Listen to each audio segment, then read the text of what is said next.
The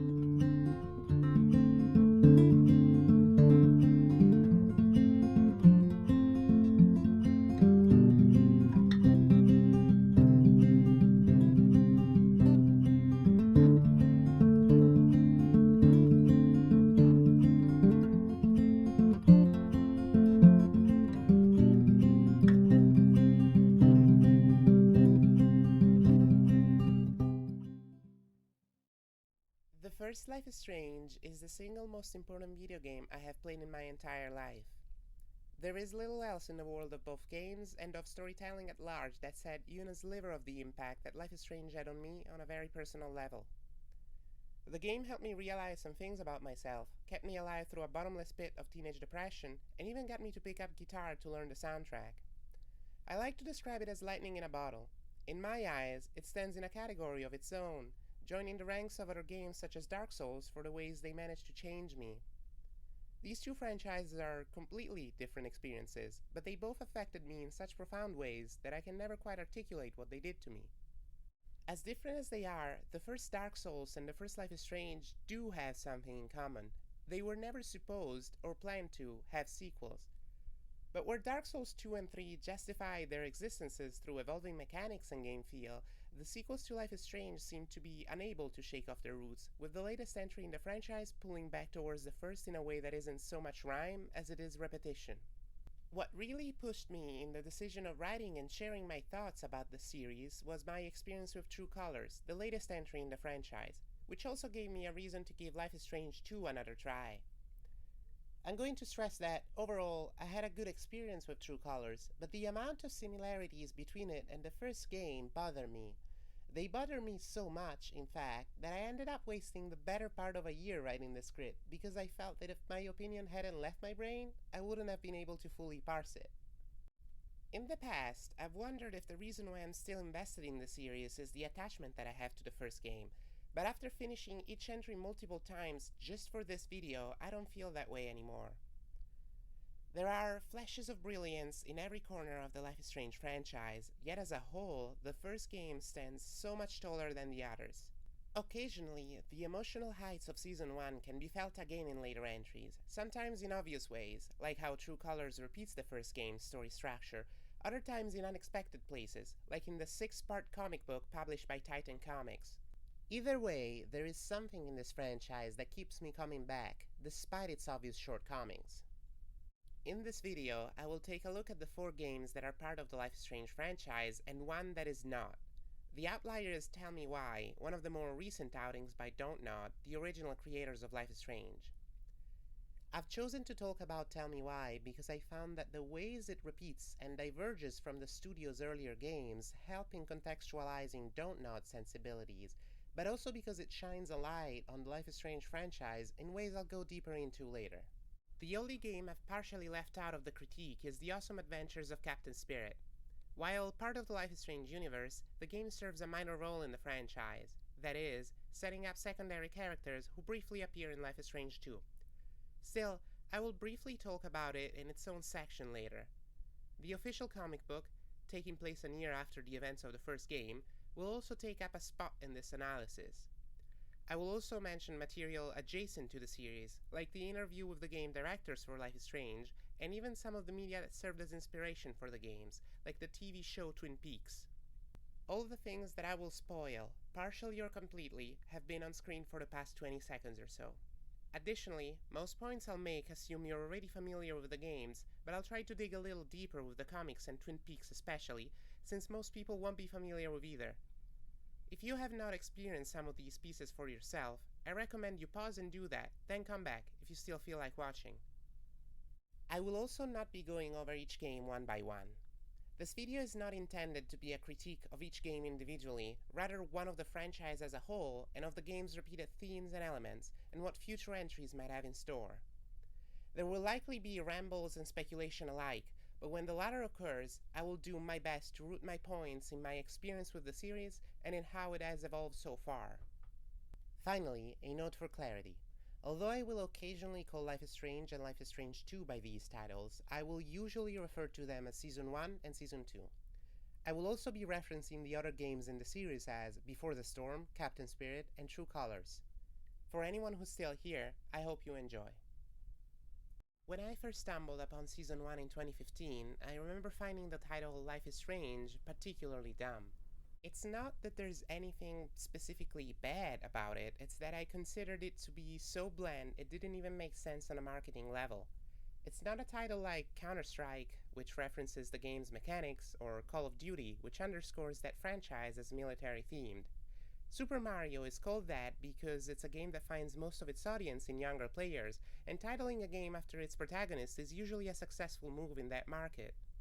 As a three-words title, Life is Strange also doesn't do as good a job at encapsulating the feel of the game as something like Doom does with just one word.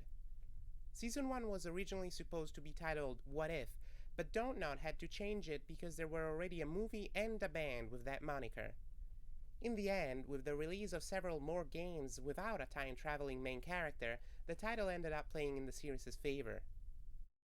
So if the title is generic enough as to not point at any specific element of these games, the question that follows is, what is the Life is Strange franchise about? There are a few plot elements and themes that are consistently repeated with every entry. There's always a lighthouse, there's always a man, there's always a city, BioShock Infinite proclaimed about itself several years ago. With how that game ended up pivoting on alternate universes and time traveling to recontextualize the first two, that kind of repetition makes sense. Life is Strange uses a similar kind of repetition, also present in the BioShock franchise, and it's not a perfect rhyme kind of deal. Sure, lighthouse rhymes with lighthouse, but retro future city built at the bottom of the ocean also very much rhymes with retro future city built high above the clouds, at least in the aesthetics of the BioShock series. How many times can you pull off that kind of trick? I don't think it's very many. Back in 2014, when I first played the BioShock trilogy, I wondered where they could set a potential fourth game. My first thought was space, and interconnected space stations floating high above the Earth, or somewhere underground, like a cave system. Either way, these aren't great ideas, and I personally can't think of any period aesthetic that would fit them as well as the 60s do with Rapture, and to a lesser extent how the early 1900s do with Columbia. It's in this exact same way that the Life is Strange series seems to struggle. There's always a kid, more or less close to being an adult, there's always a superpower, there's always a particularly eye-candy US state, there's always a mystery, there's always a queer protagonist. Things aren't always this straightforward. Sometimes, the kid that's coming of age isn't even the superpowered one, and other times there's more than one US state. Regardless, that's way too many rhymes to make things work well every time, but as it turns out, they might not all be needed. I'll speak at length about representation, but right now I want to focus on the first of these recurring rhymes, there's always a kid. As of recent, the series seems to be changing its mind on this facet of the games. There's always a kid, yes, but maybe they're basically a grown-up already. Alex Chen, the protagonist of True Colors, is 21, older than Max, Chloe, and Sean are in their own games. The comics version of Max is also older, and although Tell Me Why is not part of the Life is Strange universe, its twins are around 21. True Colors, which is the only piece with an older character that's 100% canon, is the most recent game in the series, and I'm glad that it's trying to walk away from something that was considered part of the brand identity in every game before. I do think that Life is Strange is, at its core, a story about growing up, and I don't think the way superpowers are written in these games would work well with, say, a 40-year-old protagonist, but there's also no need to keep them in their teens. I don't know if there's a hard cutoff for age. Maybe a protagonist over 30 would make a weird fit, but anywhere under that is fair game.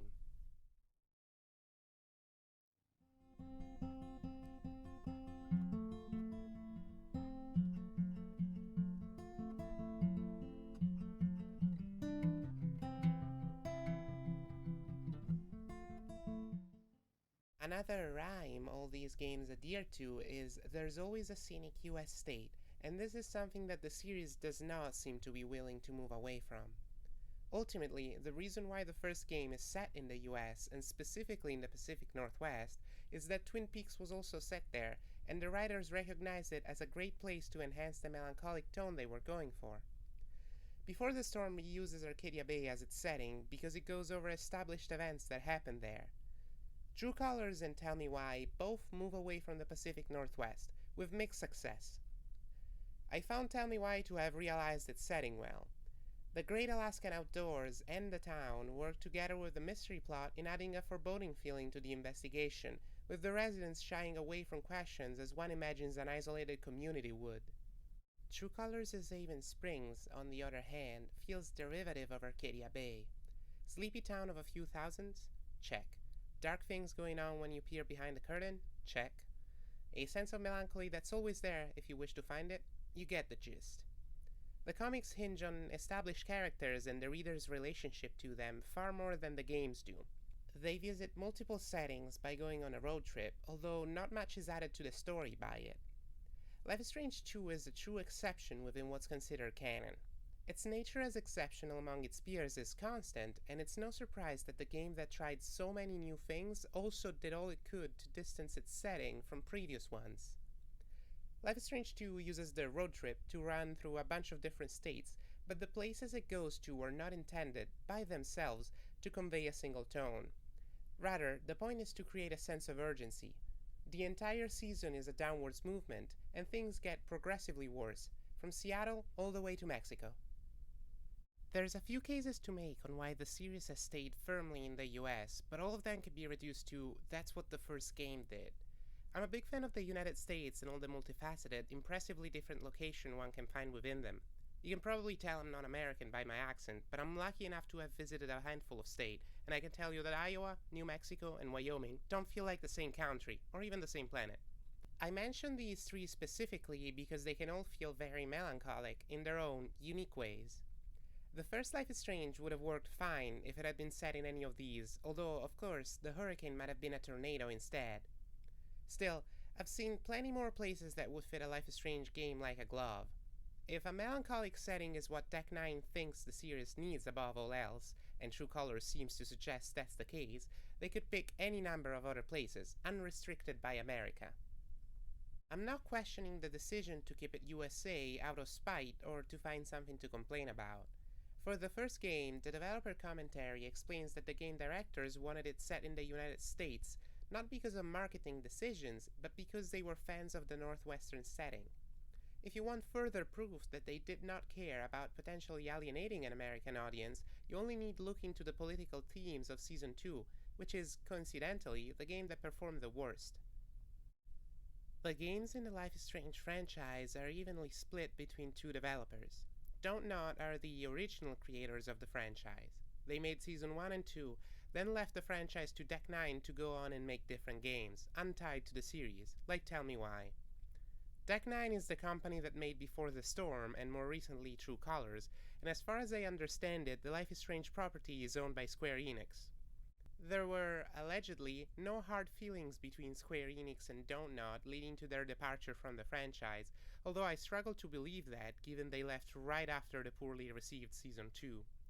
Regardless, this makes both developers of the opinion that Life is Strange needs to be set in America, and it follows that most of the fanbase likely holds the same opinion by now. Although this section is called Setting, while writing the script for this video I found that it was often impossible to talk about other facets of these games without bringing up their digital worlds, so I've spread the rest of my thoughts on them throughout the video. Before I go on though, I want to bring up Tell Me Why, because it's often a good cipher through which to look at the Life is Strange franchise. Tell Me Why was one of Don't Nod's first projects after their departure from Square Enix, and is particularly interesting in that it's essentially just another game in the franchise, but without the Life is Strange branding. It looks like a Life is Strange game, plays like a Life is Strange game, feels like a Life is Strange game, but of course it's not a Life is Strange game, because Don't Nod doesn't want Square Enix knocking at their door asking for royalties. Tell Me Why also returns to the US, being set in Alaska, and that's despite its status as a new IP, which would easily allow for a new setting. Still, it is made by the same studio that made Season 1, and those people were inspired by classic American television, so that may be reason enough for them to return to the US. In the interviews included with Season 1, it transpires that the developers from Don't Nod, which is, I wanna precise, a French company, aren't just fascinated by America as depicted in television, but by the place itself, and it would make personal sense for them to keep using it as a setting. For the actual, proper Life is Strange games though, I'm not sure it's as essential as Deck 9 or Square Enix seems to think it is.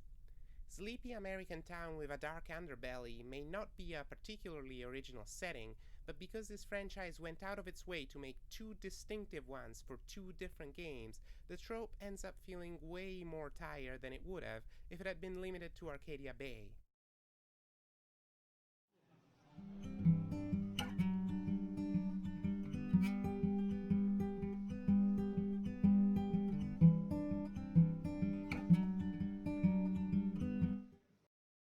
There are many more of these rhymes in the Life is Strange series, and I will get around to talk about them, but the real elephant in the room I'm yet to expand on is representation. I will mostly approach this section through the queer representation present in the games, but they usually have more than just that. Each of the Life is Strange protagonists belongs in one or more minority groups, and the struggles that come with that are more or less integral to the plots of each game. Season 1 is, surprisingly enough, the only entry that doesn't acknowledge the potentially worrisome aspects of being queer, outside of maybe one text between Max and Chloe and a slur from Nathan. There is also another minority group Max may belong to, but we'll get to that. Before the Storm may not put a strong emphasis on Chloe being a lesbian, but it does show things a woman can suffer within society just for being one. Life is Strange 2's plot is kick-started by the situations the Diaz brothers find themselves in because they are Mexican Americans, and it's an important thread throughout. True Colors shows Alex Chen's upbringing as the daughter of immigrants, although briefly. Tell Me Why can also often be about Tyler being trans. Although I'm very positive about how this is presented, I think the way he's treated by even the worst transphobes are extremely unrealistic, especially how they all quickly come around about him. Sometimes the game just shows a character who was antagonistic to him a day before saying, "You're truly a real man's man, Tyler," and have them give Tyler a knife because every man needs a good knife. Before I get too deep into the topic of representation, I should say that I'm not entirely qualified to speak on all of it. I'll necessarily have to talk about the hardships the Diaz brothers go through because of their ethnicity, since that's an extremely important part of Season 2's plot, but I'll try not to get too deep into Alex being a second-generation immigrant, since that's a less important plot point. Something I am very qualified for is talking about gay people. I used to be so gay that I looped back into being straight and then back into being gay again, and if you don't get what I'm talking about, I'll say Tyler and I have some things in common, although not quite. Something that was true of the video game industry, more so in the past than now, is that bisexual female protagonists are much easier to write into a game than straight ones are.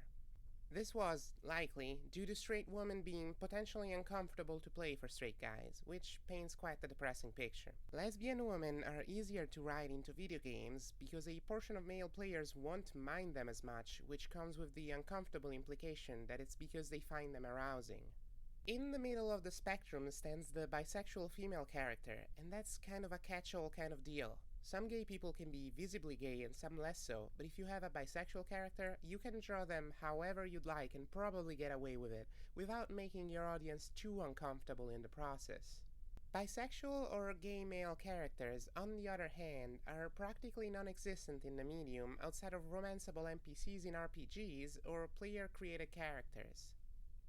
During gameplay, it can often feel like the straight romance option Max has was shoehorned in to appease some expectation, either from higher-ups or from the landscape of gaming in general, that there had to be at least one male love interest in a game with a female protagonist, regardless of how uncomfortable it might be for the player.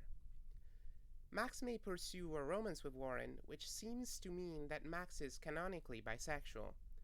Chloe is by far the more likely partner for a player to choose, and the percentages shown at the end of each episode support this. This is obviously because Max's relationship with her is far more fleshed out than the one she has with Warren. Still, most of these scenes can be read as Chloe having an unrequited romantic interest in Max, in case the player is not too fond of her.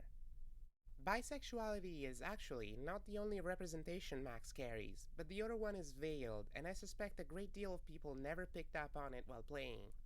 Subtly, the game clues in, both with dialogue and game mechanics, that Max belongs to the second group, and it ends up being the more interesting way representation is done in Season 1. It is my full head canon, and many others, that Max is autistic. Many autistic people develop something called masking while growing up, and other neurodivergent groups do as well. Masking is about as self-explanatory as it gets. You don't act like yourself in public because people would otherwise look at you funny. Instead, you mimic neurotypical behaviors as best as you can and hope no one will notice. Often, this isn't even a conscious choice and tends to become muscle memory, especially if you start doing it while you're young. Max is pretty bad at masking. In the context of a game like Life is Strange, it makes sense that Max would be able to wander around as much as she pleases in her friend's room, even though canonically she might only spend a couple minutes there. Years before I played Life is Strange, I played Secret of Monkey Island, and I remember expecting the characters to stare at me after spending too long touching around the same game area they were in. That obviously never happens, because for gameplay or story purposes, the player needs to be allowed to walk around as they please, something true for Life is Strange and most other games. But in the story's context? Hell no. Max doesn't have to find a pregnancy test in Dana's room. No one in their right mind would enter a friend's room without saying a word to them and prod around until they find something private, but that's a thing the player is allowed to do. If the player finds the test, Dana gets rightfully angry. This is an optional moment and can be skipped entirely, but on another occasion the game acknowledges Max is acting weird, and it's during a scene that has to happen for the story to progress. Max is in Chloe's room in episode 1, and as she's looking for a CD, she stumbles on a picture of Chloe and Rachel. The game then takes control away from the player to play a cutscene. At this point, Max has stared at this picture she found in a box, under a bed, something she had to unfold to see properly, for a full 5 fucking seconds, and seems to have forgotten she's even there. Max stays lost in her thoughts until Chloe snaps her back to reality, and it's one of those shots in the game where facial expressions are enough to tell a story. Similar, smaller instances of Max's lack of awareness for her surroundings happen many more times in the game. For example, when she takes a picture of Kate's bunny while she's crying a few steps away, or when she snoops on Dana's laptop while she's looking at her. Another thing pointing at Max's autism is her special interest, and I'm not talking about Chloe. Many neurodivergent people are inclined to the arts, sure, but not every artist is neurodivergent. But the extremely narrow and specific love for instant cameras, and Max's refusal throughout the whole game to use any other photography equipment. Even in the prequel episode Farewell and the flashbacks to her 12-year-old self, she is shown to be interested in photography through the means of instant cameras exclusively. I imagine the idea to have a protagonist who used Polaroids a lot came up early in development as the writers were brainstorming for things that would add to the nostalgic feel. Somewhere along the line, though, there might have been a need to justify their constant presence in the game, which could have been the reason why Max was written the way she was. Somehow, there are even more stabs at representation in Season 1, usually focusing on mental health, neurodivergence, and the ways they affect different characters.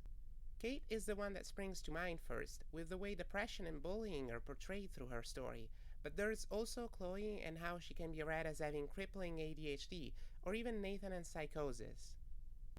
For the first two characters, I'm inclined to say that Don't Nod did a job that was mostly on par with its other attempts at representation, although that's conditional on whether Chloe was intended to be read as having ADHD. Nathan is the only real outlier here. Unlike Jefferson, the exploration of Wu's character as the crazy guy is less extensive. The player ends up learning a lot of details about Nathan's life, things like the meds he takes or how many psychiatrists he sees. The game rightfully judges Nathan as a bad person when it comes to things like killing Rachel, but isn't he also a victim? Even before appearing in Before the Storm, Nathan's father is portrayed as a controlling asshole, and that's without mentioning that despite his own interest in the darkroom, Nathan is essentially used as a pawn in Jefferson's schemes. What's glaringly absent from Season 1 is a redemption arc for Nathan to go with the comeuppance he gets from the plot. I remember a lot of people expecting a more complex take on him back in 2015, when episodes were still releasing, but that might have required a whole extra episode. The closest the game gets to that is a brief voice message from him to Max in episode 5, which is kind of not enough to undo the stereotypical pulp portrayal of mental health given to him. Before the Storm somewhat addresses Nathan's portrayal. His younger self is less stereotypically insane, more reserved, less aggressive. His father is also shown to have been partially responsible for his mental health issues. Deck 9's additions to his backstory feel like an apology, as if the company was aware of the issues with Nathan's portrayal and consciously trying to patch them up, although ultimately there's really no way they could undo the damage done by Season 1. Nathan is also a secondary character, and as such he doesn't have enough screen time to be properly fixed, so the game's attempts at representation are done through other characters, mostly through Chloe. Chloe's struggles with being part of a minority group are explored through the lenses of her womanhood rather than her queerness. Before the Storm is almost never a subtle game, and I'm not saying this because representation is best done subtly, but as a statement of fact. The only place where the writing truly shines in a complex way is in Rachel, but otherwise the script is usually pretty blunt. This is no different with Elliot and the way he's presented starting with his first appearance. I didn't exactly have doubts on what was going to happen since Chloe's first encounter with him, and the script obliged me. Chloe's diary and her dialogue options make it very clear that she's not interested in him anymore, that she didn't like him that much the first time around either. The dude is relentless. He pushes her on, eventually inviting her to the movies, and you do have the option to say yes to this, which feels uncharacteristic of Chloe, even though the delivery of the line makes it clear she's not too fond of the idea. Push comes, predictably, to shove, and Elliot tracks Chloe down during a pivotal scene in the last episode, where he tries to make her promise to fucking listen to him or else, because he just cares about her so much. I mean, the dude even writes terrible poetry about her being a meanie and stubbing his art. This is all textbook stalker behavior, and Elliot's actions can be inferred hours before they happen, but they're no less impactful for it.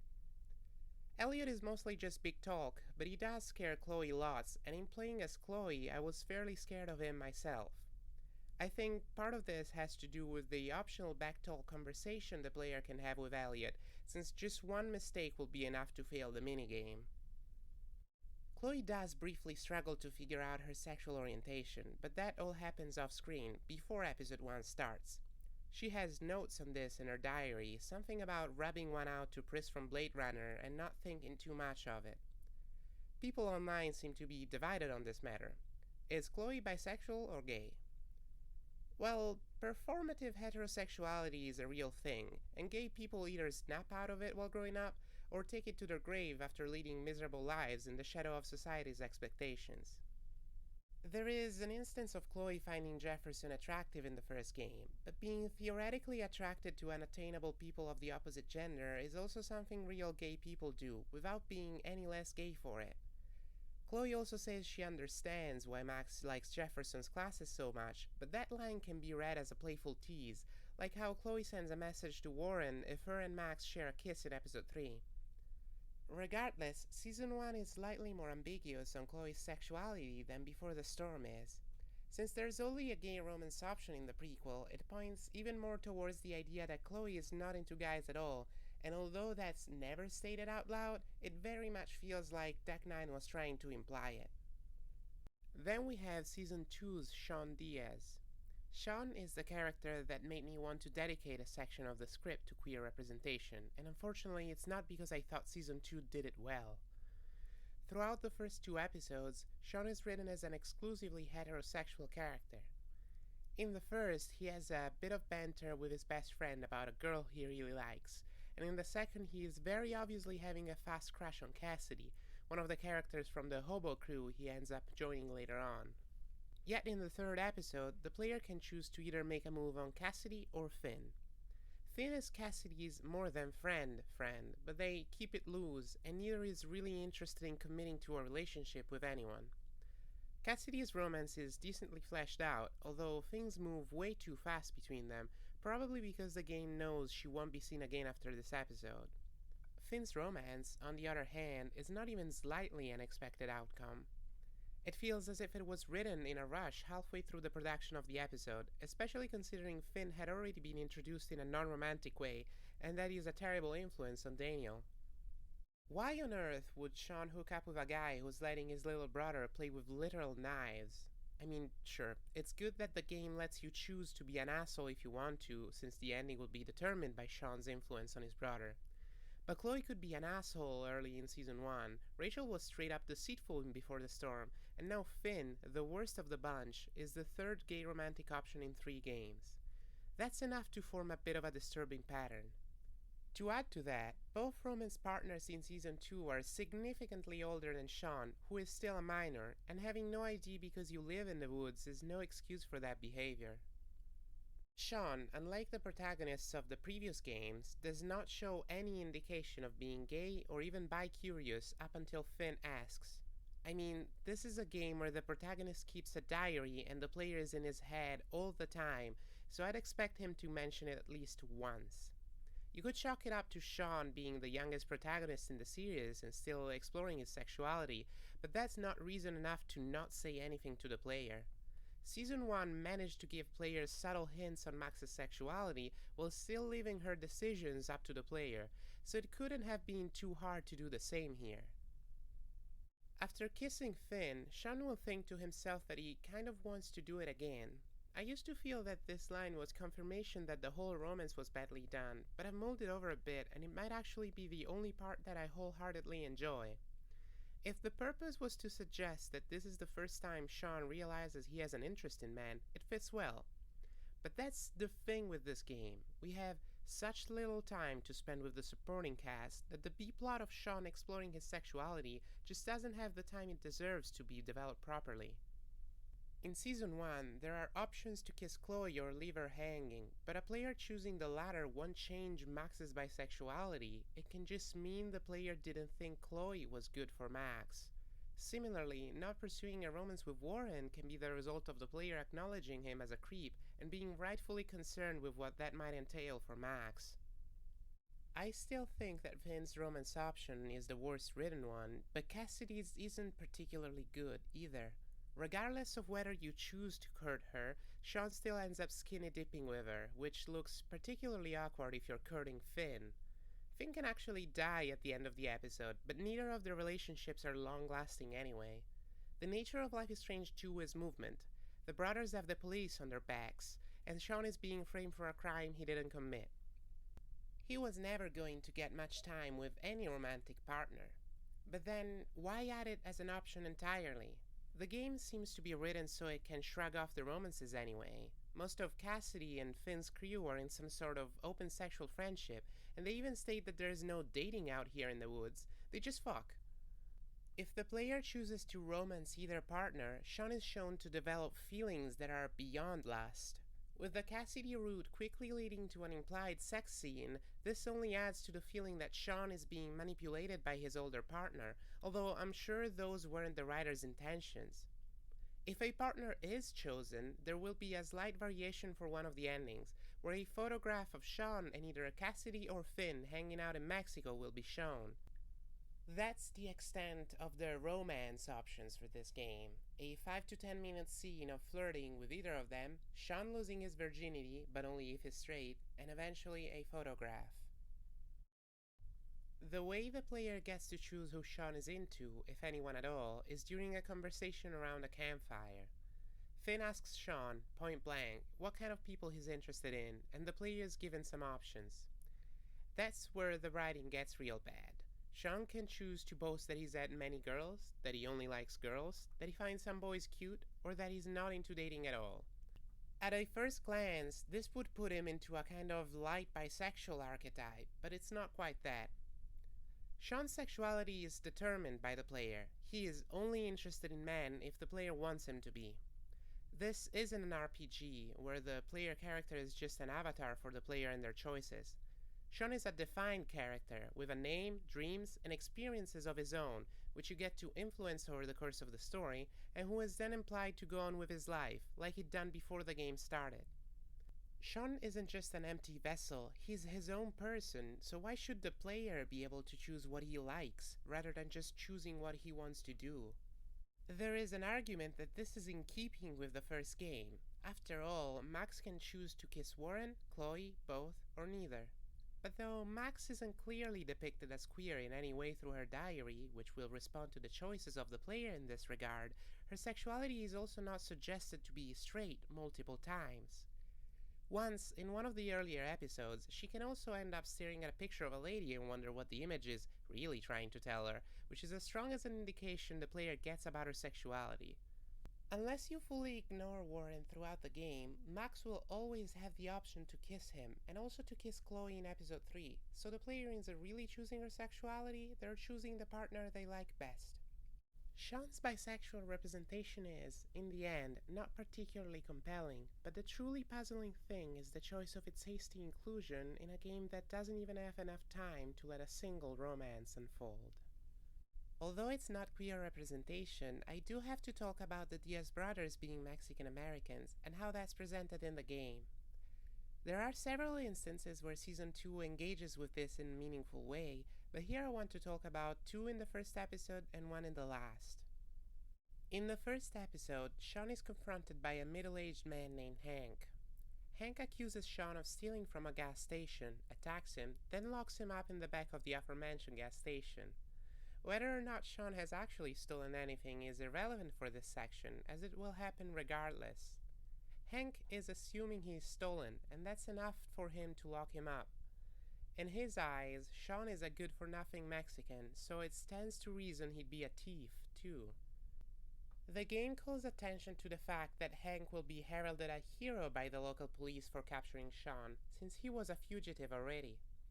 Hank discovering that Sean is wanted by the authorities after attacking him feels unnecessary though, since he would have done it anyway, and Sean and the player already know what's in store if they don't manage to escape. Although the attack at the gas station feels believable, something that I originally thought was less so was the brothers getting shot at the border. For the whole game, Sean and Daniel have been trying to reach the border to Mexico so they can get out of the country before Sean gets jailed for a murder he didn't commit. Then 2 true patriots, a father and a daughter, come along in their pickup truck and start shooting at them. The way they talk implies they hadn't even realized they were shooting at kids, but since they thought the brothers were breaking into the US, they feel justified. They're taken into custody along with the brothers, and they keep spitting venom towards Sean, even behind bars. Isn't this a little too much? As it turns out, no. There are lists of vigilante killings that happened on the border over the years. People really do this stuff, meaning that even at its most dramatic, Season 2's depictions of racism in the United States are still rooted in real events. In the real world, a few of the victims of these shootings survive the wounds, but most of them are just corpses scattered in the desert. Life is Strange 2 engaged with a lot of topics that are hard to bring up even in traditional media. Yes, it does so in a way that makes it disheartening and sometimes downright depressing to play, but plenty of games do that with other topics, and at least this one was trying to increase awareness about real problems. I've always found the choices in Season 2 nerve-wracking in ways that even other Life is Strange games weren't. Sometimes, the game uses that against the player. Some prompts have hidden timers, and if a choice isn't made fast enough, the game will default to the worst possible outcome. Still, the difficulty I found in playing Season 2 might be the point. It's an attempt to raise empathy by any means necessary, even when it seems self-defeating. I think it's unfortunate that fewer people have played it, given just how relevant the things it focuses on still are. I've left the first instance of discrimination in the game for last, and the reason is that I'm not fully sold on it, and I'm having trouble putting my thoughts together. This doesn't stem from its likelihood. If anything, it's the more common of the bunch, the kind of stuff that comes up in the news far too often. My issue is more with its execution. This wouldn't be so bad if it wasn't for its importance in the plot. The old man in the gas station locking up Sean could have been removed, and not much would have changed. The vigilantes could have been changed to rowdier versions of the hillbillies Sean confronts in episode 4, no guns involved, and it wouldn't have changed the narration too much. But the first instance of discrimination in the game is the inciting incident. Esteban, the father of the brothers, is fatally shot right in front of both of them by a police agent after he tried to argue with him. Sean, who had just had a fight with their neighbor, is the reason why his dad had to talk to the officer at all and will feel guilty for the rest of his life.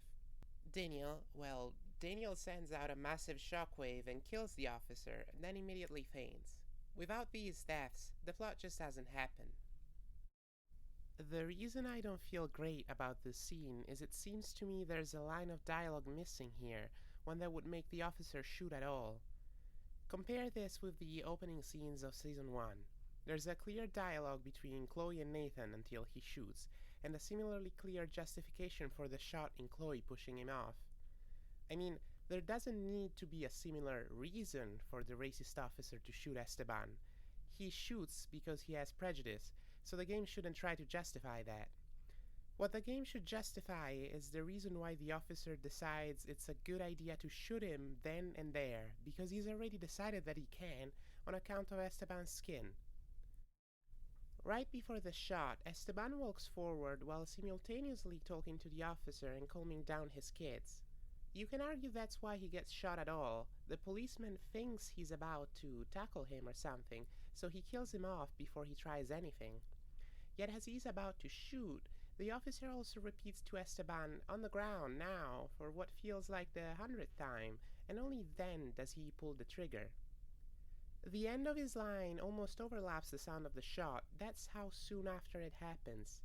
It feels like there's something else Esteban was supposed to say and then get shot, not because this would validate the officer's fears, but because it would give him an excuse. The intention might have been to show that the American police force should require more training before a cop is actually allowed to work, since later in the game it's made clear that this officer lacked the experience to be out in the field. In the real world, though, when a cop kills a person of color for no apparent reason, it's not usually because they didn't know how to handle their gun. The senselessness of Esteban's death might also be intentional. Murders like these don't ever have a reason, and the officer could have felt justified to shoot if he so decided.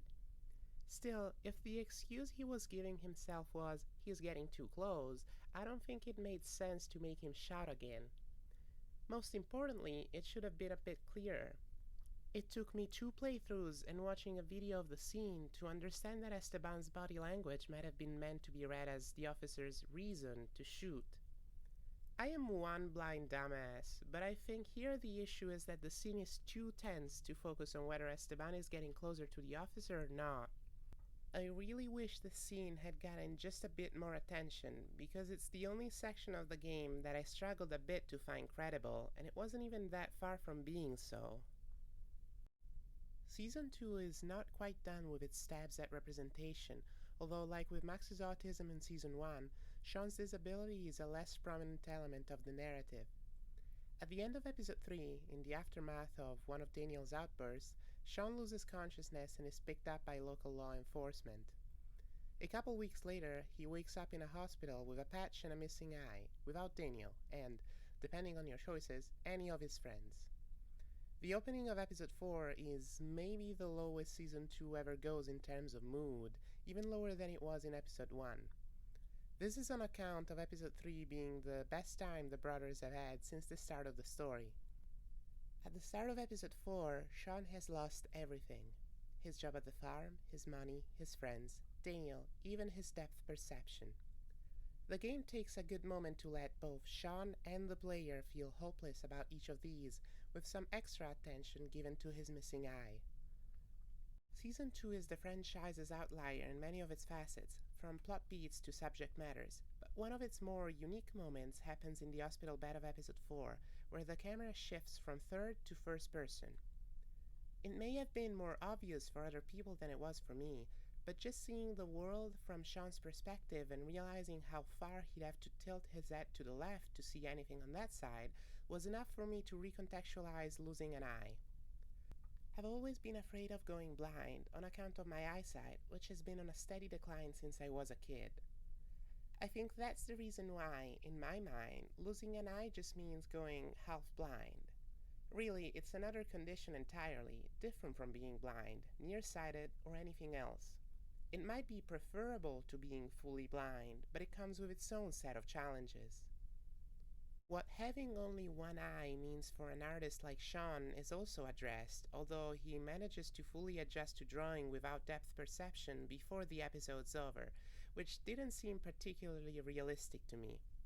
Still, there's a lot that this episode tries to cover about his missing eye, down to the most uncomfortable stuff, like having to disinfect the wound daily, which makes me think that Sean recovering so fast was a requirement for the achievement tied sketching mechanic, rather than a narrative decision.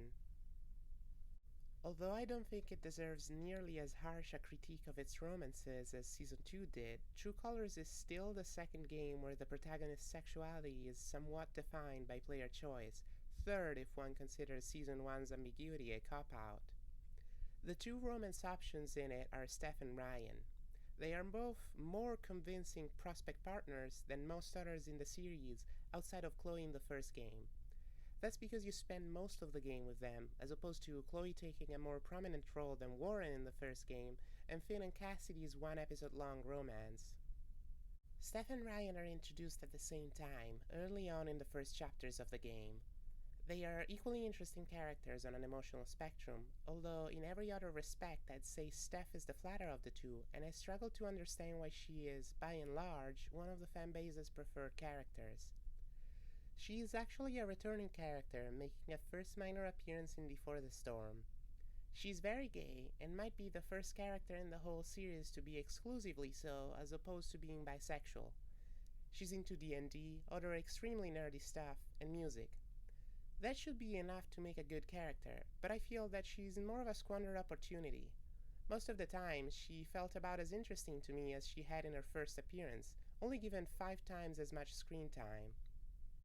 Steph feels, paradoxically, more like a real person than most of the cast in all the other games, and with this reality comes a mild boredom, and occasionally some very cringe moments. There's also a handful of times where she just acts weird, like in Chapter 2, when she quizzes Alex on her sexuality during her brother's wake, which doesn't help her case. I found Ryan to be a slightly more interesting character, but I still chose not to romance him on my first playthrough. This came with a steep price. Near the end of the game, Alex gets shot by Jed, the owner of the town's bar. He leaves her to die in an abandoned mine to make sure she can't tell anyone about his past crimes. Importantly, Jed is also Ryan's father. Alex manages to escape the mines, then finds Jed and other prominent people in the town while they're holding a meeting. Any number of them can choose to side with Alex as she confronts Jed, depending on the player's actions throughout the game. Steph will always side with you, but Ryan may or may not side with his dad, depending on whether Alex lashed out on him earlier in the game. His opinion can also be swayed if the rest of the town council sides with Alex, but if it does not and you've gotten angry at him in an episode prior, the only other choice that will determine Ryan's position is whether or not you've romanced him. This feels so incredibly dumb. I romanced Steph on my first playthrough of the game, and once I was done with it, I immediately went to check how to make Ryan side with Alex.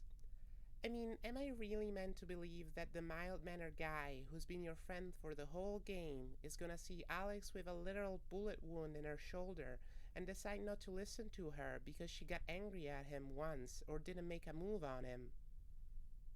Although the romances aren't great overall, they're at least more believable when compared to the last games, even if Ryan's has the potential of influencing the game to a degree it should not.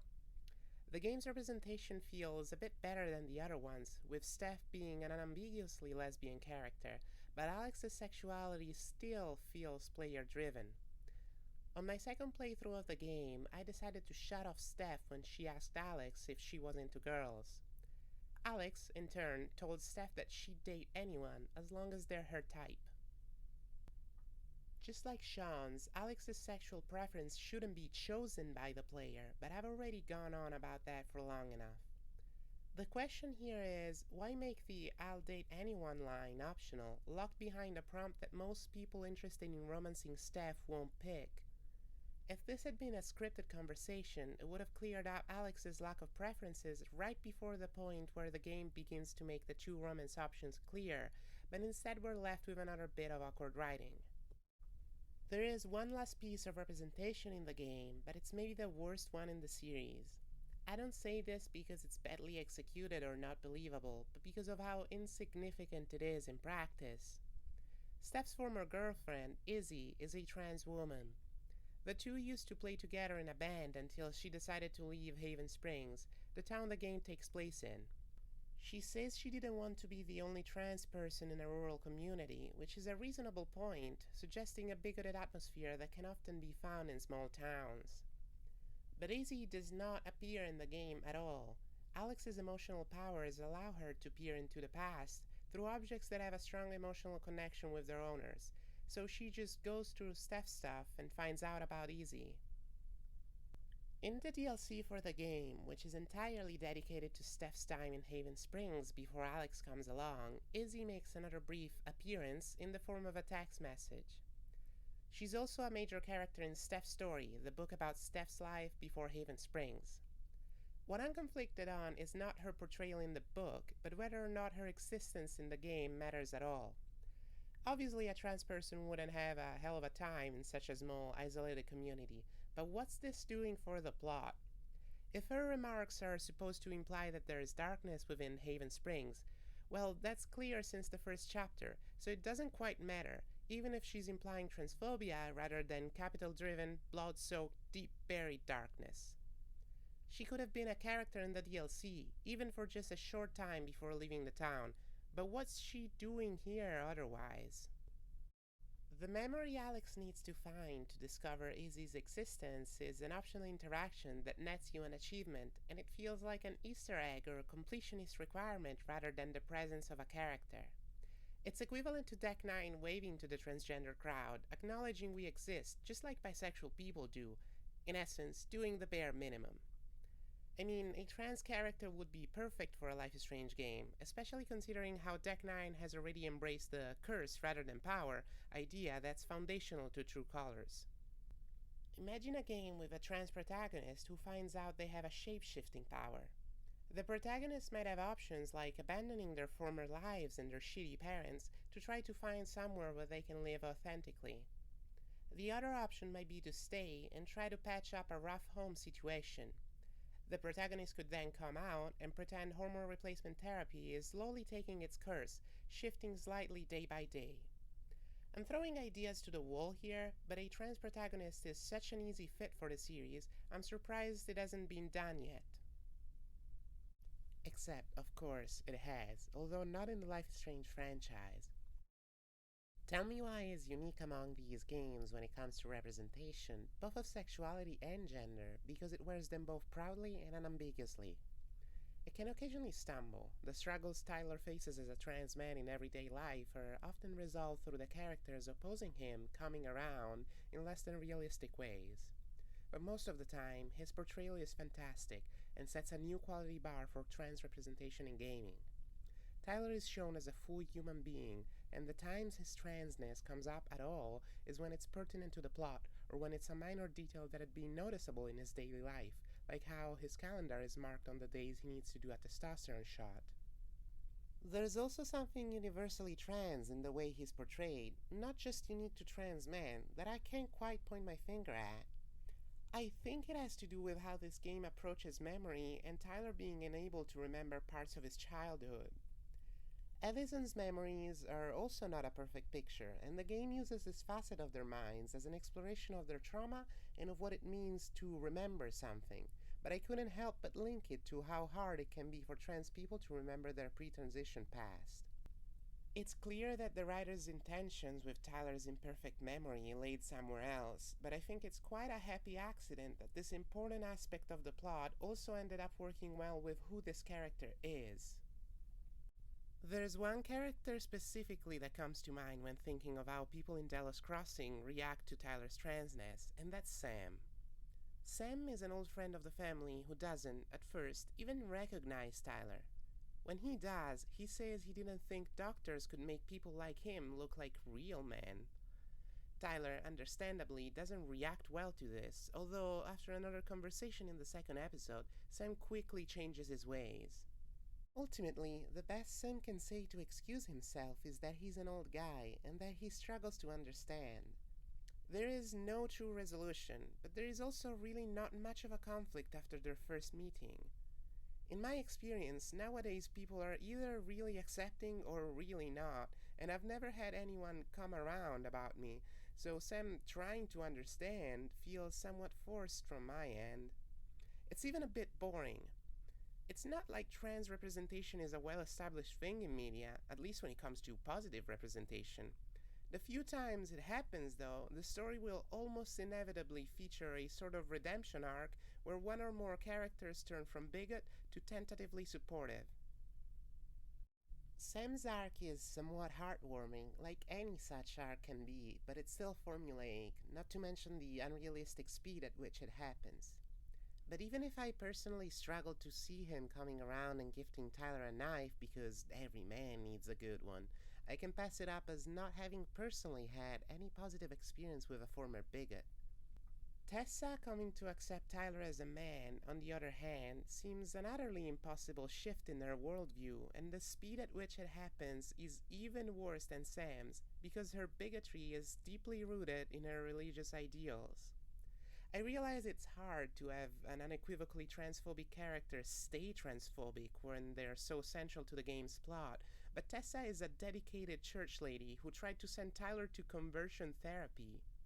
The game addresses this, kind of. Tessa says she didn't really know what happened to people who went to conversion therapy, but it feels like a damn flimsy argument from her. Sam is just an old drunk, someone with outdated ideas about trans people. He's at least got a concrete reason for turning around. He's trying to be better for Ellison, the daughter of the woman he loved, and at her request he ends up treating her brother better. I can see that. The religious old woman claiming to not know what conversion therapy really is and doing a full 180 on Tyler after seeing him once after 10 years? Less so. I don't think the writers were implying she was lying about her newly found acceptance, which is what makes this scene so weird. At least the player can choose to have Tyler not forgive her, but that was sort of the bare minimum. My other point of contention about Tyler's trans representation is, admittedly, a petty one, but did they really have to give him a jacket with a phoenix embroidered on it? I mean, come on. I'm happy if you liked it, and I can't say it looks bad, but it's just about the least interesting metaphor I can think of for a trans person's experience. Might as well have slapped a cracked egg on it and called it a day. At least it's not a butterfly with the metamorphosis stuff and all that, but I think the reason for choosing a phoenix over it was that Life is Strange had used butterflies as a motif already. The developers make it clear with one of the splash screens at the start of the game that they talk with trans people when making it, and it does show when it comes to the way Tyler is written, but less so when it comes to the way other people interact with him and to his fashion sense. But Tyler is also gay, and Don't Nod seems to have learned from its past mistakes, because there are no doubts about this. You can choose whether or not to engage with the romantic subplot of the game, but it's a tender one, even affirming for Tyler, since he and Michael spend an afternoon fishing and acting like the dudes they are.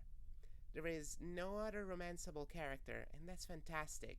For once, the game's protagonist is clearly defined, and not written in a way that can be more or less interpreted to the whims of the player, just so the game can have a couple extra branching paths.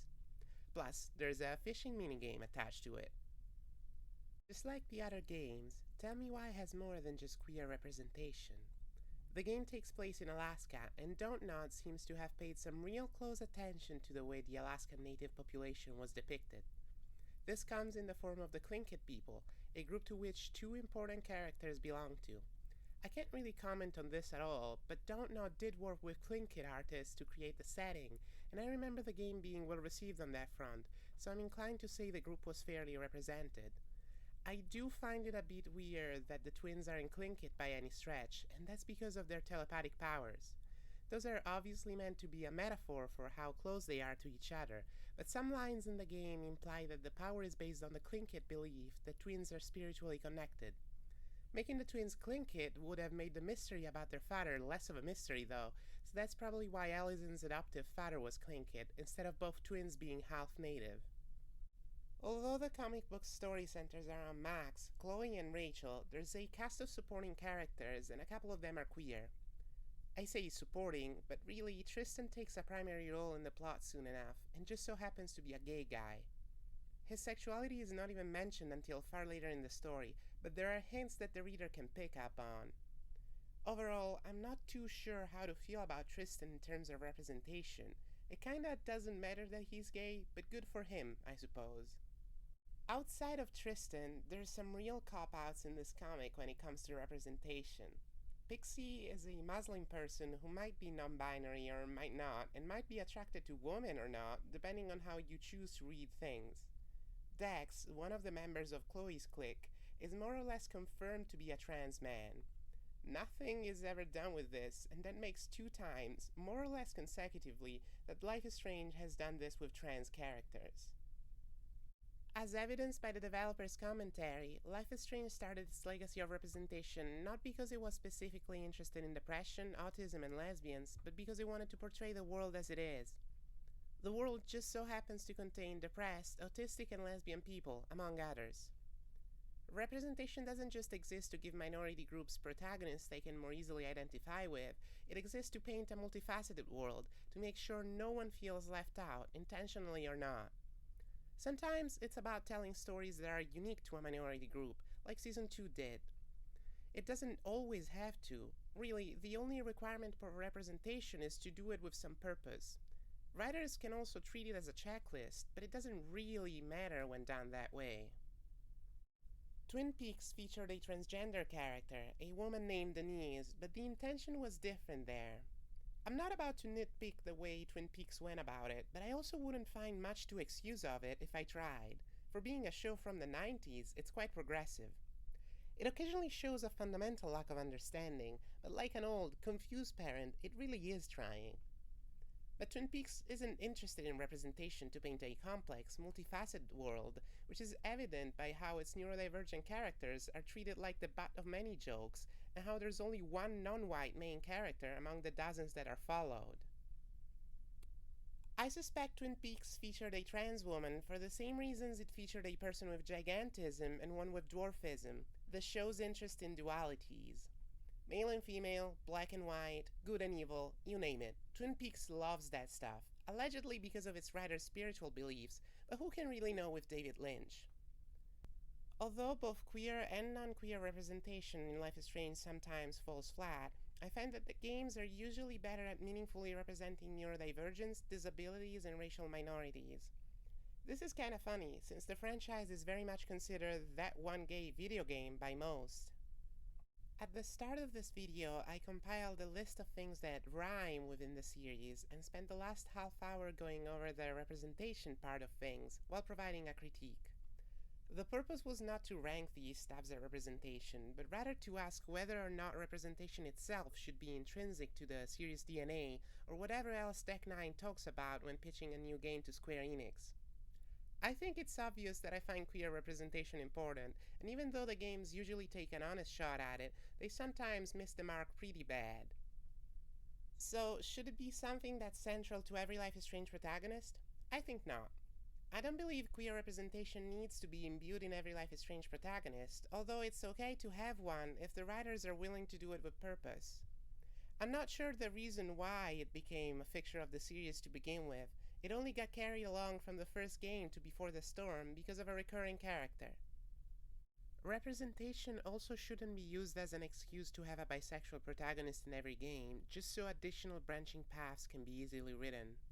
I believe it was a mistake altogether to make Sean bisexual in Season 2, and Alex's bisexuality in True Colors only managed to raise a yawn out of me. Tell me why this queer representation so much better than any other game in the Life is Strange series, making Season 2's mistakes all the more jarring, and the ambiguous sexualities of Max and Alex pale in comparison to Tyler's uncompromising queerness. There is one good counterpoint to this argument. Wouldn't having less bisexual characters be damaging to bisexual representation? Maybe Life is Strange doesn't always do it very well, but at least it tries, and that's more than most stories do, in and out of gaming. But consider this. Is it really worth it to let the player decide on a character's sexuality just so they can consider whichever side they prefer canon? Isn't that also damaging to bisexual representation, or at least not a good way to represent bisexual people? Chloe stands as the best written piece of representation in a character from the franchise, but outside of it, the help Don't Not asked while writing Tyler really shows. My conclusion may be a bit of an obvious one, but I feel it's also been overlooked by both studios. Either commit to it or don't. It would have been fine for Sean to be straight, or for Alex to be a lesbian, or even for both to be bisexual if done better. If there is a need for two romanceable characters in every game in order to create branching paths, there could also be two romanceable characters of the same gender, making the protagonist straight or gay. All protagonists being bisexual may help in making sure no player is uncomfortable, but outside of that not being a valid reason to do things that way, it also just feels like a cop-out. If Deck 9 wants a bisexual character as the protagonist, that should either be made clear early on in a non-branching conversation, or framed as a discovery, like Life is Strange 2 tried to do, although that requires more time to be developed than that game had. Representation is less useful in the background, even basically useless in cases like Dex and Izzy. This doesn't mean the supporting cast can't have queer representation if the next game is chosen to have a straight protagonist, it just has to be visible and meaningful, rather than feeling like a half-hearted nod.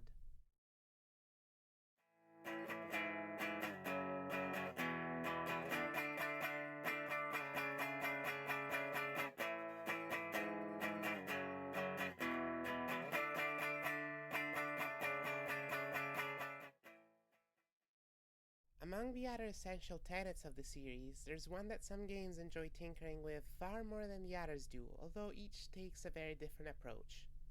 Superpower might be the word that is used during board meetings about the franchise, but is not a good descriptor for all the supernatural abilities that appear in these games. Max's superpower, though, is very much deserving of this nomenclature, even if it has dire drawbacks.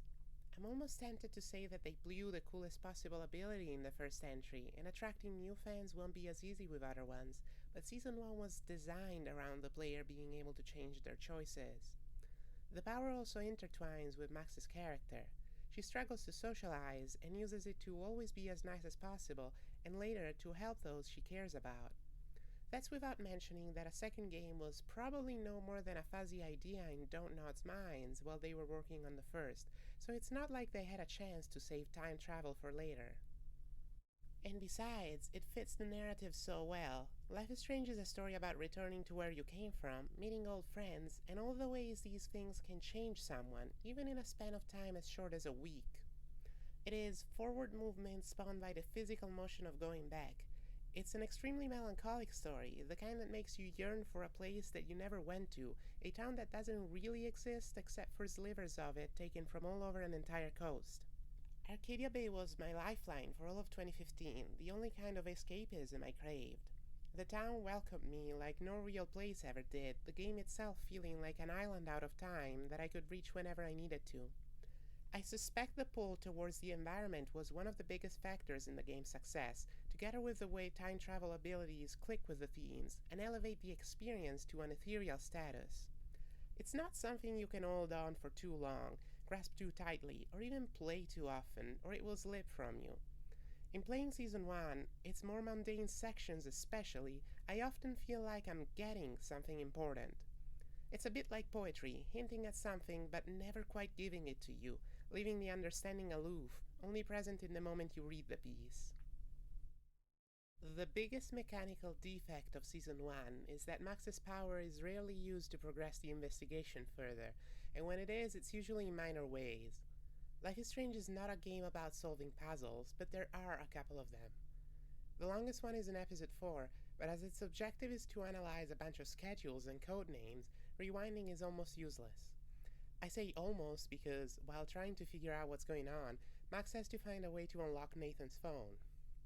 If you get the password wrong multiple times and the phone gets locked, you can either find another code to unlock it again in the notes available to you, or step back and rewind to before you guess the password wrong too many times.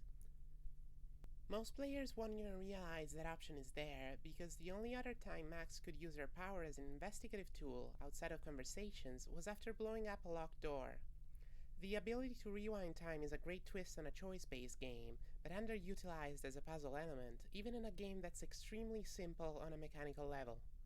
I suspect the real reason why that is the case is Don't Nod's priorities during development, that being the game's story, which forced the rewinding into the role of a narrative tool first and everything else second. Unlike the first game, Before the Storm does not entrust the protagonist with a power. It can be speculated that Chloe talking to her defunct dad in her dreams implies some sort of connection with departed souls, but the script treats these scenes as a way to do character development and nothing else. Instead, it's another character who's got some supernatural abilities. Rachel's power, controlling the wind and possibly other natural forces, is not one that could work well in the genre Life is Strange belongs to, so it's not given to the player character and only used as part of the plot. But not really. Rachel's power only manifests for a short period of time at the end of episode 1, then she's implied to be passively affecting the strength of the wildfire in Arcadia Bay until the third episode, when the fire fades after she gets stabbed. There isn't that much to say about this power, other than just like with Sean's sexuality in Life is Strange 2, it should have either been expanded upon or not be featured at all. Before the Storm was made by Deck 9 as their first foray into the series, while Don't Not worked on the direct sequel, and the studio had free reign on what to do with the story. This turned out to be a double-edged sword, as the game makes a few mild retcons to the first, likely because of Deck 9's imperfect knowledge of the original. Where Season 1 is hurt the most by the existence of Before the Storm is in the way the causes of the storm are expanded upon, if barely. The original suggested that Rachel might have been part of this disaster and was watching Max and Chloe, her spirits still trapped in Arcadia Bay, but it works because it's never expanded on, and the spectral doe Max sees might as well have been an hallucination, like others she experiences in the game. Before the Storm kind of confirms Rachel's involvement by giving her wind-related powers, but it does not elaborate on whether or not it was even an intentional thing, or whether she gets to control her power at all, or if they're just an extension of the way she feels at a given time. The game seems to want to spell things out more clearly, something that the script only partially manages to. I can't help but find these few clarifications less than welcome, considering that Season 1's plot was, more often than not, deliberately more suggestive than clear. Season 2's story changes these suggestive themes, choosing a more grounded approach to storytelling. The way the game rhymes with the previous ones had to change too, so this time it's not the player who gets to use the supernatural elements, but Daniel, the protagonist's younger brother. Daniel's abilities are very much a superpower in a more traditional sense. Rather than time manipulation, he has a simpler power, more befitting of the mercurial emotions of a young boy, telekinesis. A power like this is more suited to an action-focused game, so it makes perfect sense that the player is not the one using it. Although Season 2 never quite reaches the heights of Season 1's interweaving of plot, powers, and themes, it does try something similar. Max's power was a metaphor for growing up and owning up to your choices, but Daniel's power is capable of incredible violence and isn't that easily translated into anything about him. Telekinesis as a defensive tool makes sense in a game where the protagonists are being hunted, and it's up to the player to convince Daniel to only use it as a last resort. The mechanical element of the superpower then becomes a passive one, focused on shaping the way Daniel acts throughout the story. If there's one aspect where Season 2 succeeds from the start all the way to the climax, it's this one. An issue present in the whole franchise is that the branching paths resulting from player choice often resemble each other far more than they should. This problem even extends to Tell Me Why to some degree. It's a deal breaker for many people, and I've soured on this aspect of the franchise over the years, despite not really caring about it in Season 1. This is because in Season 1 it can feel like the inevitability of what happens is part of the point, that Max can try as hard as she can, but not even time travel can change destiny. In all the other games, the fact that the same things happen regardless of your choices can feel like the game is doing some false advertising with the way it tells the player that their choices matter. Crucially, this is not a problem in Season 2. Season 2 is not a game about the inevitability of destiny, so it's not just the story that changes a lot according to your choices, it's also how it ends. There's 4 possible endings this time around, each influenced both by the choices made throughout the game and the one at the end. Daniel's morality works on a meter, meaning that even if you had to steal once or twice during the adventure but otherwise taught him to be a good kid, he'll act that way in the endings. The morality meter isn't a superpower, but it is the main mechanical element of this game, one that the player is dealing with constantly. It's obscure from view, and it's impossible to actually tell what Daniel is learning over the episodes until the very end of the game. It's also not a true good versus evil kind of deal. That's a far better approach to it than most video games have, since morality meters in the medium tend to be colored in black and white. The meter will also return in Tell Me Why, although with some modifications, and it fits that game just as well. Mechanically, it's fantastic. When I get to talking about Season 2's plot in more detail, things will be a bit different. Tell Me Why, like the first Life is Strange did, doesn't much use the protagonist's power as an investigative tool. The Ronan twins have a telepathic connection, referred to as the Bond, but they can also experience each other's memories. There's a bit of speculation as to how they got these powers, and the game brings up the native Alaskan idea that twins are spiritually connected. If you ask me, I'd say the twins' powers are probably inspired by a line in episode 6 of the second season of Twin Peaks, where Maddie says she used to be able to hear the thoughts of her cousin Laura. That is, if you ask me, but I also bothered to count how many times the word strange appears in Twin Peaks, 16 in the 22 episodes of the second season alone, in case someone's interested, because I thought the Life is Strange title might have come to the developers after a rewatch of the show. The point is that it doesn't matter how the twins get their powers, it matters even less here than it did for Max's power in Life is Strange. That's because their bond is established to have always been there, so there's no need to justify why it manifests. The bond is often less relevant to the plot than a Life is Strange superpower would be, and certainly won't cause any natural disasters. Life is Strange's rewind powers were not an ideal investigative tool, and Tell Me Why recognizes that telepathy between two-player characters can also only get you so far in the way of puzzle solving. The solution is, once again, to use it as a narrative element more than anything else, although there's a couple of times where the twins are able to question people and silently consult each other for what they should ask. Yet out of all these games, Tell Me Why is still the more interesting one on the puzzle-solving front, and it's because it has a second mechanic for the player to engage in, one not tied to the twins' psychic link. Tyler and Allison have this storybook their mother made for them when they were young, where each character also represents someone they know. The same approach is taken, to a lesser extent, with the places the book describes. By interpreting the stories in the book, the player is able to unravel parts of the mystery, and the telepathy mechanic usually only comes in later, when it's time to decide what happened all those years ago. The storybook puzzles can even be somewhat challenging, and I easily enjoy the investigative elements of Tell Me Why more than I did with any of the Life is Strange games. These divergences from Don't Nod's former games are not all mechanical. Outside of the two I just mentioned, the new features are mostly focused around better realizing the game's setting. The ferry ride in episode 1 is a good example of this. It can last anywhere from 2 minutes to 10, depending on whether you decide to sit it out and enjoy the scenery, or if you'd rather go in the car and skip to when the boat docks to shore. This means the player runs the risk of missing something on the boat, although there isn't really that much to see or do. The ferry ride being a tangible, measurable event in the game contributes to the overall feeling that Tell Me Why is a more grounded, realistic experience than any of the Life is Strange games. Compare the ferry ride with Before the Storm's ride in Frank's RV, which isn't actually moving and therefore can't get to the next scene without player input. Because of its nature, the RV scene can last for hours if the player chooses so. Another example of this kind of realism-enhancing details in Tell Me Why is the grocery store scene. In it, the twins ask the owner to play a song on the radio to try to dig up old memories associated with it. The song can actually finish, forcing the player to have a short, awkward interaction with Tom where the twins need to ask him to play the tune again, over and over.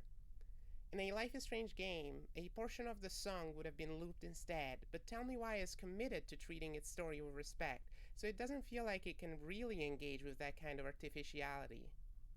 Unlike in Life is Strange, optional achievements in Tell Me Why aren't tied to superpowers. Instead, they're triggered by the discovery of wooden toys made in the image of characters from the storybook. Like optional achievements in the other games, the toys are hidden throughout the map. The twins are always surprised to find their old toys in unusual places, which should feel gamey and artificial, until you realize that it's a common thing for traumatized people to not be able to remember events and things related to their trauma, something the game dedicates a lot of time to explore. What really started to bother me after I finished Tell Me Why was thinking of its puzzles in relation with Life is Strange. The Life is Strange franchise is definitely willing to ask the player to solve puzzles, just like Tell Me Why, but the powers are rarely tied with solving them. Tell Me Why doesn't tie powers and puzzles at all, but that's because it understands that the twins' powers are better fit to be used only with the narrative. Yet tell me why his puzzles are still more complex and interesting than any in the Life is Strange games. True Colors seem to be willing to change that. In a game where you can read anyone's emotions, shouldn't you be able to get the knowledge you need by pulling at people's heartstrings the right way? In many ways, it seemed the perfect setup for an investigative game. You know how you could talk with someone and then rewind in Season 1 and use the knowledge you acquired to ask different questions? True Colors has something like that. Given the lack of the rewind mechanic, though, it's more about making sure you scan everyone you meet before talking to them. Unfortunately, True Colors doesn't use Alex's freak power of empathy as an investigative tool more than the other games do, and it all feels like an enormous missed opportunity for interesting branching paths. Imagine, for instance, to be able to only extract partial information from scanning people and having to guess between dialogue options for one that will make the other party talk the most. You'd have to base your guess on what you know about the characters and what information Alex is looking for, and if you fail, you'll have to find another way around things or won't be able to learn more for a while. There are so many options to blend the plot and the mechanical together with a power like Alex's that I'm surprised at how unimportant it ended up being for investigative work. What is interesting about Alex's power is the way it shapes her as a character, although it's a bit of a retreading of all grounds. She is, just like Max in Season 1, kind of implied to be neurodivergent. Similarly to how Max's desire to be seen as a good person influenced her in how she used her rewinding power, Alex's powers are directly tied to her neurodivergence. There's a common myth about autistic people that suggests we don't have the capability for empathy, but that's not exactly how it works. I personally do struggle to put myself in other people's shoes, but I am an aloof moron most of the time, so I'm not exactly a good point of comparison. When I do perceive pain in those around me, it hurts. Alex is obviously a romanticized, exaggerated version of those autistic people who feel more than they should, and although I don't myself struggle with hyper-empathy, I feel this type of representation is the more conceptually interesting part of the game. It's even more interesting than how Max's neurodivergence was handled in Season 1. That's because Alex's abilities are extrapolated from her neurodivergence, instead of her neurodivergence dictating the ways she chooses to use them, as was the case with Max. It reminds me of the way the X-Men characters are used to approach social justice issues within the Marvel canon. X-Men are set apart by their mutant powers and often shunned by non-mutants, providing a parallel to how minorities in the real world are often treated, be they gay, autistic, or different in ethnicity from the majority. X-Men's metaphor was never a perfect one. Minority groups are not superhumans, even if some people sure like to conflate things like autism with being gifted. What I like a lot about True Colors is that it spends the right amount of time thinking who exactly Alex would be as a result of her abilities, without just writing her as a savant or a complete outcast. When what makes a character different is properly transformed through metaphor, when it's reshaped into a blessing and a curse that has more depth than just being powerful but shunned, that's when it can produce some strong stories and change people's minds. True Colors never quite gets to that, except for the scene at the end of Chapter 5 when Diane tells Alex she's making a fool of herself and Alex responds in kind. Even if her abilities aren't mentioned in the scene specifically, it feels like the game is pointing at them, and by extension at what makes Alex different. From the point of view of Diane, that's something worth being embarrassed about. Perhaps if there had been a lighter version of a scene like this, with Alex being questioned about her powers in a negative way after she reveals them to Ryan or Steph, the game's message about being proud of who you are would have worked better. One of the most important things the superpowers featured in this franchise need to do is be interesting on a mechanical level. Regardless of how well any of the games accomplishes this, the powers all work well on paper. Max's rewind is as close as a perfect choice as it gets for a narrative game, with Alex's emotional mind reading being a close second.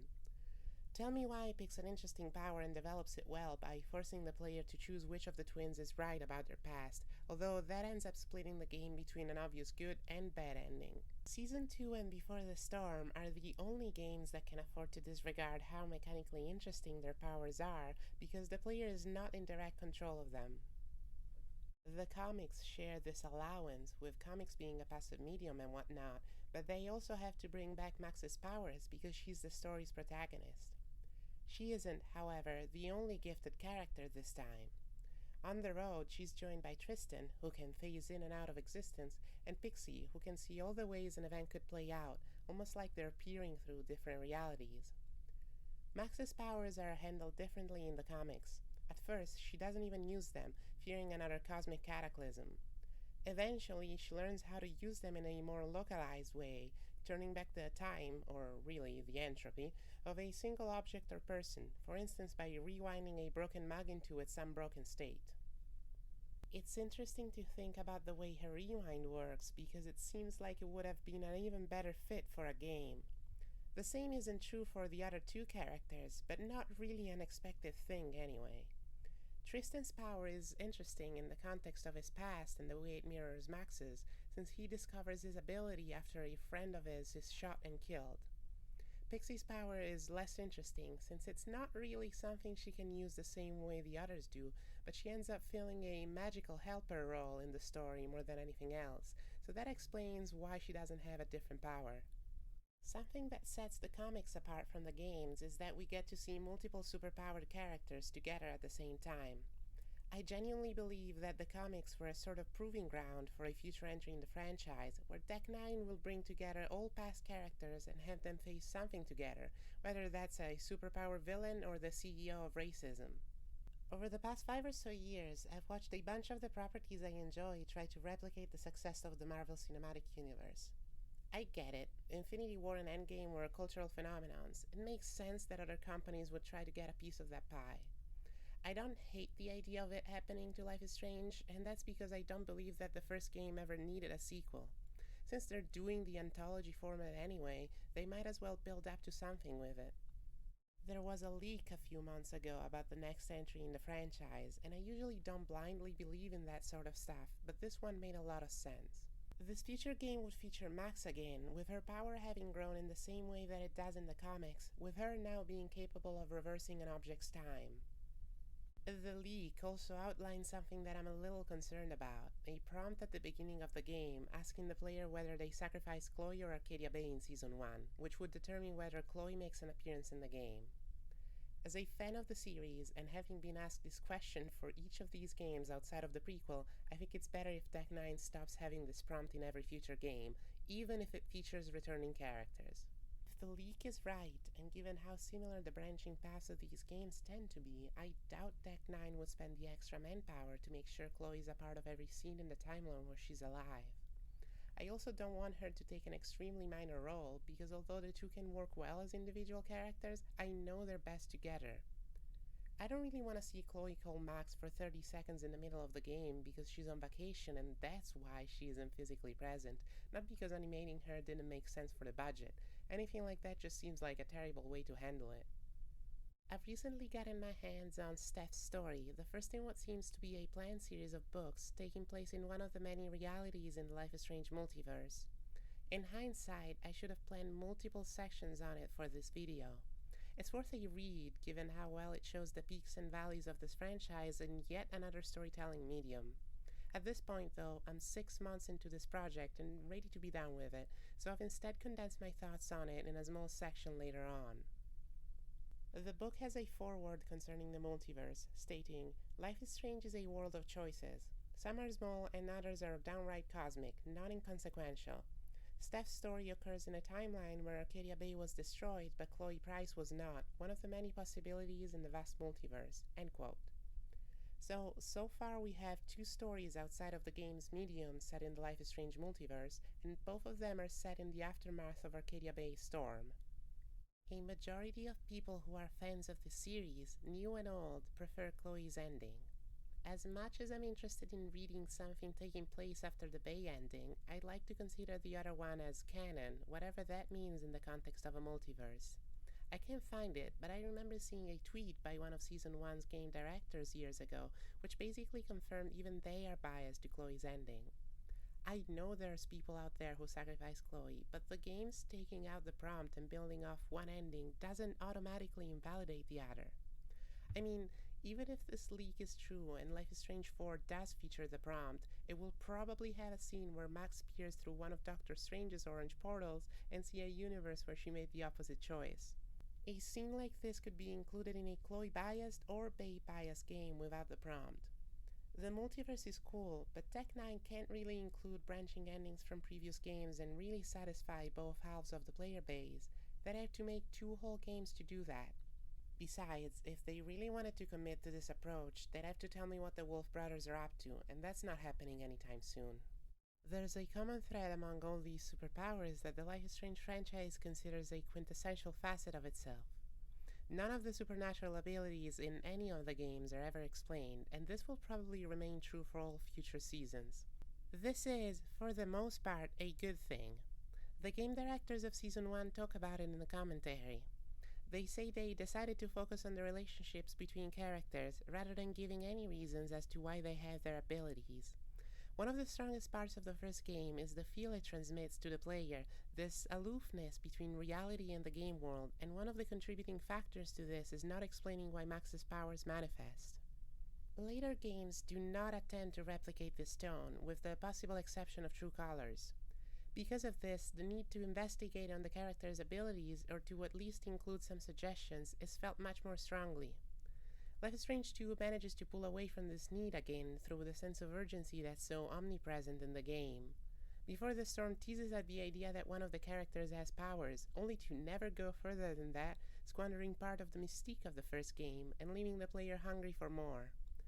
True Colors seems to use Alex's abilities as a metaphor for high-empathy autistic people, but there is no hint as to why they manifest. Pretty much the same happens in Tell Me Why, although there is a nod to Native Alaskan tradition considering twins to be supernaturally linked. Out of all the games after the first, Life is Strange 2 treats this plot element best. It doesn't especially put an emphasis on it, and the detail may go under most players' noses. I know that's what happened to me the first time I played the game. Max lives most of her teenage years in Seattle, leaving Arcadia Bay as a preteen and returning as an adult. Life is Strange 2 starts in Seattle, where the Diaz family has lived for 10 years or so before the game's events. This is how you further the legacy of suggestions of the first game, with a detail that could mean something huge or could mean nothing.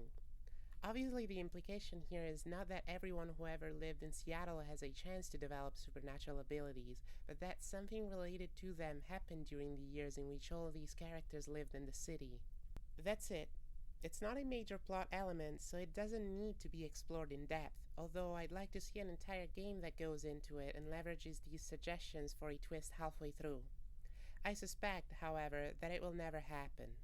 Earlier, I said that Before the Storm isn't a particularly subtle game.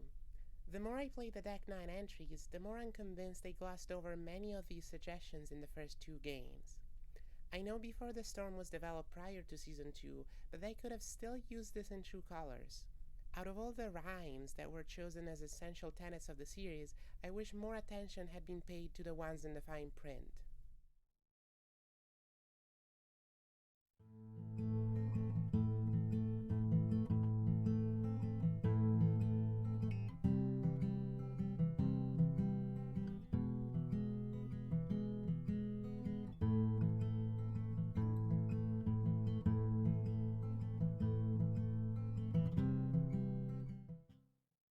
So there's always a kid, a superpower, an eye-candy US state, and a queer character, but maybe not all of these are necessary. These are all setup rhymes, though. What of the actual stories? Almost all of these games employ a mystery plot to carry the story along, and that's one of the most tired elements of this franchise. The mysteries of the Life is Strange games are solved with some help from the protagonist's supernatural abilities, although the actual mechanical process is pretty bare bones. The only game where the player character doesn't use supernatural abilities to unravel a mystery is Before the Storm. Season 2 is different from all the other games because the power is not only not necessary to solve the mystery, there's just no mystery to be solved. Plot is of obvious paramount importance for a franchise like Life is Strange. Earlier, I mentioned playing Secret of Monkey Island because of how in Life is Strange Max is called out for snooping around, and Guybrush, the protagonist of the Monkey Island games, usually isn't unless it's for comedic purpose. Although the 2 games don't share much, story is important for both. Even when telling stories became popular in the medium, like in point-and-click games, they couldn't really attempt to do anything similar to Life is Strange. This is mostly because of technical limitations, as fully acted dialogue and 3D graphics were mostly unfeasible on early 90s technology, but that didn't mean that there were no attempts at other elements that are essential to story-driven video games, like branching paths. Life is Strange is an adventure game, meaning that outside of branching paths, the only other gameplay element is puzzles.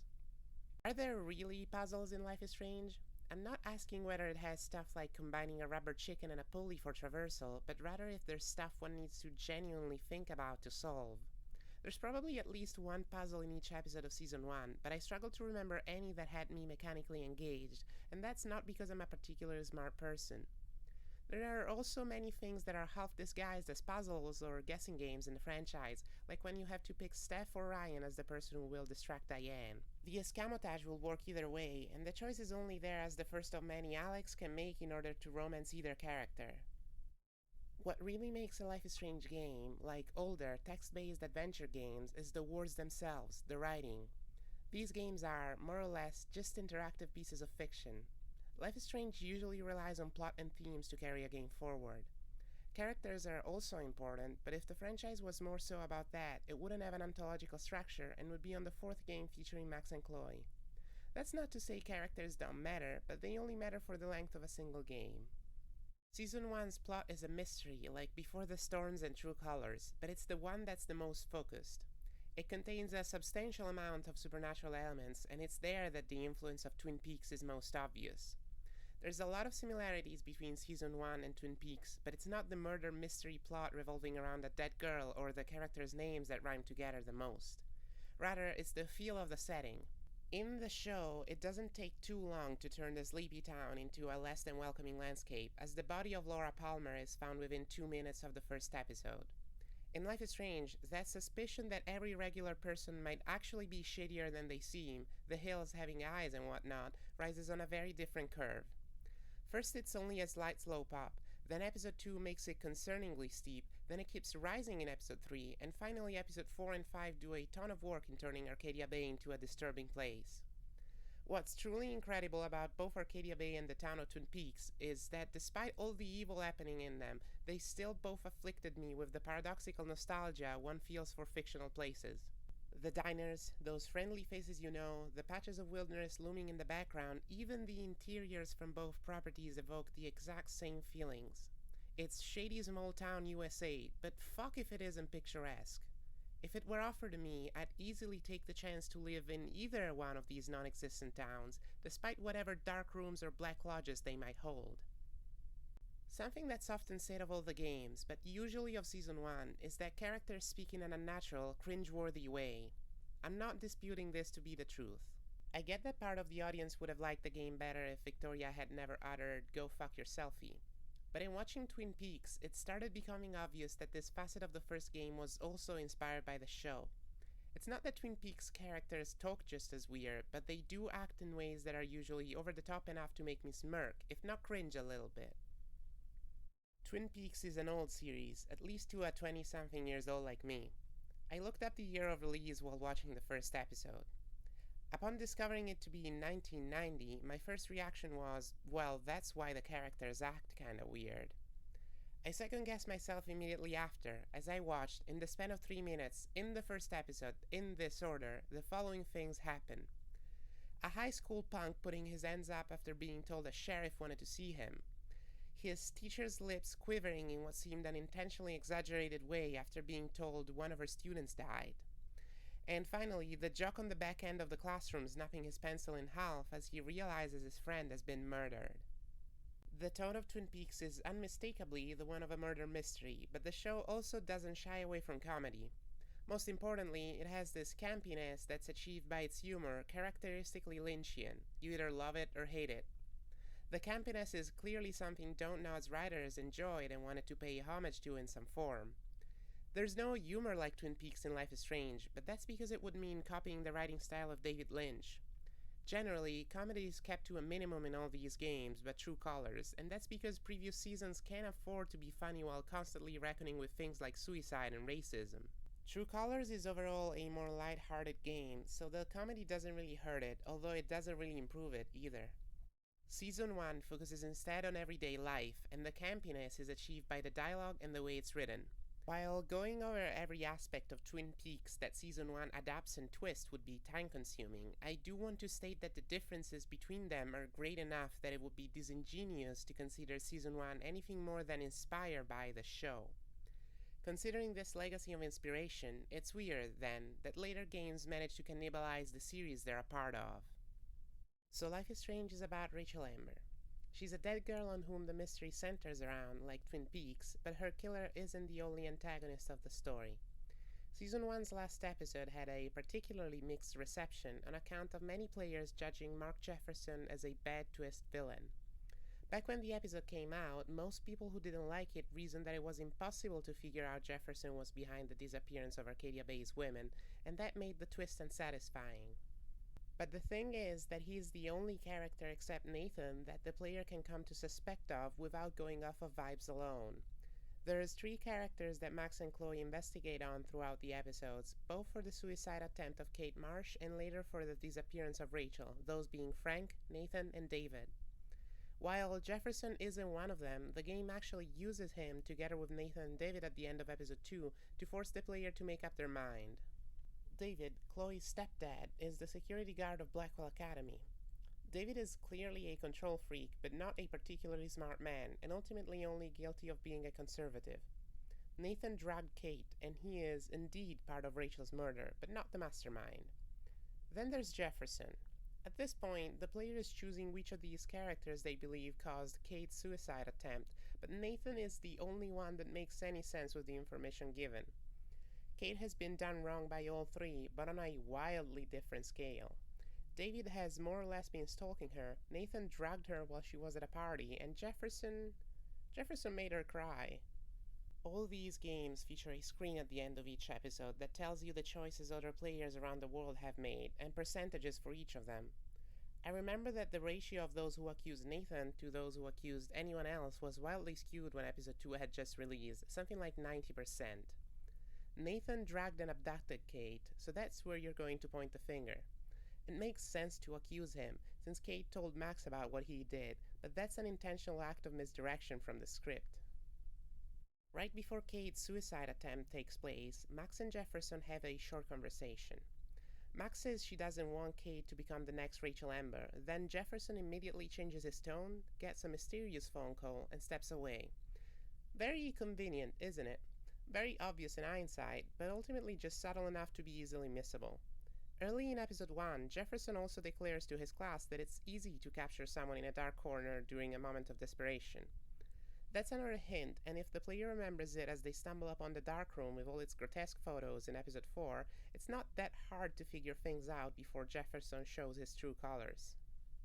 The point isn't to be able to recognize him as the villain from the get-go, but to have the setup hazy enough, and most of the suspects being guilty of something, that guessing he might not be innocent is only a possibility, not a certainty. There's no real subversion of expectations here, but there is an intentional feeling of uncertainty. I don't know too much about mystery fiction, but red herrings are a staple of the genre for a reason. Even after the reveal of Jefferson as a villain, the game still has one more antagonist to throw at the player. Jefferson is the more grounded, if clinically insane one, and Nathan is revealed to have been his lackey, but later also one of his victims. Yet Max overcomes Jefferson halfway through the episode and spends the rest focusing on another enemy, a threat on a far greater scale. The first game rhymes with itself. It starts with a nightmare where Max sees a storm heading for Arcadia Bay and ends with a playable nightmare sequence leading to a real storm. Every time Max rewinds, her power sends ripples through the fabric of reality, and through the butterfly effect, these ripples birth a storm.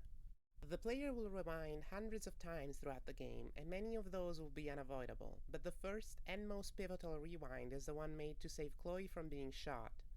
The game has taken dark turns, going from missing person story to suicide story to story with a deranged, maniacal antagonist, but the darkness keeps growing. At the climax, a game that started lighthearted and charming is made into one about an impossible decision. It's not as much an escalation as it is a descent, and it's a heart-wrenching one. The steps on the stairs have become more and more steep as they went on, and the whole of episode 5 is essentially Max's desperate attempts to not plummet down. Another popular critique of the game when episode 5 was released was that your choices never mattered in the first place. That's true when talking about the endings and not of the events within the game, but I don't think that was the point to begin with. The first Life is Strange is not a game about choices, it's a game about your experience with the narrative and the consequences you bring about. There's an achievement you get for finishing True Colors called The Only Promise is the Adventure, which would fit this game much better. I understand why someone would be disappointed at their choices not mattering for the ending they get, but the thing is that some choices still matter in major ways, like whether Kate lives or not. In the context of gaming, though, choices are usually assumed to play an important role in which ending you get, and that's the thing this franchise rarely does. Despite all of that, I was never annoyed at Season 1 for not taking my choices into account when I got to the endings. Season 1 is a non-linear narrative game, but the whole pitch is that you can undo your past decisions and choose something else instead as many times as you'd like. You can do the same at the end and sacrifice Chloe, which in practice is just a bigger rewind that undoes your whole playthrough. Or you can save her, and then the choices you've made to help the residents of Arcadia Bay will be for nothing. No matter what the player does, there will be a definitive choice at the end, something written in stone, which is the very thing that Max and the player spend most of the story trying to avoid. This is a non-linear, choice-based game where the protagonist is given, very early on, a power that removes the importance of choice. That's why I struggle to see how this lack of importance couldn't have been reckoned with. Did anyone really expect the universe to simply turn a blind eye to Max's actions? Dread it, run from it. Destiny arrives all the same. Season 1, like most of the other games, is a coming-of-age story. The themes of inevitability tie into this. Max needs to learn to let go rather than keep trying to fix everything, which is something teenagers struggle with, regardless of their ability to hop through time. The fact that this is a coming-of-age story is already obvious in the moment-to-moment storytelling, with Max being in her last year of high school, but the game spells it out for you at the beginning of Episode 5. Jefferson's motive for kidnapping so many young women and filing folders with their pictures is that, as he puts it, he's obsessed with capturing the moment when innocence evolves into corruption. That sums up becoming an adult, especially in a traditionally Christian, sexual view, and is another step in the story's descent into darkness. The corruption present here is of the very thing the story is about, the shift from the dreams of childhood to the terror of adulthood, turning this phrase from a villain's flaunting into a pretty obvious comment on the plot. When it's not so dark, Life is Strange's coming-of-age plot is a window into the game's most melancholic images. The one that stuck with me best throughout the years is Max and Chloe walking on railroad tracks, promising each other that they'll be together no matter what, while walking towards an uncertain future. The game is filled with little scenes like this. Chloe dancing while Max takes a picture of her, or the two of them hanging out together in the junkyard, or sneaking out at night. These moments of pure bliss are safe spots in a sea of uncertainty, and also part of the reason why Chloe's romance option feels so much better than Warren's. So how do you make a sequel to a game like Life is Strange? You can't really go forward, because that would mean making one of the endings canon. It turns out that's not entirely true, thanks to the introduction of the prompt in Season 2, and then of the multiverse in the comics. Before all that, a smaller game was released which looked backwards rather than forward. At the close of 2015, the writers at Don't Nod stated clearly that Max and Chloe's story was over and that they wanted to move on. While Don't Nod was busy with Season 2, Square Enix itself tasked Deck 9 with producing the prequel Before the Storm. I can't help but wonder if the worst reception of Season 2 is what shifted full control of the IP to Deck 9, since they didn't have any issues with returning to Arcadia Bay. I couldn't get over the first game, both its characters and setting, and Square Enix couldn't get over how much money the game was racking in. That makes Before the Storm a win-win situation, right? It does not. Before the Storm is not a bad story in isolation, and the sense of melancholy of the setting alone gives the game a similar feel to Season 1. Together with returning characters, this creates a good enough foundation, but the writing leaves a lot to be desired. The credibility of the script is at times also influenced by what Season 1 established. That was an expected risk, given the game isn't written by the same people who wrote Season 1, but not any less bad for it.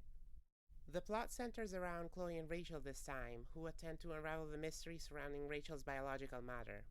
It also marks the second instance of a mystery at the center of the plot, and here it feels the reason for that is the first game did it. The mystery plot is, by far, the worst part of Before the Storm, with a forgettable villain and a best ending that simply can't be reconciled with the first game.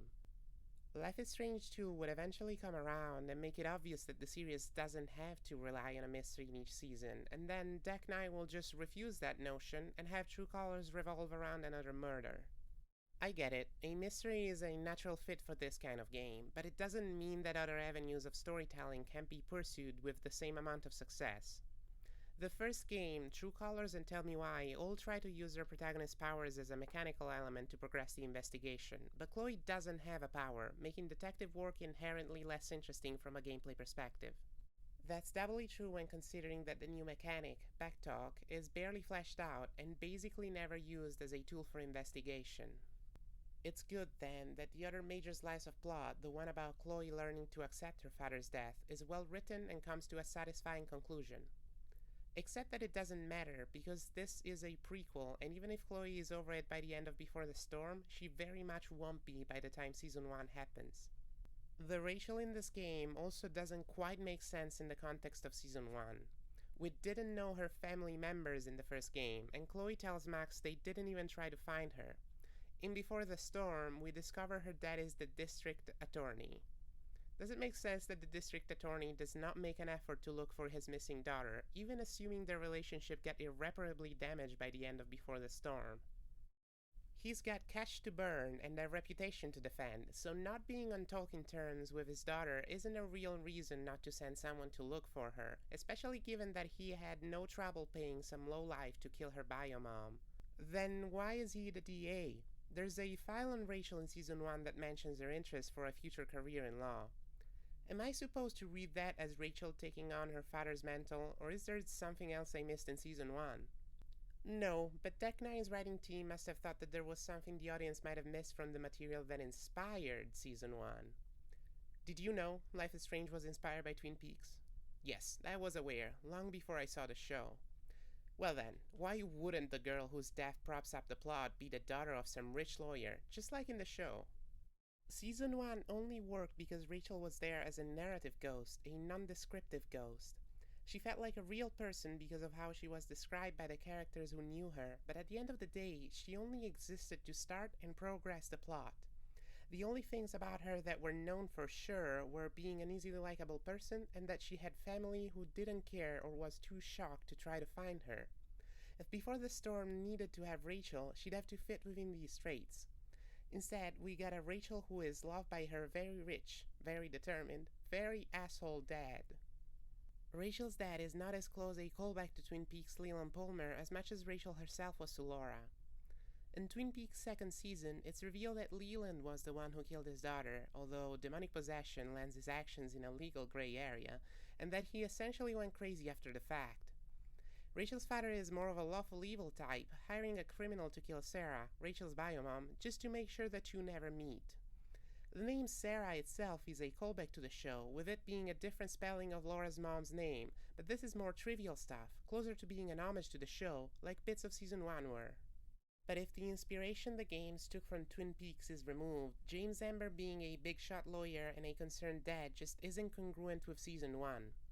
The game is essentially asking the player to consider the ending where Chloe tells Rachel the truth canon, which is kinda bad given that canonical endings are impossible to define for a series like Life is Strange.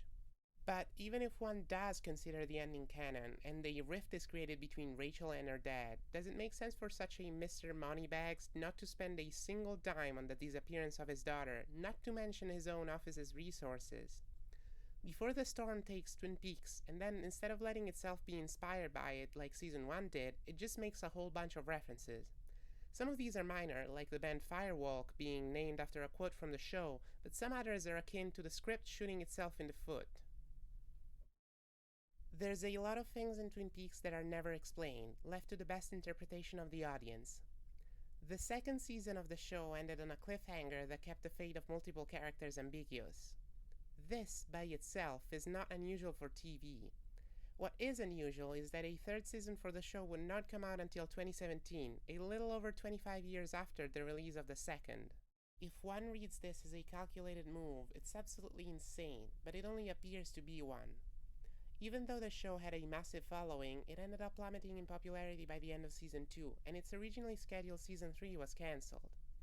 Yet Twin Peaks did eventually make a comeback for a final season, and I feel that this 25 years break ended up working in its favor, adding much to the mystique. At the end of the final episode of the second season, Dale Cooper, the main character of the show, is told, "See you in 25 years."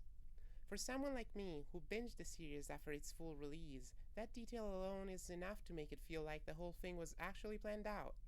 That may not be true, but given the specificity of the 25 years line, I'd like to believe it was destiny.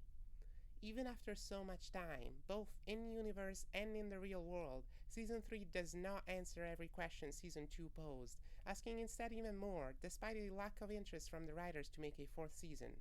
The first Life is Strange came out in 2015, while the final season of Twin Peaks was still being filmed.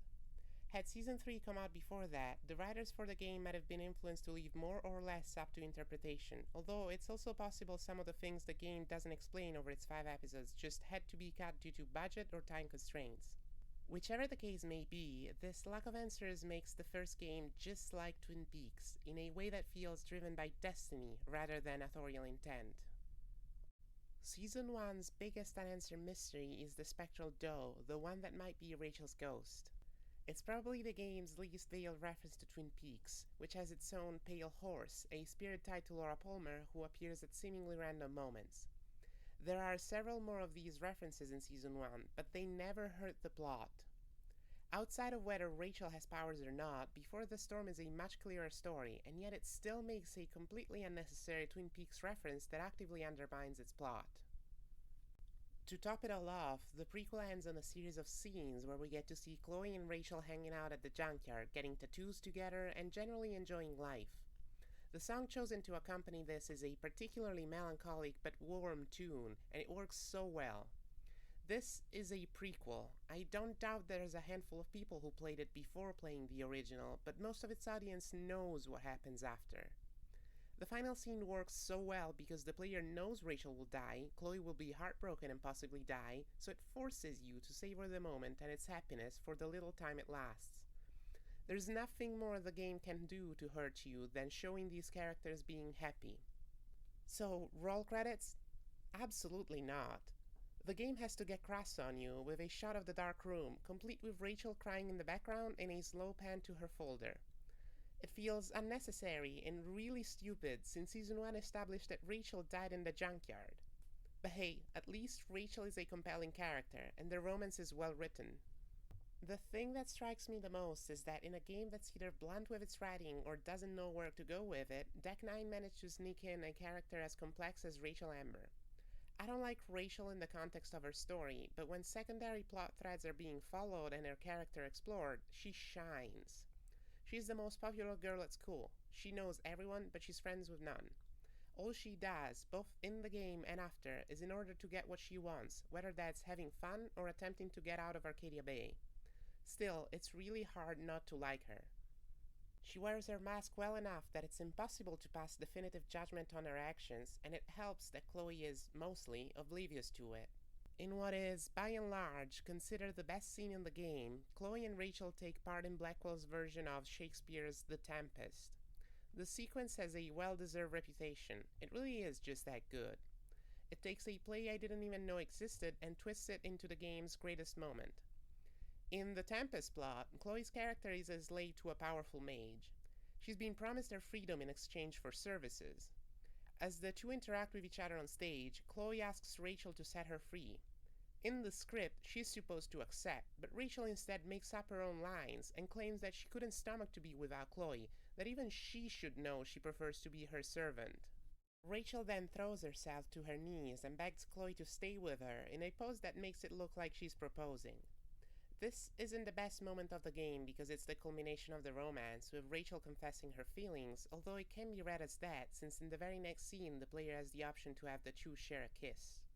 It's also not the best scene in the game because of how it furthers the understanding that Rachel is really just manipulating Chloe. No, it's so good because it can be read as either of those things, and the player has to choose what to believe. That's how well Rachel is written. She can fool even the audience into thinking she cares about Chloe, and you don't ever get to know what part of you is right about her, your guts or your heart. Hell, it may even be the case that it's both. Despite how interesting Rachel is as a character, the game absolutely fumbles the bag with her at the beginning of the third episode.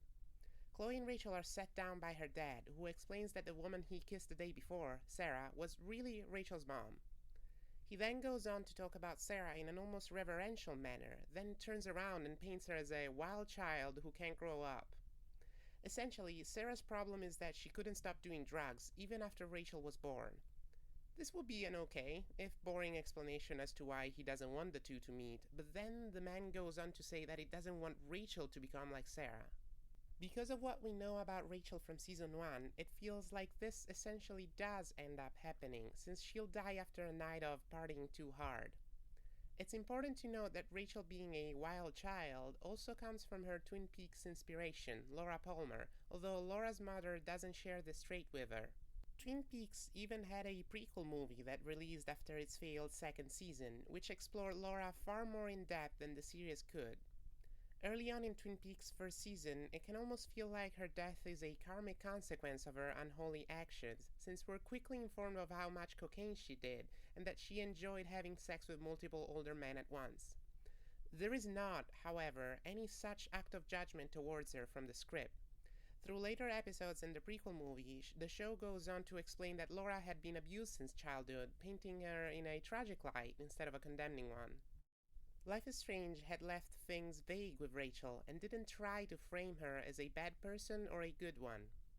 Before the Storm's portrayal of Sarah as a wild child and Rachel as destined to follow in her footsteps feels belittling at best.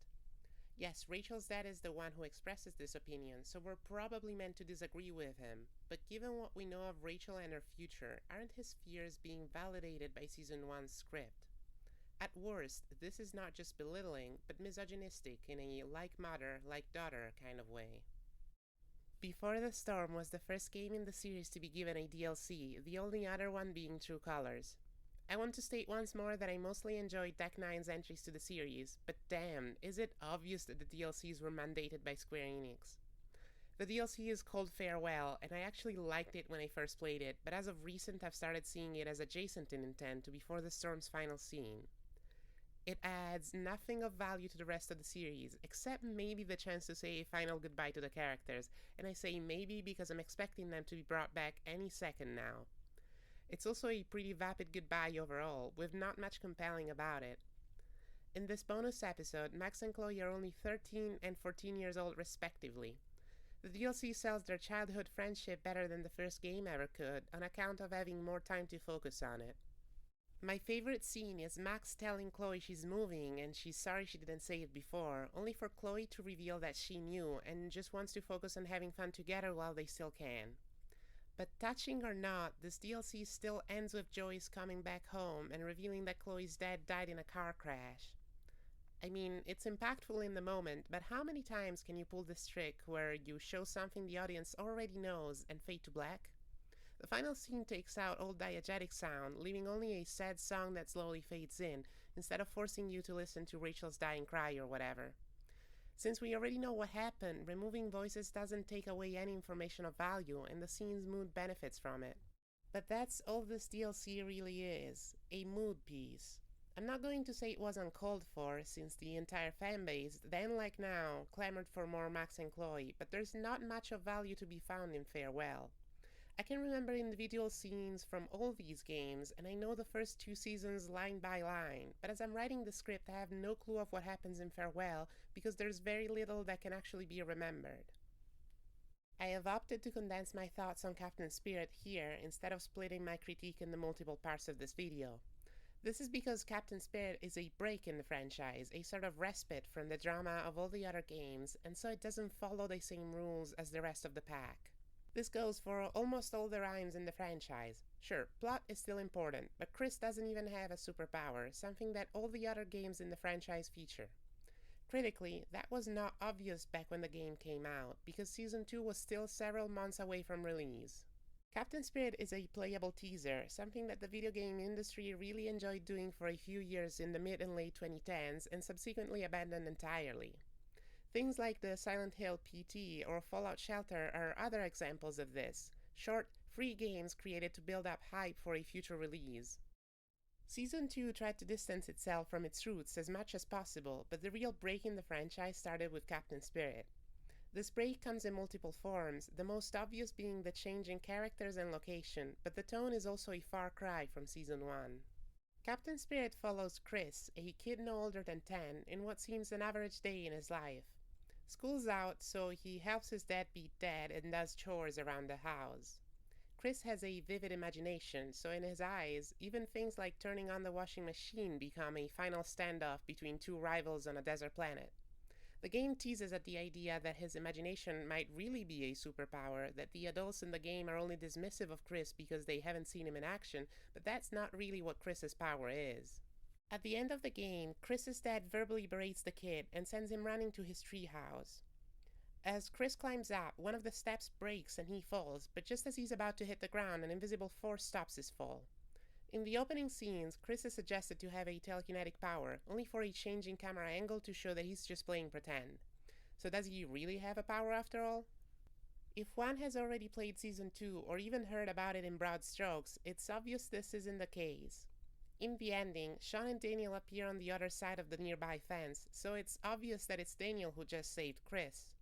If you don't know who they are, the game is greatly enhanced and essentially played in its truest form, is a playable teaser with a cliffhanger that'll be resolved in the next game. Later on in this video, I'll talk about the episodic format most of this franchise employs in relation to how players experience the story. Captain Spirit is an outlier in the franchise because it's a self-contained story, and so it doesn't matter if one played it on release or 10 years later, as the same experience would result. At the same time, because of its final scene and its nature as a playable teaser, I find that it's not as good an experience now as it was back when Season 2 hadn't come out yet.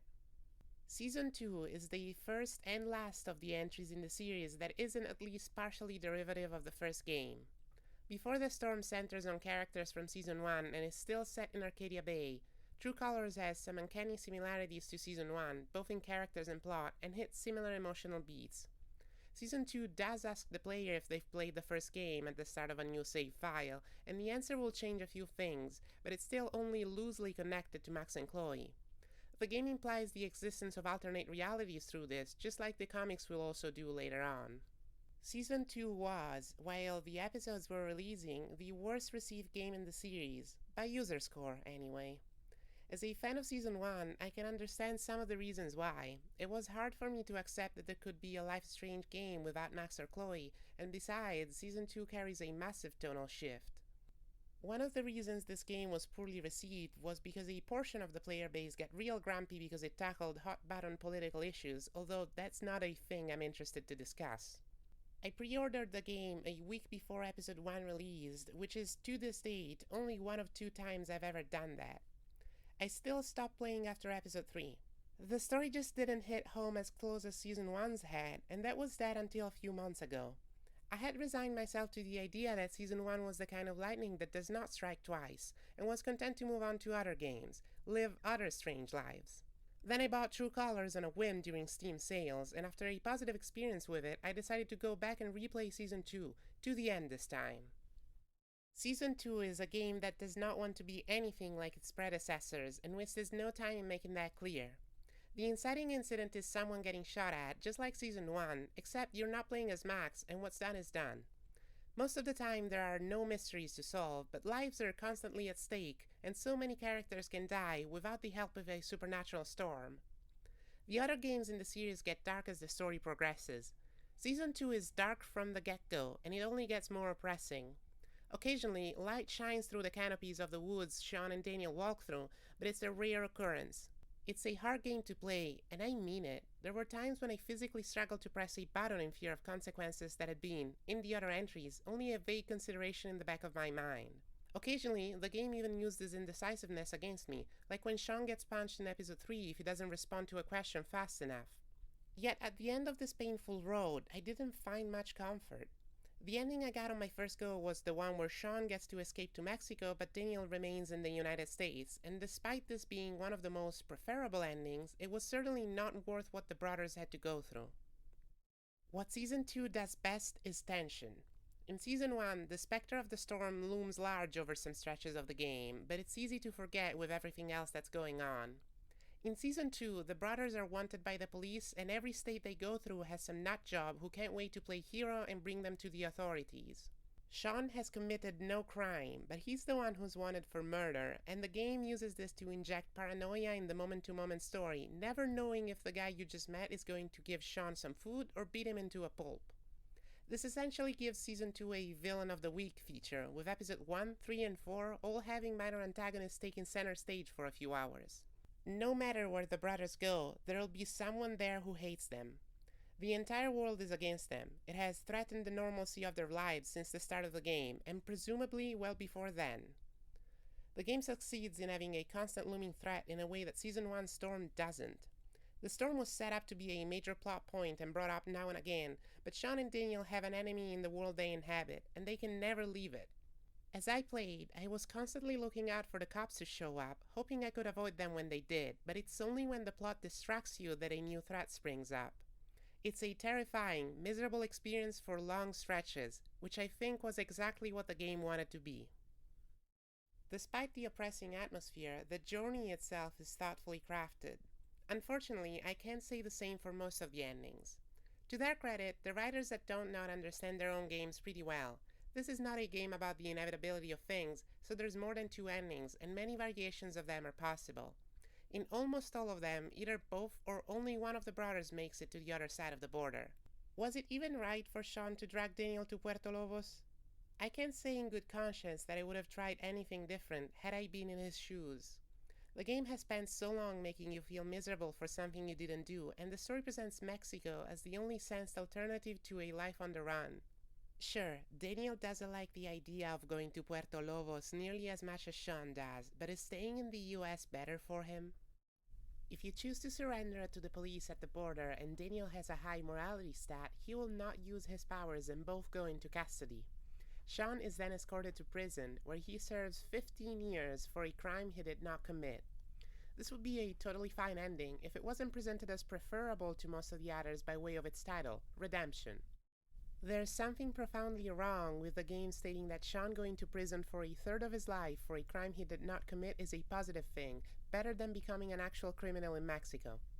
It has me wondering whether I'm just reading this wrong, especially with the game taking the brothers' side for the rest of the story. The ending is called Redemption. Redemption for what? If you choose not to surrender, Daniel will kill a whole lot of people, but before that, almost everything that the brothers can do in the game is done in the spirit of survival and self-defense. Sean can avoid doing some bad stuff in the game, but there's always an option not to hurt anyone. Compare this to Season 1's endings. In order to progress the story, the player cannot avoid using Max's rewind. This in turn justifies the ending's reckoning with her incredible powers and the ways in which she destabilized the universe. Redemption sure isn't a good title if you didn't kill anyone and only strike back when someone tried to hurt Sean or Daniel. Even then, it's not really their fault when they get roped up in sticky situations, and something like punching your neighbor does not warrant your dad getting shot at and killed.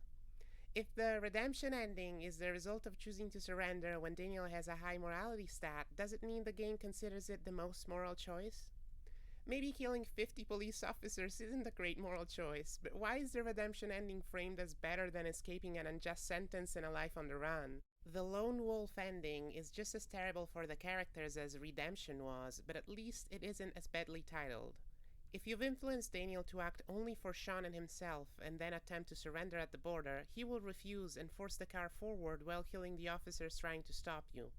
Sean doesn't expect this to happen, and the brothers don't work together, so he ends up with a bullet in his neck. Daniel, alone in Mexico, turns into a criminal because Sean has taught him to act in opportunistic ways. Clipped newspaper articles shown in this ending mention an increase in pickpocketing in Puerto Lobos, a statistic I struggle to see Daniel raising by himself, and an unbelievable bank heist, something Daniel would easily be capable of. We're then shown a teenage Daniel sitting in front of an altar he's made for Sean. The altar just so happens to be full of candles plastered with images of the Virgin Mary. There's an argument to be made that these might be commonplace in Mexico, but even though the country does have a majority of Catholics, the candles still feel stereotypical and out of place in a game that's otherwise so devoted to being a condemnation of racism in all its forms. It's much worse when you consider that Daniel was very much not religious at all throughout the game. It's possible I might be looking a little too much into this, but it's already the second ending that feels a bit weird on this front and sticks out in this otherwise standard bad ending. Because bad is certainly what it is, and my complaint is not so much that it makes it boring, but rather that it feels forced. Sean dying from a bullet in the neck because the two don't work together to escape the country feels more like a cosmic jab from karma to the player rather than the outcome of a choice. I mean, a stray bullet could have hit Sean regardless of whether he worked with Daniel or not. Life is Strange 2's other endings are all consequences of the player's actions in one way or another, but Lone Wolf feels closer to Season 1's endings, inevitability and all. Do the bad thing badly and you'll get punished real bad for it, even though there's no way for the plot to kill Sean honestly. The next ending is titled Parting Ways and is far more convincing than the previous two. It's more or less a neutral ending. If Daniel has a high morality stat, he'll help Sean escape to Mexico, but will stay at the border and let himself be captured, likely because of the guilt he feels after killing so many to set his brother free. It's very bittersweet, but not a bad outcome overall for either of them. It's the one I got on my first playthrough, and I almost feel like it was intended to be the ending most players would see. Assuming a player cares enough about the story to keep playing, they'll probably also care that the characters do well for themselves, so they'll make sure Daniel grows up a good boy. Sean's desire to reach Puerto Lobos can easily rub off on the player, so the choice to fight back at the border is also the most likely outcome for any given first playthrough. There is one last ending, possibly the best out of all of them. Counterintuitively, you can only get it by finishing the game with a negative morality stat. The Blood Brothers ending is just as confusing as Redemption was, but after ruminating on it, I find it a bit less nonsensical than at face value. This is the one you get when choosing not to surrender while Daniel has a low morality stat. You kill a bunch of people to escape to Mexico, and Daniel starts using his power irresponsibly. That's bad. Once the brothers make it to Mexico, Daniel also becomes a bit of a criminal, but instead of grand heists, he takes down local gangs. That's good. Sean opens a car repair shop as his main way of supporting himself and his brother. This is not exactly great. Fixing cars was their dad's biz too, but Sean made it clear in episode 1 that he wasn't interested in taking up Esteban's mantle. While in the shop, the brothers are attacked by 3 thugs, and one of them pulls a pistol on Sean. Daniel walks in and uses his power to scare them off, then Sean takes the gun and locks it in a safe. Here the game seems to decide that Blood Brothers is not that bad an ending, despite the choices that led to it, with Sean and Daniel being responsible firearm owners. The bros then go to their backyard, crack open a cold one, and Sean lights a cigarette with Esteban's old Zippo. It makes sense that the high morality surrender choice ending, Redemption, will result in a negative outcome, as the brothers will be giving into a corrupted system. It also makes sense that the high morality fight back choice would be a neutral ending. It makes a little less sense that a low morality surrender choice would kill Sean, but the game really wants to have an unapologetically tragic ending. But the low morality fight back choice seemingly being the only good option out of all of them, it's a little counterintuitive. This ending was probably intended to be neutral and bittersweet like Parting Ways, but after living through Sean and Daniel's struggles, it doesn't feel that way at all. It's the only ending where the brothers are together and in relative safety, and I wouldn't want it any other way. Yes, Daniel needs to kill a lot of people, but in the only ending where he's doing somewhat better, he's separated from Sean and under permanent house arrest, with the government likely treating him as a lab rat after discovering his power. He kills a lot of people in that ending too, and he's probably scarred by his own actions in both. It's not a good outcome for him either way, but that was never going to be a thing. Despite Blood Brothers being locked behind a low morality and negative ending choice involving plenty of murder, it makes sure to show that the brothers do not become bad guys as a result of it.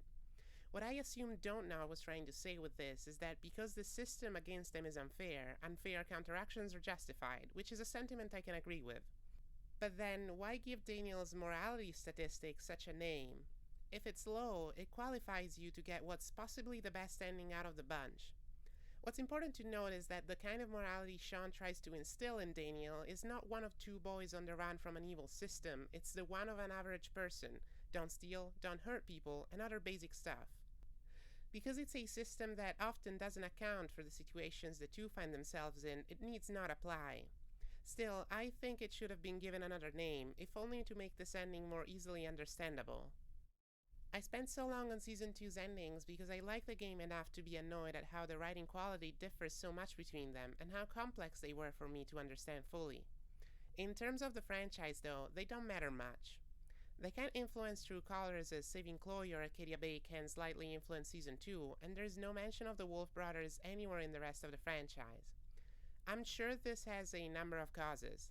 First, the franchise acknowledges the existence of alternate realities, and having to choose between 4 endings every time you start a new game could be hard to incorporate.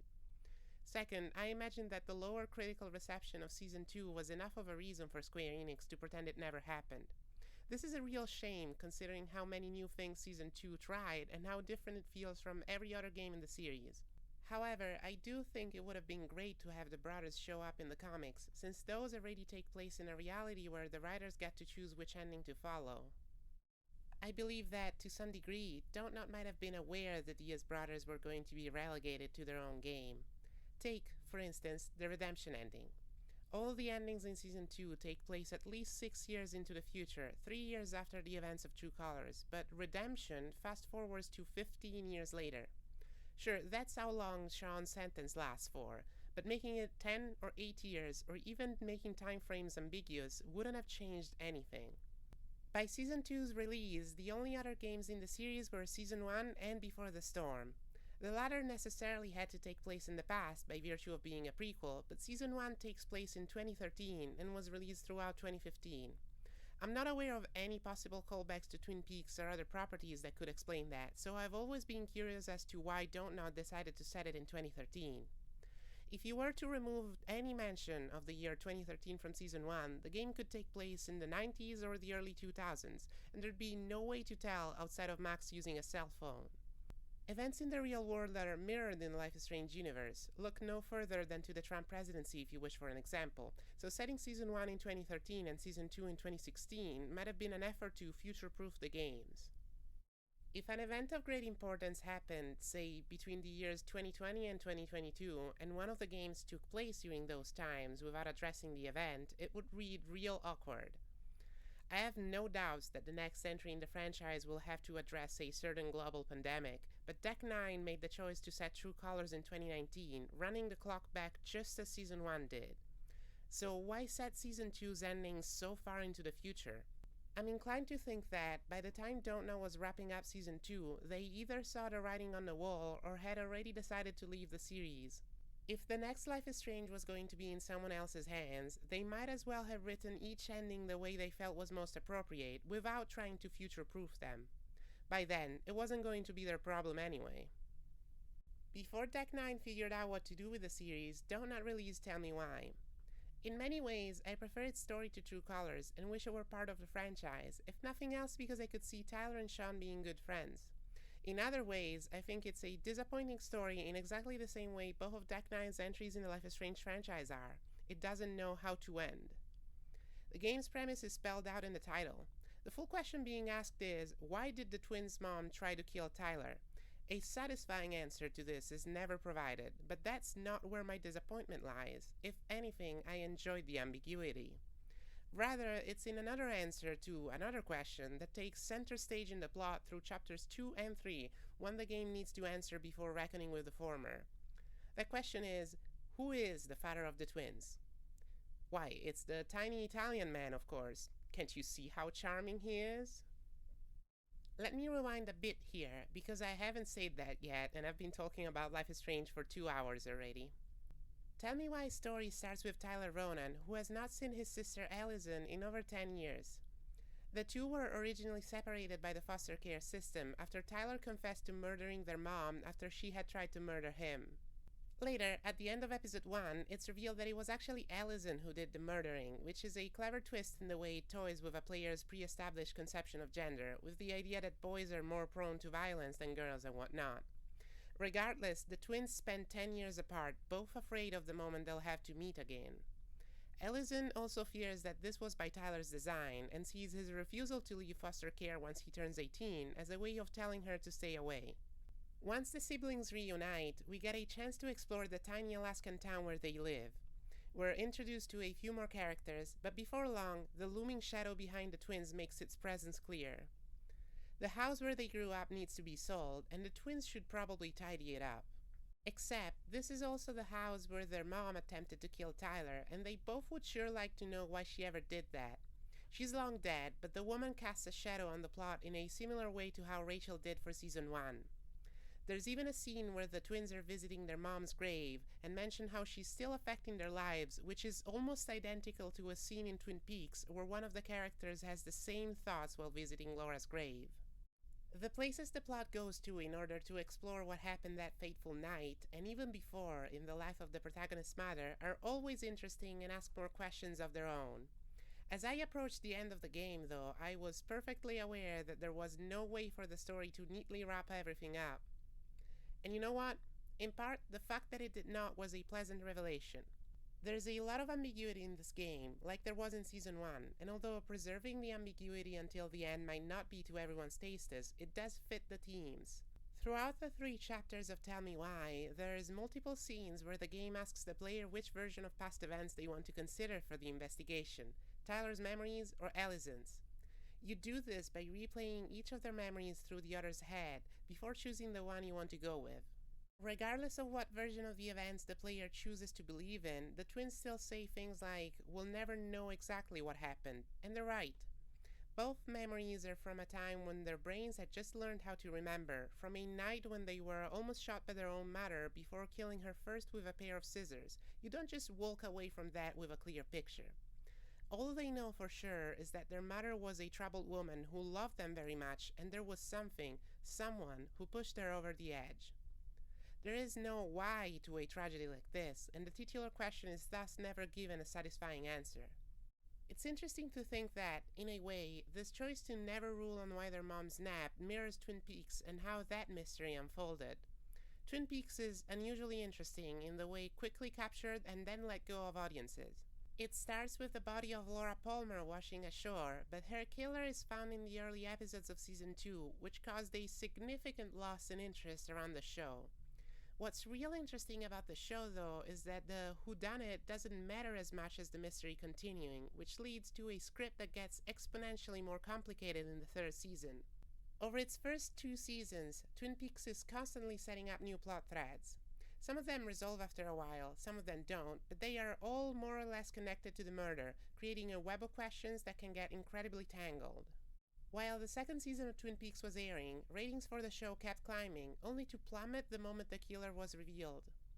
The whodunit does matter in a show like Twin Peaks, but in modern shows, writers are wary they can only answer a question like that in the last episode when they are ready to tie a bow on their story or to start a new arc.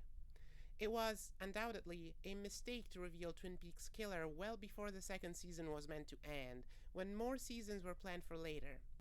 Generally speaking, Twin Peaks is at its best before that revelation comes, because it can keep up its mystique, can keep its vibe intact. In Season 3, through more mysteries, this mystical vibe returns, and wisely the new questions of the season are never given a clear answer. As long as there is a mystery, there is a show, and so the intrigue never ends. Tell Me Why's decision to never give a why is more a choice to have an anticlimax, more a willingness to be respectful to similar real-world tragedies than an attempt to keep the game's vibe intact.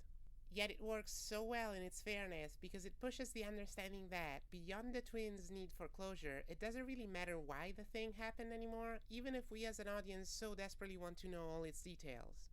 It matters that Marianne was pushed over the edge and that the twins suffered as a result.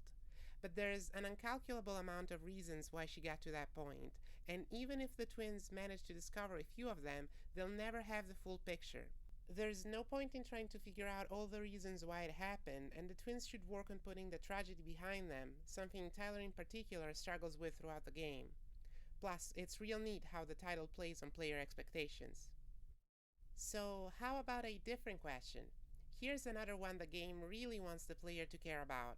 Who is the twins' father? Unlike the other question, there could only be one good answer to this, and that is some middle-aged guy in the local community who knew their mom. The first and second characters who might have been their dad were too obvious, so it had to be someone else. The correct question to ask is, how many suitable candidates has the game shown me? Outside of Sam and Eddie, there's really only one guy left. This process of elimination took my interest out of this new mystery entirely and ended up making me feel the same way about Becky that all those people must have felt about Jefferson back in 2015. Mr. Vecchi is such a weird character to pull out of a hat at the end of the game that, had I not gone by process of elimination, I wouldn't have even thought of him, despite the guy being the last middle-aged male character the game had shown me.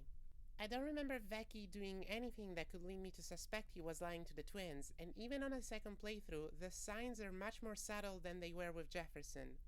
He is just some funny-looking, fifth-generation Italian immigrant. He is also old, much older than the twins' mom would have been when she met him. The game addresses this, explaining she was at a particularly vulnerable moment and Becky exploited her, but that's not even the only way he's revealed to be cartoonishly mean at the end of the game, and it all feels forced. I'd go so far as to say that, at the game, decided it wasn't going to give me the identity of the twins' father like it withheld an answer to its titular question. I would have liked the ending better. So as I spoke of true colors throughout this video, I made it evident that I find it too derivative of Season 1. It has a bisexual female protagonist who's very likely intended to be read as neurodivergent, a deliberately melancholic setting, and so on. But is the plot similar to? Not quite. The setup is basically identical to the one in Tell Me Why, with Alex and her brother being estranged foster care siblings. While writing the script, I've been playing Twin Mirror, one of the more recent Donut games, and it's interesting to note True Colors is also similar to it in how they both have neurodivergent protagonists that are moving to rural mining towns. I thought about adding the game to this video, but I had to draw the line somewhere. The similarities between True Colors and Tell Me Why, though, are worth mentioning. Tell Me Why is more so a game about building trust with someone you feel you ought to know better and how different people will be shaped differently by the same events. True Colors is, at its core, a story about finding your own place in the world, a partial retreading of minor themes in Season 1, but here it's more of a focus. Consider, for instance, how Tell Me Why doesn't even care to bring up the foster care system after the first episode, and how True Colors depicts it as the horror that it often is. Alex is looking for her place in the world because, so far, she hasn't had somewhere she could call home. She was pretty much stuck in hell for 20 years. The game even allows you to choose whether Alex stays in Haven Springs or leaves at the end, which kinda feels like a watered-down version of Season 1's final choice. This, unfortunately, isn't the only place where True Colors' plot smells a bit too much like Season 1's. Almost every part of the plot feels original up to the end of Chapter 4, where the game pivots back, almost entirely, into Season 1's story beats.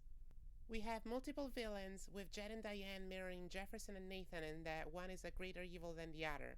There's also some Nathan in Mac, and depending on your choices, he even gets a short moment of redemption, although it isn't a one-to-one thing. Jed and Jefferson, on the other hand, fulfill the exact same role of being older, highly respected men in their communities who eventually turn out to be far more sinister. One of the issues with these elements being so close to each other is that they make True Colors' twists obvious to anyone who's played Season 1, but it's not like True Colors is trying to be subtle anyway. Chapter 3 is named Monster or Mortal, and the bulk of it is spent in a LARP, a live-action role-playing session organized to distract Ethan from Gabe's death. At the start, Jed plays a quest-giving king who cares deeply about his people, and by the end he turns out to be a deceitful villain, only looking out for himself. It's somehow more on the nose than Jefferson monologuing about loss of innocence in Season 1, to make sure the player understands that that game is a coming-of-age story. If True Colors' LARP sequence is supposed to serve as foreshadowing, it might as well have downloaded a copy of the game's script into your computer instead. That's without mentioning how unconvincing it is for Alex to go along with Jed in Chapter 4. Sure, let's have the protagonist follow the old man in the woods so that he can show her what really happened in those old mines. The players won't suspect a thing. Even the timing of Jed's reveal as a villain is the same as Jefferson's, right at the end of the game's 4th episode. Season 1 Storm, that existential threat to the characters, is also mirrored in the Typhoon Corporation. The mining company has a strong presence in Haven Springs and is the reason why Alex's brother dies at the end of Chapter 1. Like the Storm, it exists in the background throughout the whole game and can only be fought through indirect means. These are imperfect comparisons. Jed is more morally ambiguous than Jefferson, and I generally find him to be the better character, although I seriously struggle to look past their similarities. One can also argue that Typhon is not a mirror to the Storm, because the Storm certainly wasn't working with Jefferson. This nuance and a handful of others give the scriptwriters plausible deniability on whether they took too much inspiration from Season 1. Still, the multiple villains setup is not new to the franchise in a game that's already similar to Season 1.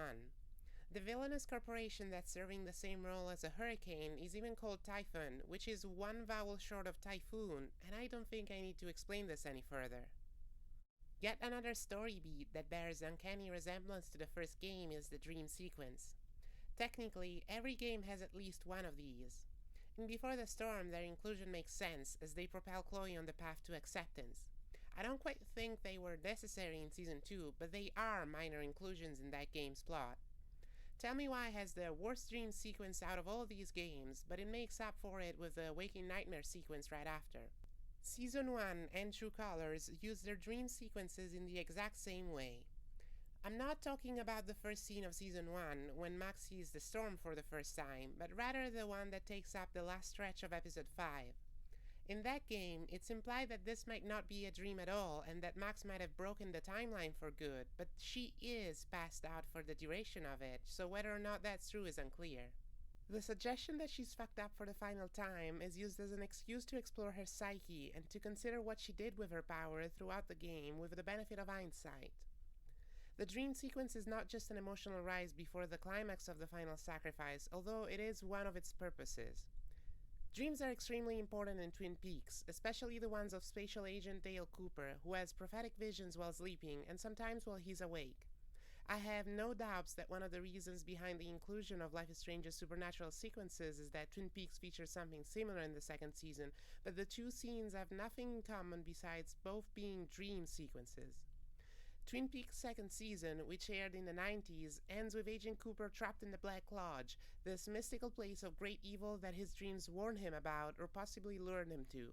Importantly, it isn't actually a dream. The Black Lodge is more like an alternate plane of existence, but it's a real place. Agent Cooper's dreams are used to set up this alien world, with the Lodge's envoys infiltrating his mind. There is no real parallel to this in Life is Strange. Max sees the storm at the beginning of the game during a dream, but not the place she ends up in after breaking the fabric of time. It's another instance where the first game is capable of taking something from the material that inspired it while still doing its own thing. Ultimately, the main point of Episode 5's dream sequence is to funnel the plot into the climax. The final area of the dream shows still of Max and Chloe together, prompting the player to realize that most of what happened in the game was, to varying degrees, about the two of them and their relationship. Sean's dreams in Season 2 were just that, memories recalled by his sleeping brain, and they're there to make the players ruminate over their choices in past episodes. True Colors' dream sequence is more than that focused, but it feels uncalled for, and I can't stop wondering whether it was included because the first game had one. Alex has to relive some of the most traumatic events in her life over and over until she remembers them the way they really happened. It's not the same thing that happens in Season 1, but repetition of past events is also an important part of Max's dream sequence. The events Max confronts are limited to what happened during the game, whereas Alex's focus is on her childhood, which is never shown to the player before Chapter 5. The repetitions in Max's dreams also work differently than in Alex's. They are mechanical, not just narrative. The characters patrolling the nightmare can spot Max, and fail states are possible. The player is not allowed to go forward until they do things in a specific way. In True Colors, it's just a matter of repeating traumatic events until Gabe's ghost is satisfied. The repetition in Alex's nightmare is the narrative kind. There are no fail states, just scenarios to go through a few times. I don't like the way True Colors employs repetition, not because of the lack of mechanical repercussions, but because it just doesn't fit the game. Season 1's dream sequence might be repeating itself because Max fucked with the timeline, but even if that's not the case, the sequence still rhymes with her power of rewind. The one thing that might have made True Colors' relieving trauma sequence work better is if Alex had been written as an aspiring actress rather than a wannabe musician, with how many times Gabe's ghost tells her to play her part.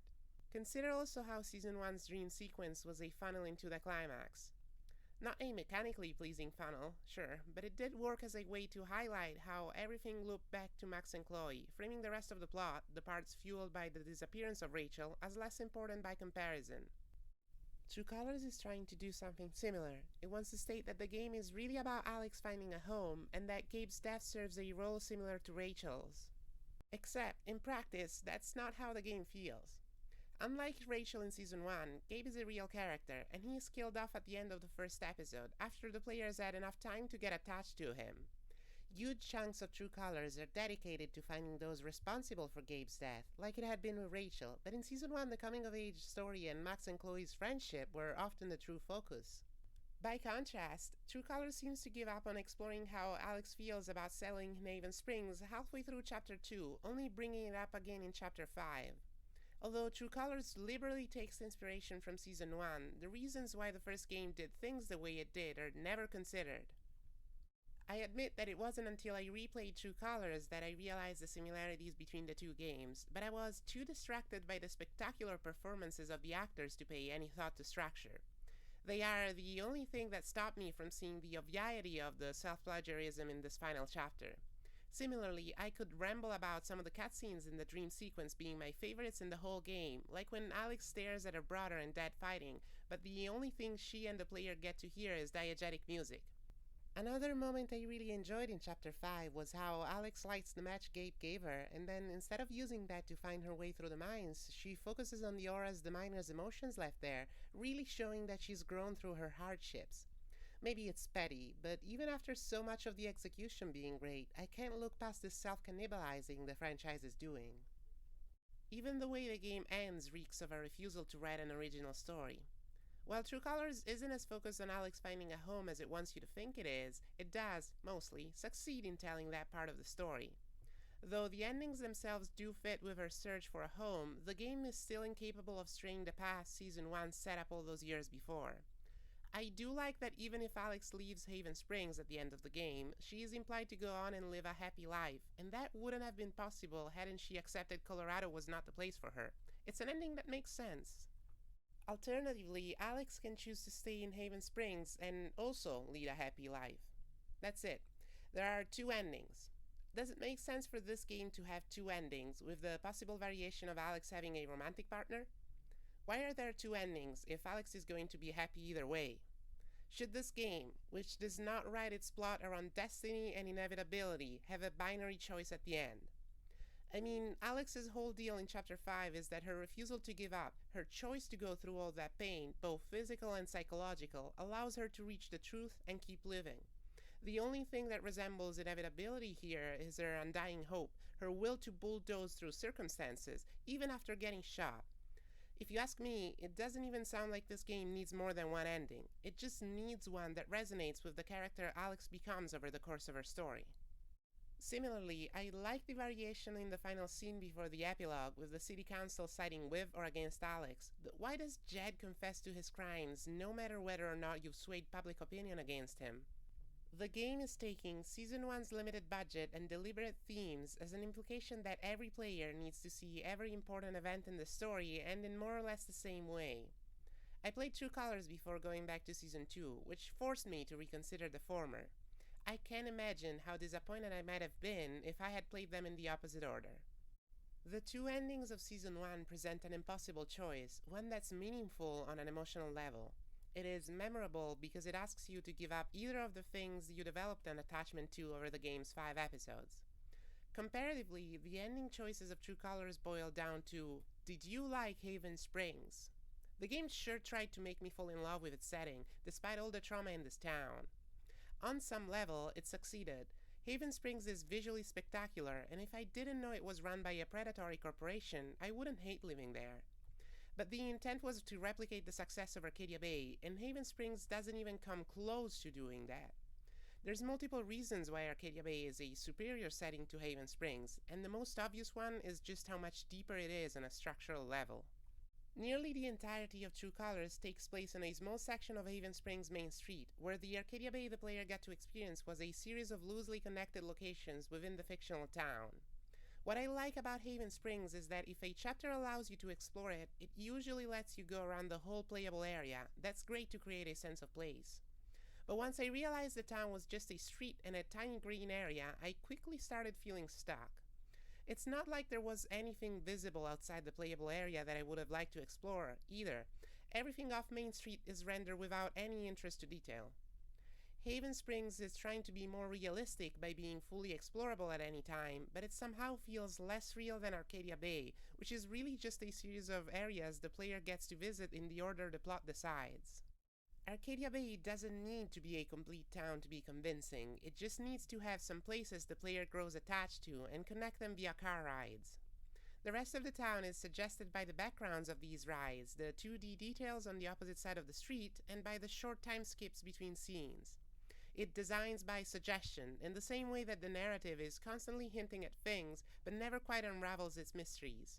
It's like the fuzzy edges of the distant past Max reaches through her Polaroids. It's blurry, visually undefined, and it's in this ambiguity that it finds its identity. Haven Springs is crystal clear and looks more realistic, but the size and lack of detail outside of its boundaries make it feel like a beautiful hologram in the shape of a cage. Even if the playable area had been larger and the setting easier to love, the ending still wouldn't have felt as meaningful as Season 1's. There's nothing Alex can gain for staying in Haven Springs over leaving it to seek fortune in the music world. Sure, she's found a place that feels like home, but it's clear that's not all she wants out of life. In that sense, it's not just a binary choice between two flavors of happiness, it's a binary choice between a lesser happiness and a greater one, a shot at fame. And who's there to say Alex can't come back to Haven Springs if she can't make it big? Just like with Season 2, I like the game enough to feel thoroughly confused at how it ended, and the more I think about it, the less sense the endings make. I did enjoy True Colors, just more in certain aspects than others.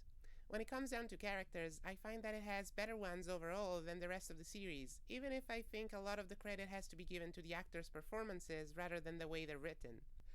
Though the player only gets so much time with each character, Alex's abilities being tied to empathy allows the script to show them at their highest highs and lowest lows. I think the best of these emotional beats is the one with Charlotte in episode 3, but I have a soft spot for the scenes with Ducky and Pike, too. Even if he's a rehashing of Jefferson, I find Jed to be the best villain in the series. Predictable, maybe, but not one note like most of the others are. True Colors' greatest issue, just like Before the Storm, lies in not knowing where to lead all its plot threads when approaching the end of the game.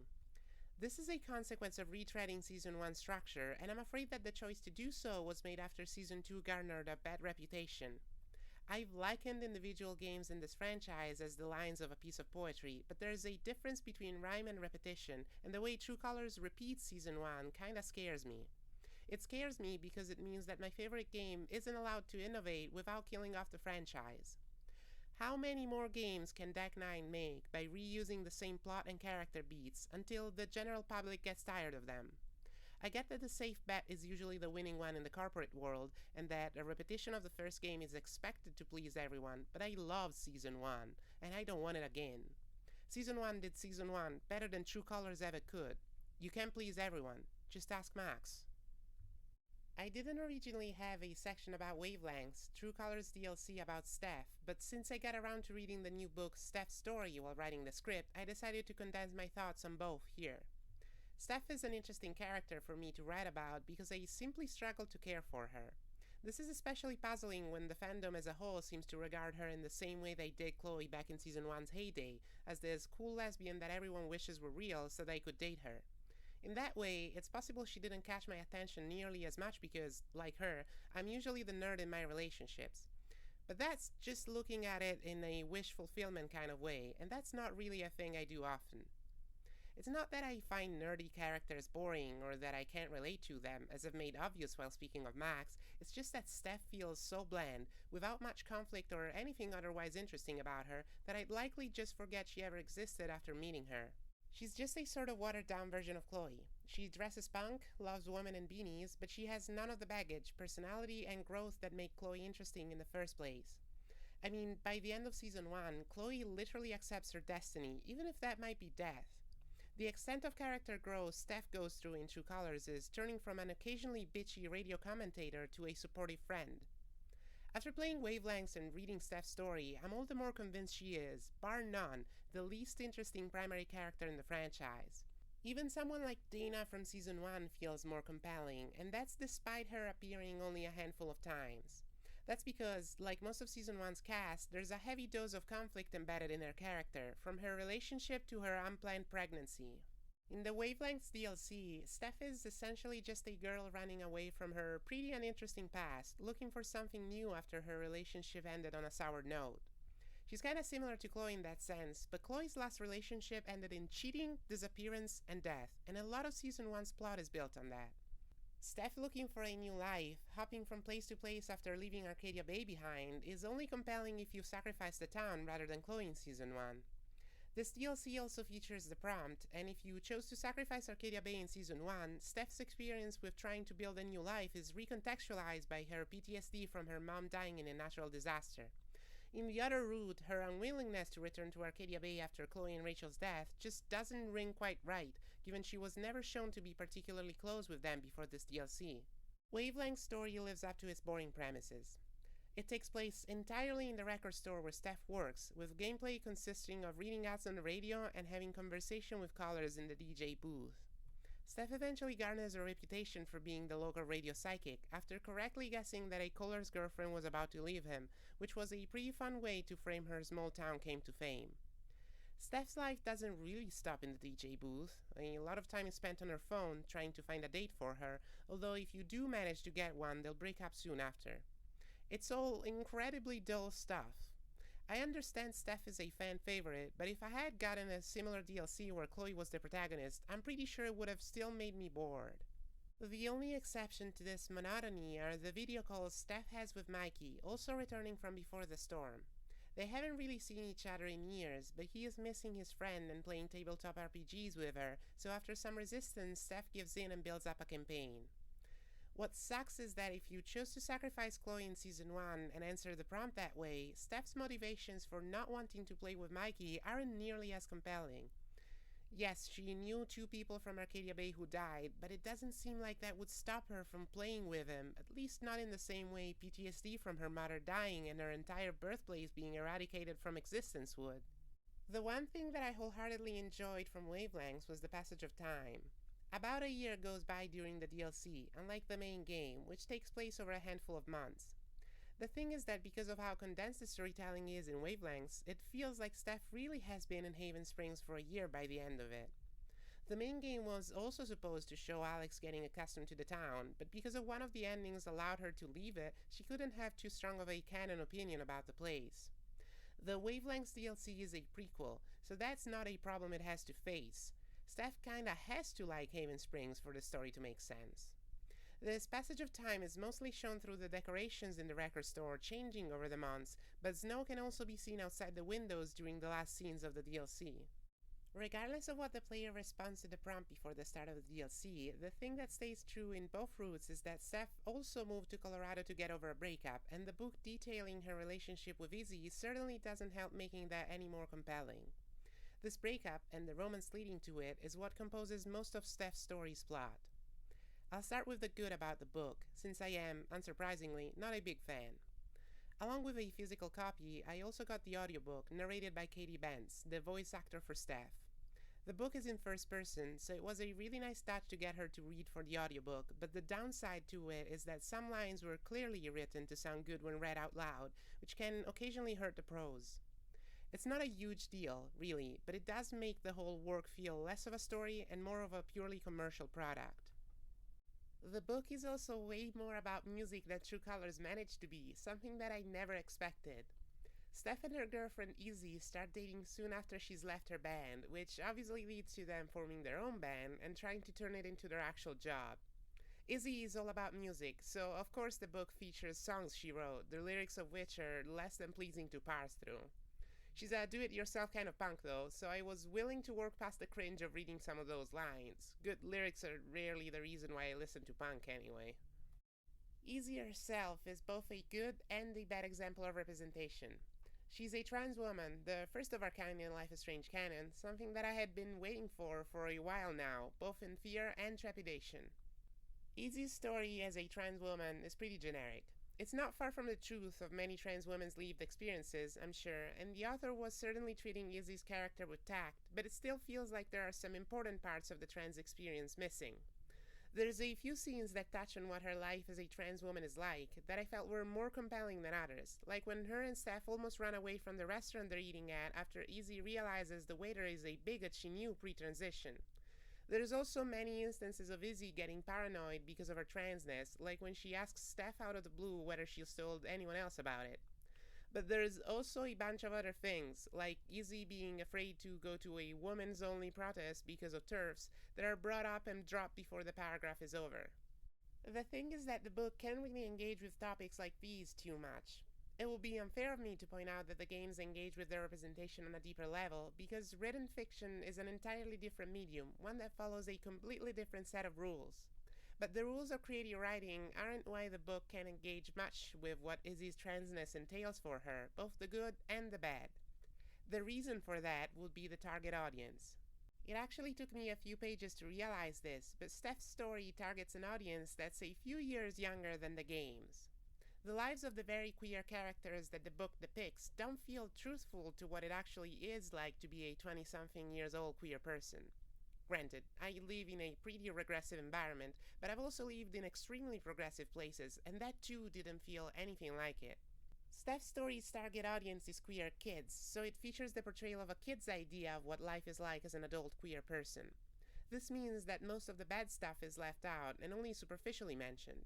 Pride parades are described as explosions of rainbows, and Steph spends her evenings chilling with queer friends while throwing shade at rainbow capitalism, with the book very much framing those jokes as if they're actually funny.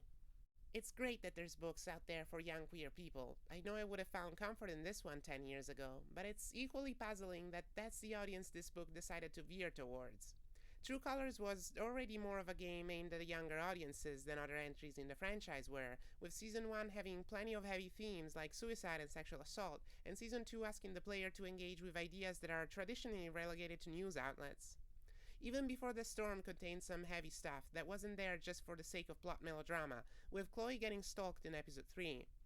It's a little disconcerting to think that the franchise might be moving away from engaging with serious stuff, especially considering just how much work Don't Nod did to portray things like mental health and racism.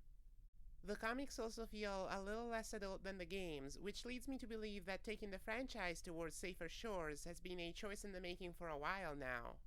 At the same time, the book occasionally tries to engage, at least on the level of Izzy's personal life, with issues that are very much a current political talking point. That is, whether or not people like her and I have a right to exist. Given that, I don't really understand what it's trying to do exactly. It's certainly not trying to be a subversive piece by way of juxtaposing tone and plot like Season 1 did. Tell Me Why also speaks its own piece on trans rights, but it does so without pulling any punches, by making Tyler's childhood as a trans boy part of the plot in a way that feels deeper and more responsible. Perhaps the worst part of how Steph is portrayed in this book, and by extension in True Colors, is in the way she acts towards Izzy by the end. The one time we hear Izzy in True Colors, her disembodied voice says that she sure doesn't want to live in Haven Springs, since she'd be the only trans person in a small town. That's a given. It's historically hard to live in a rural town in America when you're part of a minority. San Francisco and New York are queer cities for a reason, whereas random rural cities in California and New York State aren't. Early on in the book, Steph says something to the effect of, "I've been taught that when a person opens up to you, you should shut up and listen." She sure as hell did not listen to Izzy talking about her experience being trans, because otherwise she would have never asked her to move to Haven Springs with her at the end of the book. Was the intention to write Steph as needing a little education on trans people and their experiences? I doubt it. None of the main characters in this franchise are ever presented as nothing short of understanding and accepting to queer people of any kind. The way the ending to the book is written doesn't make much sense, with Steph falling in love with Haven Springs way faster than anyone ever would, but even that, combined with her fading interest in Izzy, doesn't warrant the way she treats her in the last chapter. It's sloppy on multiple levels, straight up nonsensical if I was meant to believe Steph ever cared for or listened to Izzy. It's canon though, at least for the Sacrifice Arcadia Bay universe, which makes it yet another reason for me to dislike Steph. There's also some straight up insane stuff in this book, which will probably have me going crazy myself unless I talk about them. The biggest one, which I spent a while pondering over and laughing about, occasionally at the same time, is the name dropping. Specifically, the name dropping of several real-world things that did not help the plot in any way or otherwise contributed to this book. These include, but are not limited to, the classic American cartoon Scooby-Doo, popular link aggregator website Reddit, Target, like the supermarket corporation Target, M. Night Shyamalan's The Last Airbender, also known as the worst movie in cinema history, the web show Critical Role, the incredibly unknown underground band Bikini Kill, and satirical news outlet The Onion, just to name a few. This franchise is no stranger to acknowledging the existence of real things. Again, the events in Life is Strange are supposed to mirror the ones in our world. Yet up to this point, anything the games mentioned was either done out of necessity for a game's plot, like the Trump presidency for Season 2, or as a passing nod, like Blade Runner in Season 1. Name-dropping so much stuff without actually having a reason for it, beyond playing it for laughs, is distracting enough that it takes away from the story. The Wavelengths DLC was already full of references to Critical Role, which was just some jarring product placement. Steph's story often gleefully mentioning the existence of Critical Role, though, got me thinking to how that means that Matt Mercer also exists in the Life is Strange universe. This inadvertently implies the existence of any character he's ever voiced, like a certain cowboy from Overwatch, which in turn implies the existence of Blizzard and the giant lawsuit the company got into for employee mistreatment. Bringing up the existence of real things, anything, is more than just showing fans of the franchise that their favorite characters like the same things as them. It's implicating all sorts of stuff that this property simply doesn't have the space to discuss fairly. Sure, some of this stuff is removed from the references by several degrees, but it was hard not to think about Blizzard while playing True Colors, given that the whole scandal about how they harassed basically every woman who worked there was still unfolding at the time. When there's only a few references, or they're specifically written as an Easter egg, like how Warren is a fan of Cannibal Holocaust in Season 1, this isn't nearly as much of a problem. And besides, when Season 1 wants to reference something from the real world, it will often present it as an in-universe version of the thing, avoiding these issues or one of copyright entirely. Steph's story, on the other hand, is constantly bringing up real-world celebrities and corporations to the point of exhaustion. Outside of all the ways this hurts immersion and the questions it raises, it also hurts the piece the longer it exists. Season 1 has a certain timelessness to it that I've already mentioned. If you're not paying attention to the dates on Max's diary entries, it feels like the game is happening as you play it, despite the fact that it's set 10 years in the past at the time of this video's release. Can you imagine what it'll be like in a future when the Life is Strange franchise is ancient video game history? Retro gamers will track down this book to get the full franchise experience, only to have to look up what Critical Role is on their holographic computers. I'm pretty sure it's harder to find a way to insert references like these in a video game without running headfirst into copyright laws, whereas with books you'd have an easier time dodging the curts, but only because it's easier, it doesn't mean you should do it.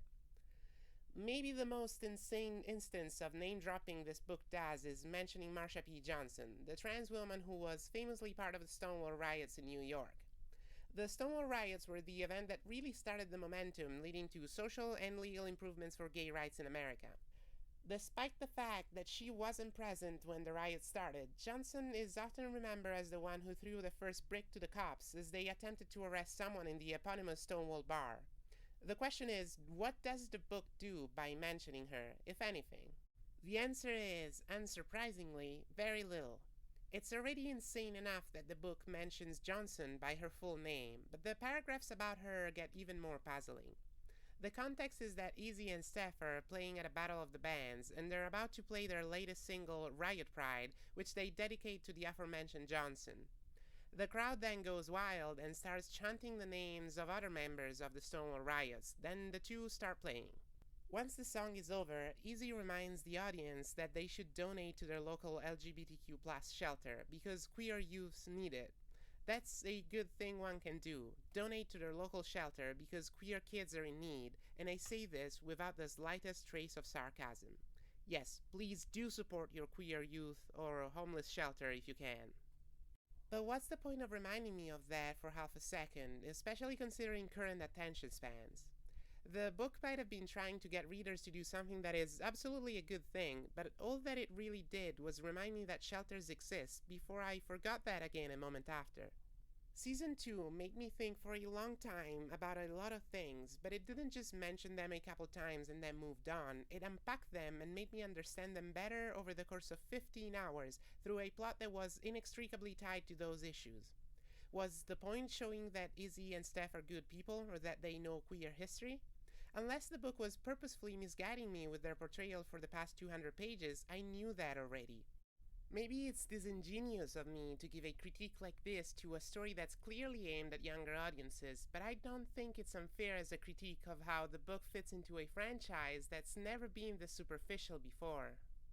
You know, if Tech 9 really wanted a game that could stand on the same grounds as Season 1, they should have just asked the writers of the comics.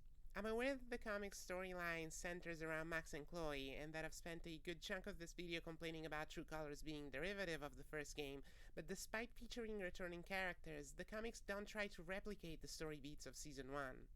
The Life is Strange comics are imperfect, neither is Season 1, but the comics are much less perfect. Almost all of Season 1's events, regardless of scope, feed into the game's themes, making the game feel extremely packed with scenarios extremely irrelevant to the story it's trying to tell. There are a total of 23 issues in the comics. Between 5 to 7 of them could be cut, and the story would be improved by it. Instead of presenting B or C plots, all that the filler content of the comics manages to achieve is making the story unnecessarily drawn out. It's the worst kind of padding. And why bring back Max and Chloe at all? I doubt the writers that don't know would have ever wanted the comics to be a thing. And yet, it turned out to be a good idea after all. The plot of the comics is that all the jumping and rewinding Max did left her scattered, and a piece of herself found its way into an alternate reality each time she used her power.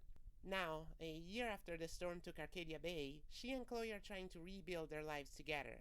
Then the universe starts making it clear that it wants Max out. She tries to fight it, but she keeps seeing visions of all the places where parts of herself ended up, each an alternate reality more or less different from her own. Once Max can't fight it back any longer, Chloe says her goodbyes and Max departs from the universe where she sacrificed everything to be with her girlfriend, not knowing where she'll end up. She feels defeated. All that effort, all that pain, and all she and Chloe got was a year to spend together. After this, which covers about a sixth of the plot, Max lands in an alternate reality where Rachel is still alive and Chloe is dating her. It's great to see Chloe again, obviously, but it's not her Chloe, not her girlfriend, not the person she went through hell with. Max can no longer go back to her own timeline, and for a while, she accepts her new life. Eventually, she meets two other mysteriously gifted characters, and together they devise a plan to let her return to her universe. This is where the comics decide to state that, at least in this version of the universe, the storm was never caused by Rachel, but was exclusively the consequence of Max's rewind. It's necessary for the plot to make sense, but I still wish there had been another way to keep the ambiguity of the first game. Regardless, because of Max's reality hopping and time manipulation, another storm picks up, and it threatens to destroy her life once again. Except, this time, it won't be inevitable. Season 1's endings were both inevitable in their own ways. Max either let the unintended consequences of her actions destroy Arcadia Bay, or allowed death to finally catch up with Chloe to keep the town safe. Not a great choice, either way. But what if she had fought harder? Max asks herself this question constantly through the comics, and the ripples of her final decision at the end of the game are truly reckoned with, both from her perspective and Chloe's. Max doesn't have a way to bring back Arcadia Bay, but once she manages to get back to her universe, she won't let a storm threaten her and her girlfriend any longer. I'll get a bit deeper later on how she exactly accomplishes that, but what matters here is that she's grown strong enough to refuse the notion that there can only be two options, grown beyond the trolley problem ending of Season 1, making the story a direct response to the one that came before it. Maybe growing up is about making choices and sticking with them, says Season 1, and why not? But it's also about getting stronger, wiser, and more secure of yourself through the choices you've made. Reading the Life is Strange comics as a 20-something years old, after experiencing the original game in my teen years, gave me that sense of pleasure one normally gets by reading a piece of poetry, the kind that has rhymes that don't really work on paper, but do when read out loud. It also gave me something else, the likes of which I'd only ever experienced once or twice before, a sense of closure for the story I so dearly loved and the relaxation that comes with that feeling. I'd be happy if the comics were the last I ever saw of Max and Chloe, something I couldn't have said of Season 1's endings. It's why the prospect of a new game featuring the two of them fills me with apprehension, and why I wish this story had just been presented through the game's medium instead. The comics are imperfect, they can even be boring sometimes, and they do occasionally retread old grounds, but they get better with every issue. Out of all the stories that came out after the first game, it's the only one that can almost rival it as a whole, and it achieves this not by way of repetition, but opposition instead. My biggest issue with the comics turns up very early, and it has to do with a returning character. All of the returning characters in the story have changed a lot from Season 1, in some very natural, very satisfying ways. Max is the one we follow for the entirety of the comics, and she goes through quite a bit of growth through and before it. Chloe is a little more complex in that sense, since she's technically two characters, herself and her alternate reality version. There are two sides to her growth, one informed by her experiences in Arcadia Bay during Season 1's events, and one shaped by leaving the town and moving to LA. By the time the comics happen, the first Chloe has reached a stage of acceptance even greater than the one she gets to by the end of Season 1. She spent a lot of time feeling unworthy of Max's decision to save her, and now entirely rejects the idea that she ever had any say in it. Rachel is the only character I have issues with when it comes to the way she's changed since her past appearances. I say appearances, but she's really only in Before the Storm, even assuming you consider the spectral doe to be her ghost in Season 1. As I've mentioned, I think her portrayal in Before the Storm is one of that game's greatest achievements, so I kind of expected the comics to further explore that version of her. The comics, however, don't portray Rachel as anything short of a loving, caring girlfriend for alternate reality Chloe, with their biggest disagreements often revolving in quick fashion. After escaping Arcadia Bay with her girlfriend, this alternate reality version of Rachel stopped using drugs and became an influencer, which I find believable enough. This is because Season 1 presented her as having two goals: party hard and get the hell out of Arcadia Bay. Had she achieved the latter in the main timeline, she might have started to understand her self-destructive tendencies as such, and if she's truly happy in LA, she might also work on getting rid of them. The way she's prone to manipulate everyone and anyone around her, though, that bewitching aura she cultivates to make sure to have as many lackeys and therefore options at her disposal, that's all gone in the comics, and I struggle to see how she'd be able to stop doing it entirely, considering it'd probably be a reflex by now. This, coupled with the comic's decision to state that Rachel had nothing to do with the storm, left me pretty disappointed with her portrayal, not to mention how the existence of her power is once again ignored, like the second and third episode of Before the Storm did. The comics are, ultimately, about Max more than anyone else, so I'm willing to overlook Rachel's imperfect portrayal, if a little begrudgingly. I also don't think there was ever a chance the writers would do things differently, since it would have meant going into a lot of stuff from Before the Storm that's essentially incorrect or poorly told. Rachel not appearing in the story was also likely never considered, given that what if that character, but alive, is a fixture of stories featuring alternate realities. So, plot in the Life is Strange franchise and Tell Me Why is often synonymous with mystery. It's never alone, always accompanied by some other central element, be it a blossoming love story or an attempt to reconnect with someone you used to know. Yet, out of all these games, the only one that makes a concrete attempt to tie narrative with mechanical elements is Tell Me Why, and it only succeeds by adding the storybook puzzles on top of the already present supernatural abilities. The reason why I've spoken of powers first and mystery now is that the games seem to think that these need to go hand in hand, despite never quite accomplishing this merge of narrative and mechanics. I think that that's simply not something the series needs, and that's because not every new entry needs to have a mystery. Season 1's Rewind power works so well because it ties into the story's themes and protagonist's personality, not because the mystery is solved through its use. The same can be said about Daniel's telekinesis. It works with characters and themes, not with a mystery plot. True Colors has a perfect power for investigative work, but it still fails to tie mechanical and narrative elements together. With all that said, is mystery necessary? I think not. I know not, because Life is Strange 2 showed me that that stance is wrong, that you can tell a non-linear story with supernatural elements without using a mystery to drive the plot forward. The comics use mystery to a much lesser extent, even though they could have gotten away with making it front and center, because comics are a passive medium and narrative doesn't have to intertwine with mechanics. Ultimately, I think that if the series wants to retain a mystery element, it also needs to make puzzles more prevalent and the protagonist's powers necessary to solve them. I also don't think that this is the best solution. It can work, but what makes superpowers so compelling in Life is Strange is that they're metaphors, and making them more mechanically relevant might put a strain on the storytelling, make things feel too videogamey. The matter of fact is that video games have so many tiny moving parts that it's hard to think of each of them in isolation, and that's even more true when their plot is at the forefront. The alternative is to ditch mystery altogether and follow Season 2's compelling example. Any given narrative taking the place of a mystery can work, as long as it's capable of reckoning with the protagonist's powers. Keeping the mystery without a concrete attempt to make solving it mechanically interesting is simply not a choice the series can keep making if it wants to amend the problems it's had since the start.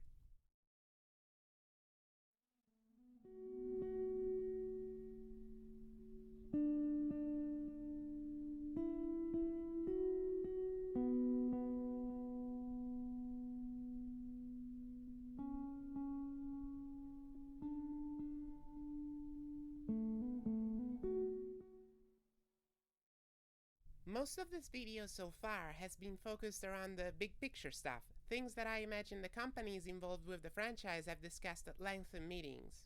It's the soul of the franchise, or whatever else they call it. Our world with a twist of the strange is the current tagline for Life is Strange, something that's really only used through channels like the official website. This tagline obviously came after the inception of the franchise, given that Season 1 wasn't even supposed to be titled Life is Strange. Life is Strange is generic enough to serve as the title of an anthology franchise, and it works fine, despite how deeply I disliked it upon first discovering Season 1. At this point, it would be a particularly bad idea to change it anyway. I'm at least glad they gave up on numerically separating each title, although for what it's worth, I can't think of a name for Season 2 that works quite as well as True Colors does for the latest game. It helps giving each of them a unique flair, even if they can get a bit too verbose at times. Saying Life is Strange before the storm is a bit of a mouthful. So if each of these games' first line starts with Life is Strange, but the next few lines each rhyme with mystery or queer people, what other points of contact are there outside of the big picture ones? I may be mistaken categorizing this section as the lesser rhymes of the Life is Strange franchise, since the developers probably consider all of them to be as essential, but things like supernatural powers and an attempt at queer representation always stuck out more than the next few ones, to me at least. I've also categorized them as lesser because all of these are, often because of the ambiguity of some storytelling choices, broken rhymes, imperfect rhymes, things that the franchise occasionally considers essential and other times doesn't.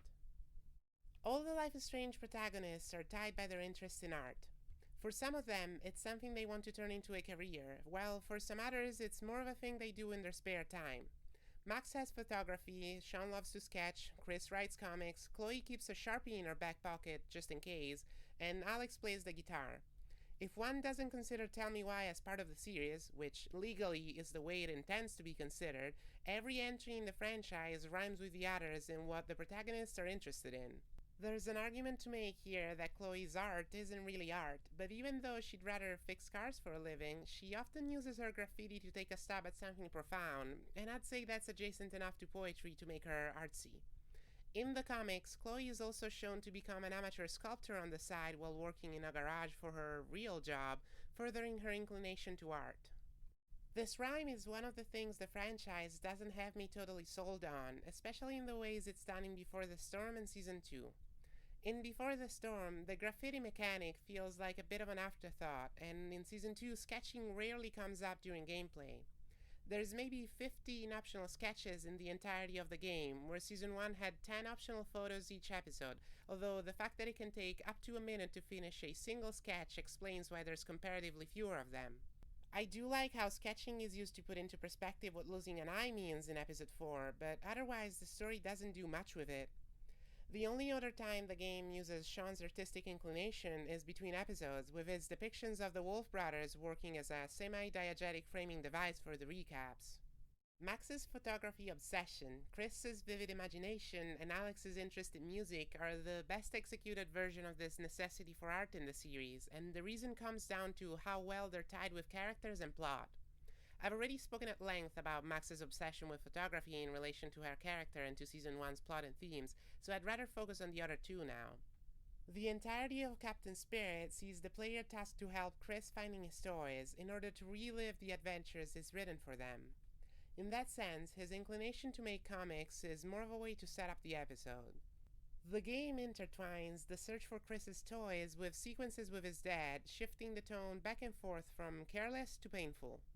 I don't think Chris as a character needed to be artsy necessarily, but the way the events of the game succeed each other underscores that it was more of a necessity to allow the swing between tonal extremes.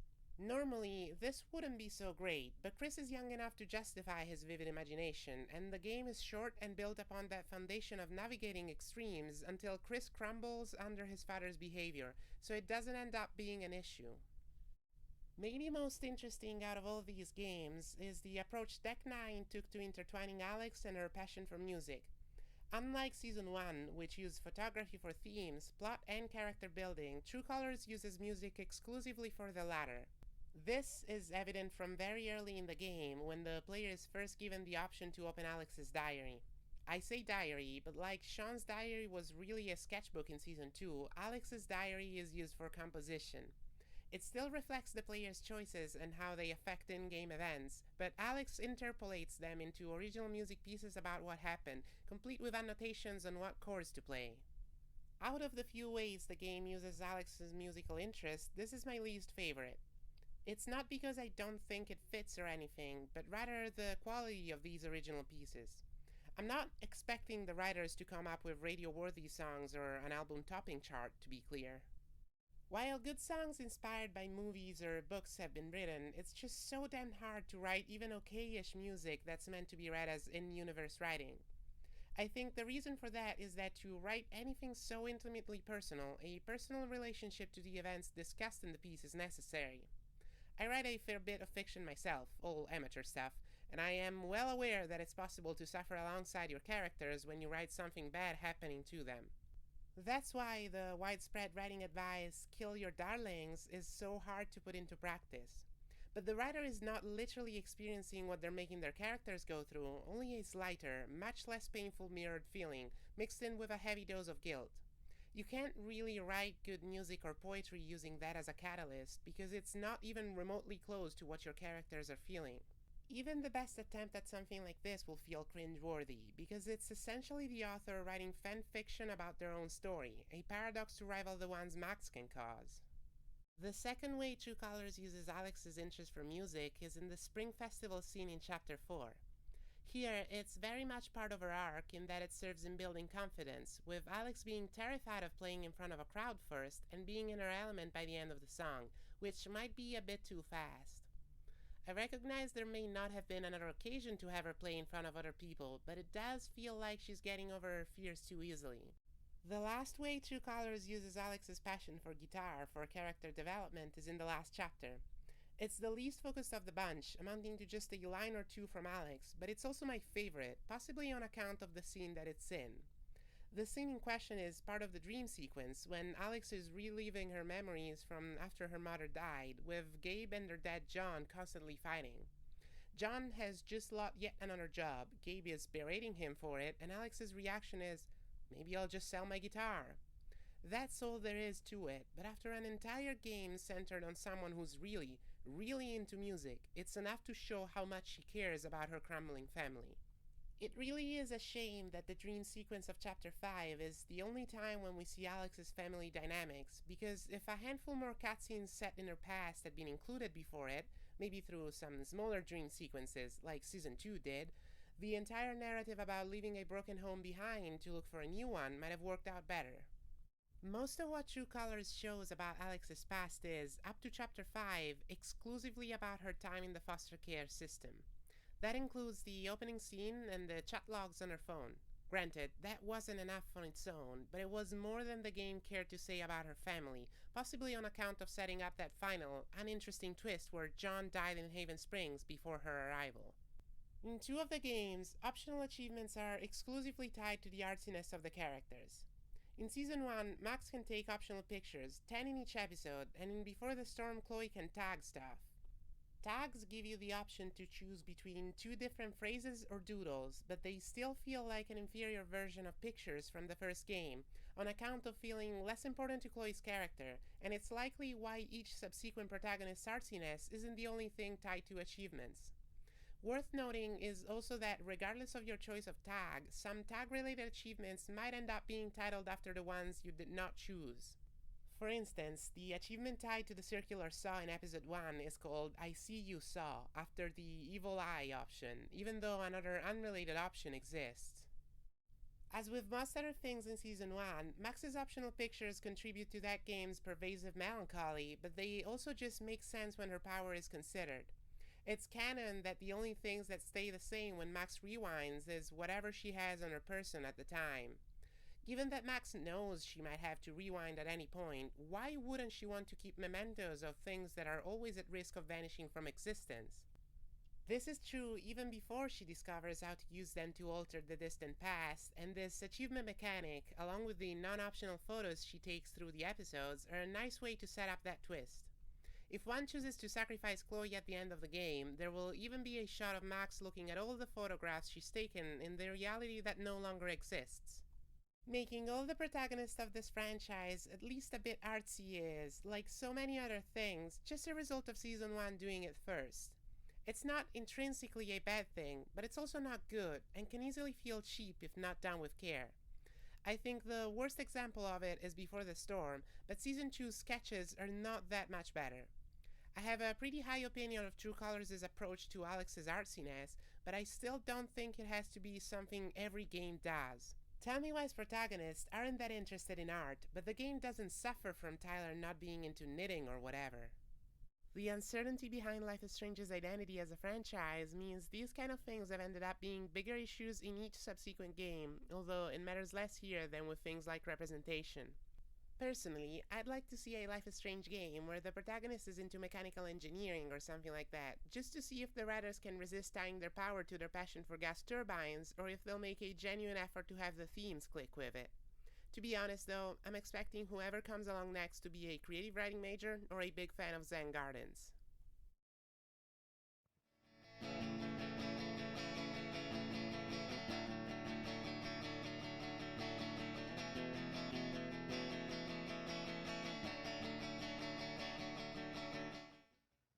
One of the less perfect rhymes in this franchise concerns the character's supernatural abilities. It's not exactly present in every game, but it does appear in at least 2 of them, plus the comics. I like to call it the Escalation.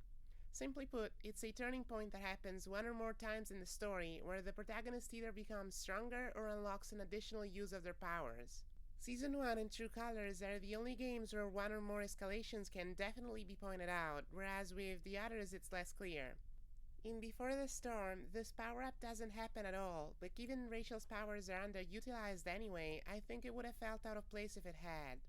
Season 2 handles escalation in a completely different way than all the others, with Daniel's powers steadily growing through each episode, rather than in occasional bursts.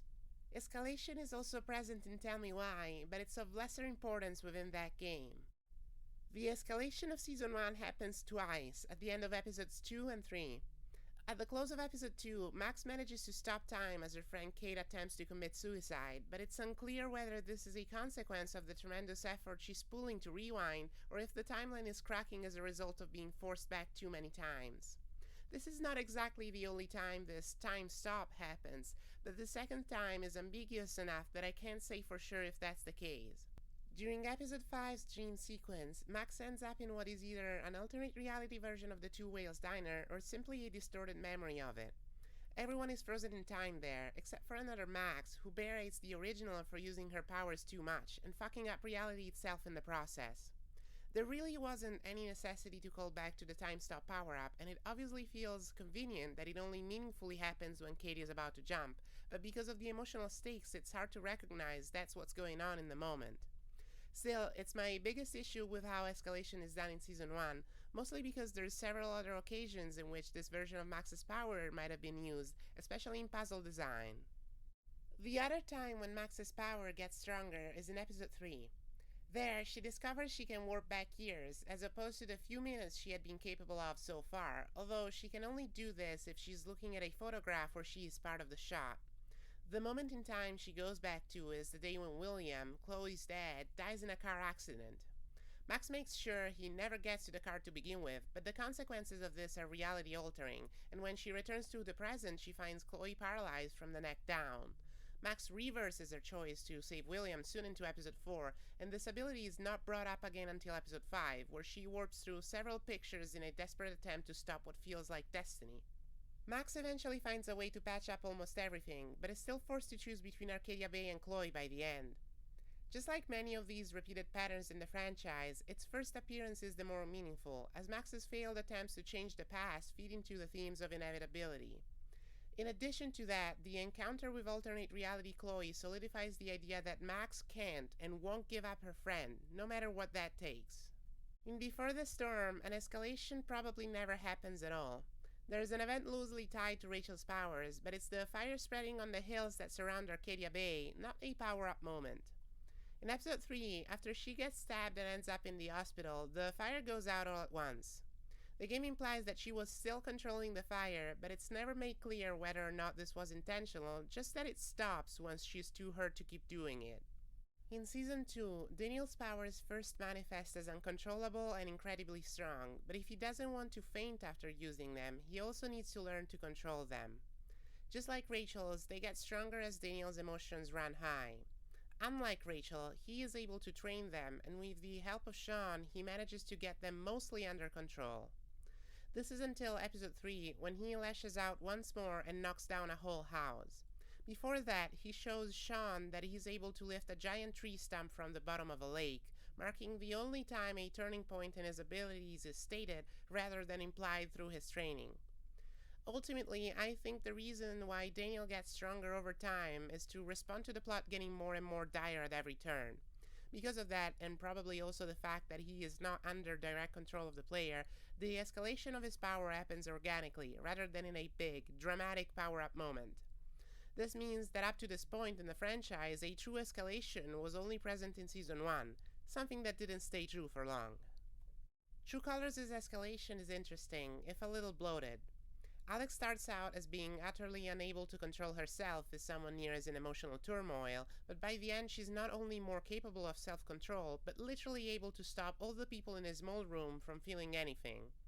This is without mentioning all the other things she learns how to do. Seeing the world through others' eyes, as with Ethan in Chapter 1, plucking other people's memories from objects throughout the game, taking away any emotion from other characters, as with Charlotte and Pike, and literally influencing the life around her in a positive way if she's happy enough.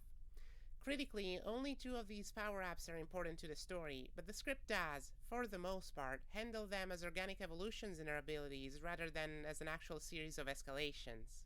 What I don't like is that the very last power-up she receives is within 5 minutes from the end of the game, and it's one that isn't necessary. It is a really cool scene. Time seems to slow down as she stops Haven Springs Council from bickering, but she's just temporarily disabling their emotions so they won't have reason to keep talking. The scene just has no motive of being there, unless you factor in the rule of cool. I should say that I'm also interpreting the events in the game's finale, because it's stated nowhere that taking away the emotions from everyone in the room is what she's doing, just what seems to be happening. Had this been made clearer, the scene might have been easier to accept as Alex doing a stronger version of something she already knows how to do, taking a single emotion away from someone. Experiencing someone else's memories through objects is just an achievement-tied mechanic most of the time, and there's also no clear answer on whether it's a thing Alex has always been able to do, or if it only started happening in Haven Springs. The power-up that's never used for anything in the plot is the power to influence life if Alex is happy enough. When the player romances either Steph or Ryan and the characters kiss on the rooftop, Alex sends out a yellow wave of joy through the town, and the plants around the 2 immediately blossom into flowers. The scene is obviously very cute, and it does serve a purpose within Alex's character development. It's a way for her to start seeing her power as such, as something positive, rather than considering it a curse as she has thus far. That's why it's frustrating that she doesn't acknowledge it happened during the dream sequence. During the dream sequence, Gabe forces Alex to re-experience her trauma all over again, something that the player only knows scraps of. If Alex does kiss someone in Chapter 4, why doesn't Gabe bring up the rooftop scene when he pushes her to acknowledge that there is good to be found in her power? True Colors pushes a little in every direction with the way it keeps altering Alex's powers, as if it doesn't know how or why to use them. Unlike with True Colors, I am particularly fond of the way the escalation happens in the comics. Given that comic book Max spends a long time without using her powers at all, I didn't really expect it to happen, but I was pleasantly surprised to discover that not only it made sense as part of the plot, but it was also used as a response to Season 1's themes. In practice, the power-up in the story is a riff on Max's original abilities. Instead of rewinding everything for a few minutes, she is now able to rewind an object back in time. For instance, if she focuses on a broken mag, she can essentially reverse the mag's entropy to a point in time when it wasn't broken. This turns her power from strong yet all-encompassing to precise and versatile. Max has to practice before she's able to use it consistently, but once she hones it, she uses it in the comic's climax against a tornado, just like Arcadia Bay's. This time, instead of having to choose between sacrificing her lover or a whole bunch of people, she gets to make the choice to fight back, to undo the very thing that threatens to destroy her once again. It's not a perfect solution. It requires a ton of effort, and she would have to do it again if she ever had to rewind, but she's fought hard and has managed to cheat destiny. The matter is, though, whether or not this really deserves to be considered an escalation of her powers. Yes, they mutate in considerable ways and allow her to do different things with them, but the way I've framed escalation so far is that the powers need to be used in a certain, standard way before it happens. Although Max does use her rewind power in the comics before the power-up moment, she does so sparingly, in fear of provoking another town-destroying calamity. In addition to that, her reality-hopping shenanigans through what she calls the transect are framed as the universe purging her from the original reality, but are also a consequence of her power. The line is ultimately blurry with what is and isn't an escalation of Max's powers in the comics, and the true extent to which it happens is unclear. This, along with the lack of a power-up moment in Season 2 and the uncertainty on whether it ever happens for Rachel in Before the Storm, has me questioning if escalation is even a thing the writers actively consider for these games. It may just be something that was on the back of their minds for most of the series, although True Colors decided Alex needed multiple power-ups, even if only a couple of them end up being important to the plot. It's also important to note that Max's power-up moment in the comics isn't really given that much attention. It's shown to us through the eyes of another character, Pixie, and certainly isn't framed as dramatically as Season 1 did with her ability to go back in time through photographs. It's easy for me to group it in this escalation section, but the writer's intent does not seem to be the exact same. If it's less dramatic and not as centered, can it really be grouped with other more obvious escalations, like Alex's ability to take away people's emotions? There's a chance Max's new ability was originally intended to come up in the finale as a twist, but after its modest introduction, the story ends up focusing on it a lot, presenting it as Max's only way to go back home safely, so if that was the intention, it didn't pan out. Does Tell Me Why have an escalation then, or is that just a Life is Strange thing? It sort of does, although it's used differently than in the other games. If escalation is the protagonist acquiring a new ability related to their power, Tell Me Why has that. If in order to be considered escalation, the event needs to mark a turning point in the plot, something that changes the paradigm of the story, Tell Me Why doesn't really have one. The first time an escalation of power happens in Tell Me Why is soon after the twins get to their old house, before their telepathic power is even introduced. Tyler is looking through a window in their old barn and realizes he can call back to his memories with Allison, which allows both of them to see them play out. They are memories though, and as such only an interpretation of the event that's being remembered, and the game plays with that a lot later on. For now though, that's it. The twins have unlocked a new ability. It is a bit of a turning point in the story, but it's so early in the game that no characters except the twins have been introduced yet, and the only paradigm shift that's happening is the player becoming aware that the protagonists have powers at all. The voice, the twins' telepathic link, is introduced a few minutes later, but it's also framed as a thing the two were always capable of doing. There's another instance where the game plays around with their ability to see memories, but that's less of an escalation and more of a descent. In the first scenes of Episode 3, Allison is having a bad time after her fight with Tyler over whether they should keep pushing to find answers about their mom. Then the memory of her mom literally manifests itself around her, because that's how her power works, turning this episode into an incredibly stressful time for Allison. They're all distorted memories though, things her mom never really said to her, things that Allison thinks she'd say if she were still alive. It's not just cool that the escalation of power here is not one at all, but actually a downward spiral, but also how Allison gets over it. The game directors of the first 2 seasons of Life is Strange have made it clear multiple times that the powers in these games are metaphors, and that's no different in Tell Me Why. So when Allison sits down with her friend Michael to tell him about how she feels, she doesn't say, I have this power and it's turning against me. She says, I've been seeing memories and I'm not sure whether they're real or not. Michael then responds that she's gone through a lot of trauma and what's happening to her now is a common response to it and that she should talk it out with a professional. Tell Me Why, as a whole, is more grounded and mature than Life is Strange titles, but Episode 3 made me feel like the jump away from the franchise was also a jump from one genre to another. From coming of age story mixed in with Lynchian nightmare to magical realism with a true emphasis on delicate topics. This section about Escalation and the way it fits as one of the franchise's rhymes is the most speculative of the ones in this video, since it's not clear if Escalation is supposed to be a fixture of these games to begin with. The problem with judging the games and how well they fit with each other as a poem is that I can't really consider the first line as part of the intended rhyme scheme. This is because, from what I can gather from the interviews with the devs and from the game itself, Don't Not wasn't thinking about sequels while working on Season 1. So if I am to exclude Season 1 as part of a comparative analysis, I have to rule that an escalation of power is not a fixture of the series, it's just something that happens occasionally. When I add Season 1 back into the picture and compare it with the only other game where an escalation unambiguously happens, things change. Maybe it made sense for it to happen in the specific way it does in the comics, given they're directly connected with Season 1 and stand in thematic opposition with it, but what about True Colors? It uses escalation multiple times, like Season 1, but Season 1 fails in it one time out of two, while True Colors unsuccessfully attempts to escalate Alex's powers half a dozen times, even right as the game is about to end. It's almost like it's trying to one-up the first game with no real reason why, since at no point does True Colors' script need a deus ex machina like the scene with Kate on the rooftop did. For how cool it is, the confrontation between Alex and Jed didn't call for her to be able to shut off everyone in the room with her powers.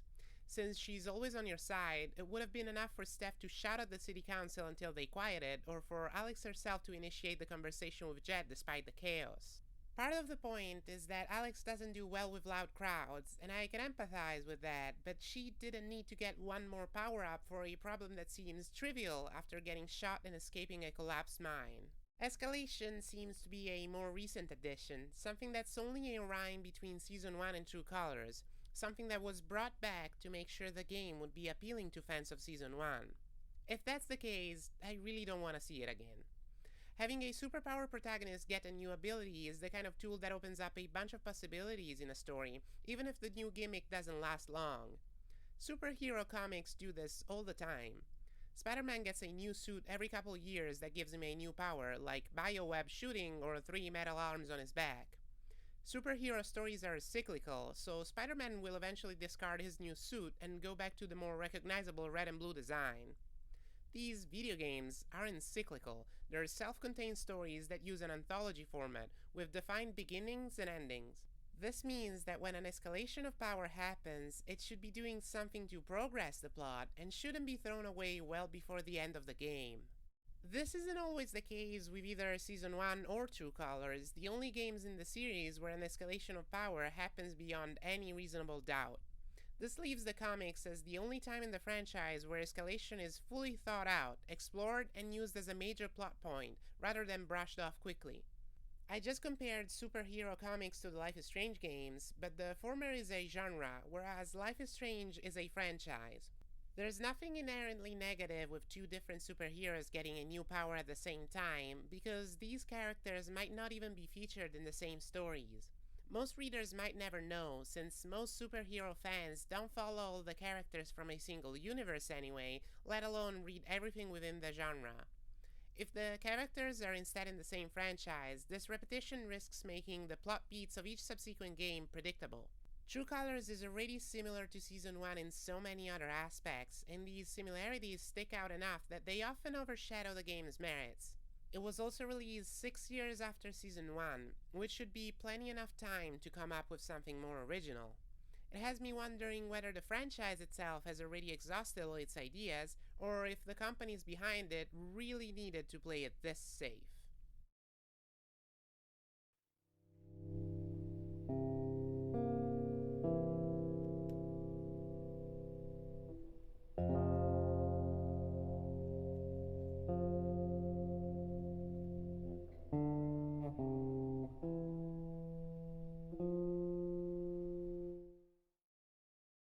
Another one of the broken rhymes in the Life is Strange franchise is the way the games were distributed.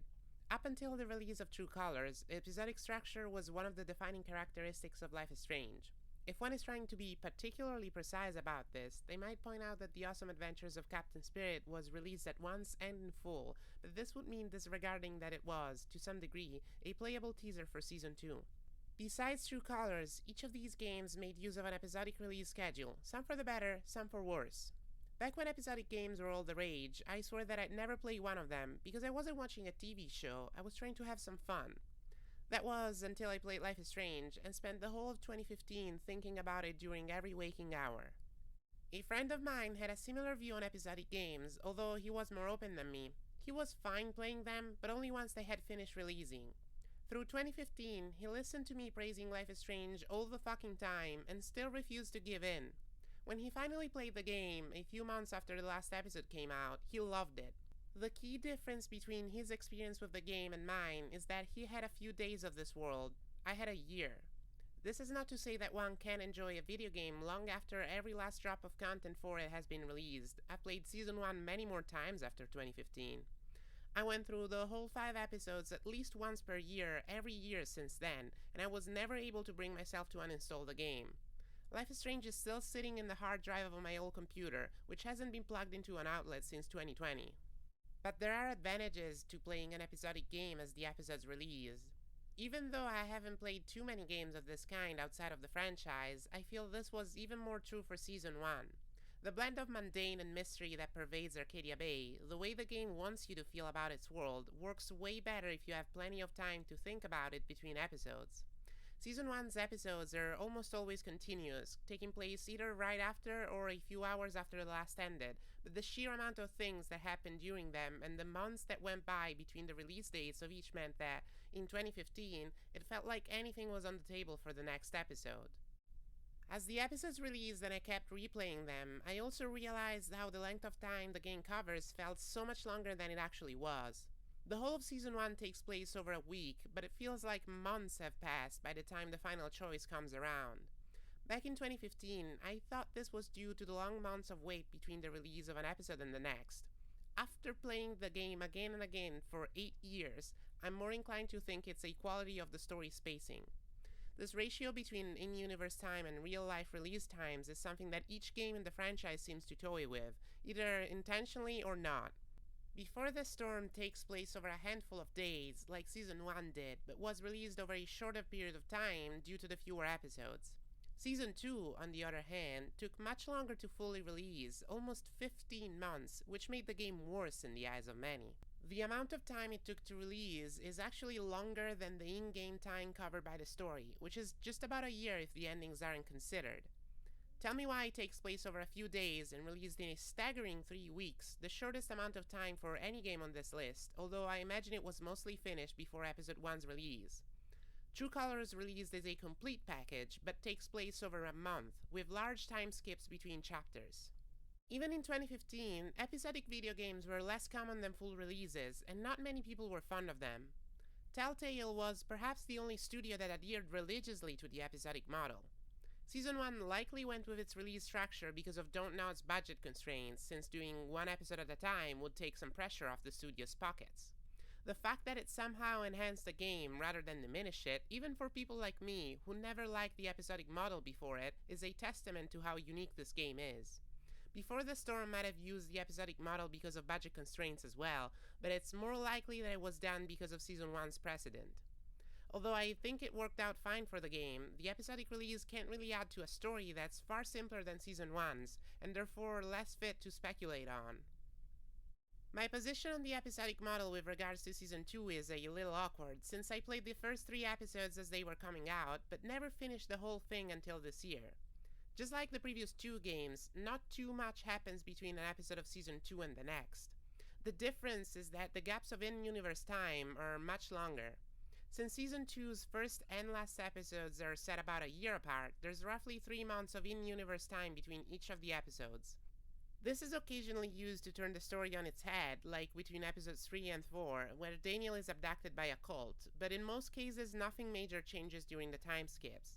Season 2's episodes are really the highlights of the brothers' journey across America, as evidenced by each episode taking place during a different holiday.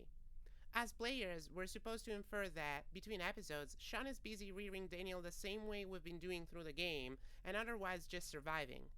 Then there's Tell Me Why's episodic release, which is practically useless in terms of allowing players to think about what might happen next, since even if you played the episodes as they were coming out, you only had to wait a week for more. This is kind of a shame considering just how good the cliffhangers are, but it was motivated by Don't Nod wanting to release the game in full during Pride Month. Lastly, there's True Colors and its decision to abandon the episodic release model. There is still an episodic structure, although the game calls them chapters instead of episodes, but they're just there to provide a place for the player to stop playing until their next session. Out of all the games in the series, True Colors has the second largest time skips between episodes, second only to Season 2, but barely makes use of them, beyond implying that Alex is getting acquainted to Haven Springs in the intervening time. The problem in this arises when the player is considered. Unless Haven Springs made an immediate positive impact with the player, whether they like the characters and plot won't be a determining factor for liking the town more. Alex, on the other hand, is clearly taking a liking to the town over the course of the game, regardless of the player's opinion. Multiple characters ask her what she thinks of Haven Springs over the course of Chapter 1, but never past it. This, together with the changes in the ways she acts in the following chapters, implies that Haven Springs is growing on her. Overall, I think the only way this dissonance between my opinion and Alex's could have been eased is by keeping the episodic release structure. That way, even the players who didn't like Haven Springs at first might have changed their minds after replaying through the episodes, since one could get more used to the setting that way. 3-act story structure is so popular and embedded in modern storytelling that most people have heard about it, and those who have not are subconsciously aware of its existence. It's the reason why trilogies exist. The individual parts of a well-thought-out trilogy tend to correspond to one of the thirds of 3-act structure, but each of them is also usually a 3-act story. Trilogies aren't as popular as they used to be, but most stories in most mediums still make use of a 3-act structure. When I was in college and was forced to study Shakespeare, I first came across the concept of 5-act structure, a form of storytelling that's often used in theater and TV. 3-act structure has a beginning, a middle, and a climax, after which the story quickly wraps up. 5-act structure is slightly more complex, with the 4th and 5th acts serving the roles of falling action and denouement. The purpose of these additional acts is to slow down the pace after the climax, unravel any remaining threads, and state the story's morals. When it comes to writing stories instead of talking about them, 3 and 5-act structures are about the same. The only reason why a play might be divided in acts is to have breaks, allowing the audience to breathe and the actors to prepare for the next part. Falling action also exists in most stories divided in 3 acts, even if it's not given as much time as it usually is in 5-act stories. Life is Strange, all of the games, and Tell Me Why as well, use a 3-act structure. Some of them employ falling action more than the others, like Tell Me Why and True Colors do with their epilogues. Tell Me Why even states its moral out loud, with the twins agreeing it no longer matters why all those horrible things happened with their mom. Still, all these games are done shortly after the climax. I speak about all this because I feel that there is no reason for the franchise to keep using the 5 episodes format if it doesn't fit the story they're telling.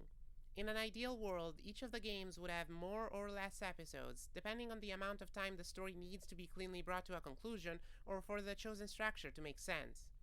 This is an impossible task if the story isn't fully planned out before the first episode is released, but given that True Colors abandoned episodic release altogether, its script was probably finished before production on the game started. Season 1 clearly needed more episodes than it has, or at least slightly longer ones. The thing is, more episodes might have been Don't Nod's original plan. In an interview with the studio, filmed before Episode 5's release, someone from the company states that the game might have 6 or 7 episodes in total, something that obviously never came to fruition. The guy in question wasn't part of the development team, more of a business person, so take his statement as you will.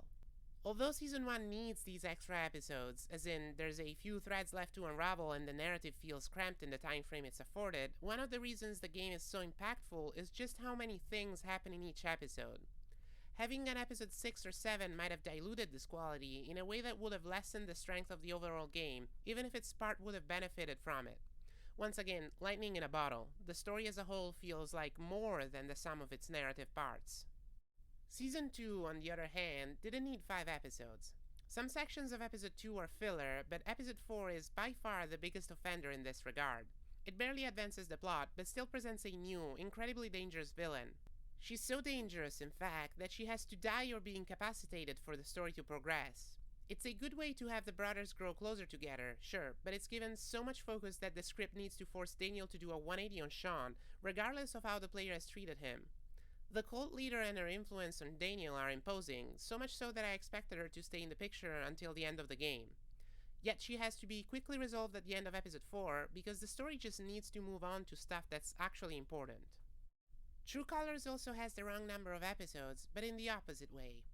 If the game had been longer, there would have been more time to explore Alex's time in Haven Springs and how she's getting accustomed to the place while she's not investigating. Alternatively, the bulk of Chapter 3 could have been focused on that, instead of providing a long-winded gameplay section that did not serve the narrative outside of some bad foreshadowing. In this game, more than in all the others, the presence of 5 chapters feels like a weight on the franchise, since True Colors' 5 parts were released all at once. Before the Storm and Tell Me Why work well with the fewer episodes, each for different reasons. Before the Storm is a simpler story, and so it needs less time to unravel. Tell Me Why feels as packed as Season 1 did, not because the story is being cramped, but because almost every minute of the game is used with purpose.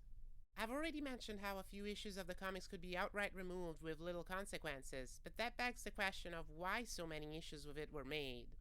Life is Strange is, nowadays, a well-known property, with plenty enough fans that the choice to make such a long comic out of it, rather than an all-in-one graphic novel, couldn't have been made out of monetary constraints.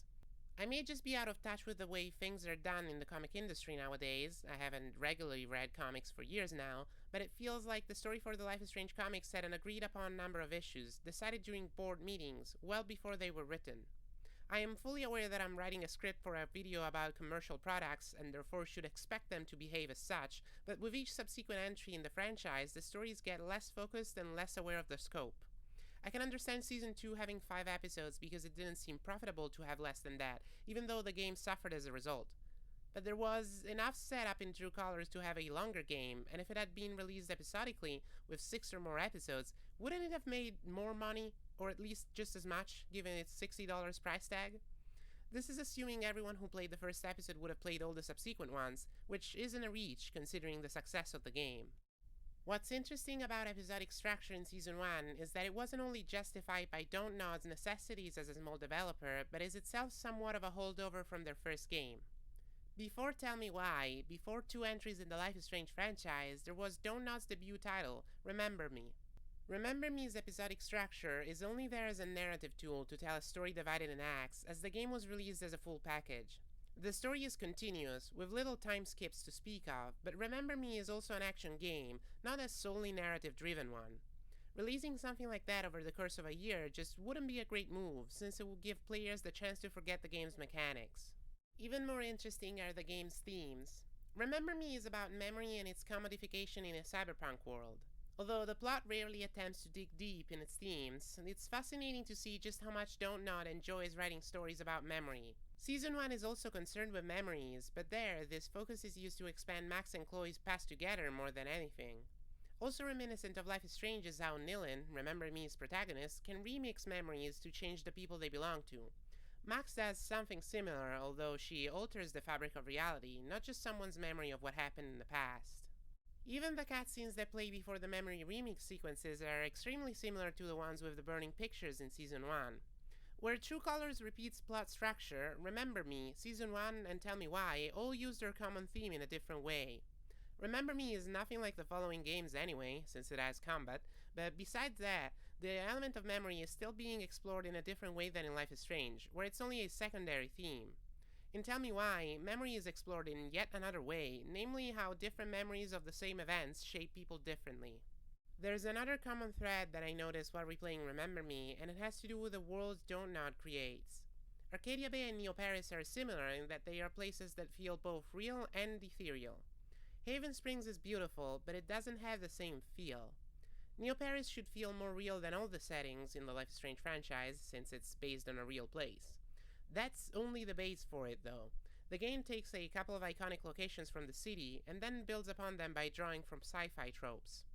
Neo Paris doesn't feel real because it has the Eiffel Tower or the iconic blue roofs, but because of how much attention to detail the setting is given. The game is an entirely linear adventure, but while scrambling up buildings, real and imagined, I couldn't help but notice how most distant areas are modeled with just enough fidelity to give the illusion of a greater place. There's also many useless corners of the map.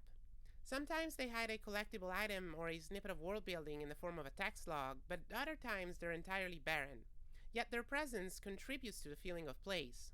This design by suggestion approach is talked about in the developer's commentary included with Season 1. I feel it must have been one of the most important elements in the success of Arcadia Bay, and its roots are still visible in Remember Me. Season 2 is the only game in the Don't Nod catalog where this approach to the look and feel of the world is not as deep. It's still there, although less so in a few areas, like the camp in the woods the brothers spend the bulk of Episode 3 in.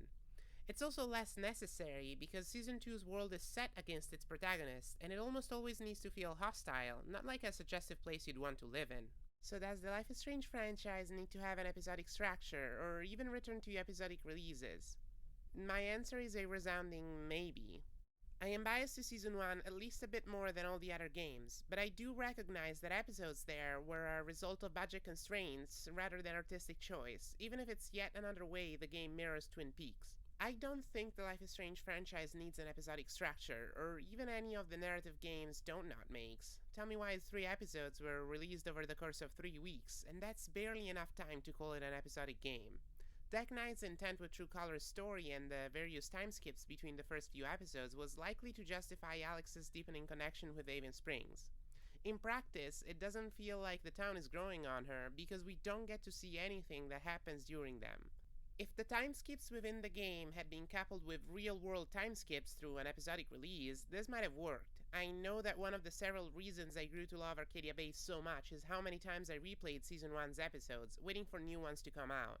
Alternatively, since the game is a full package, it could have featured videos of what happens between episodes, those that in other games serve as recaps, like the montages in Season 1 or the Wolf Brothers sketches in Season 2.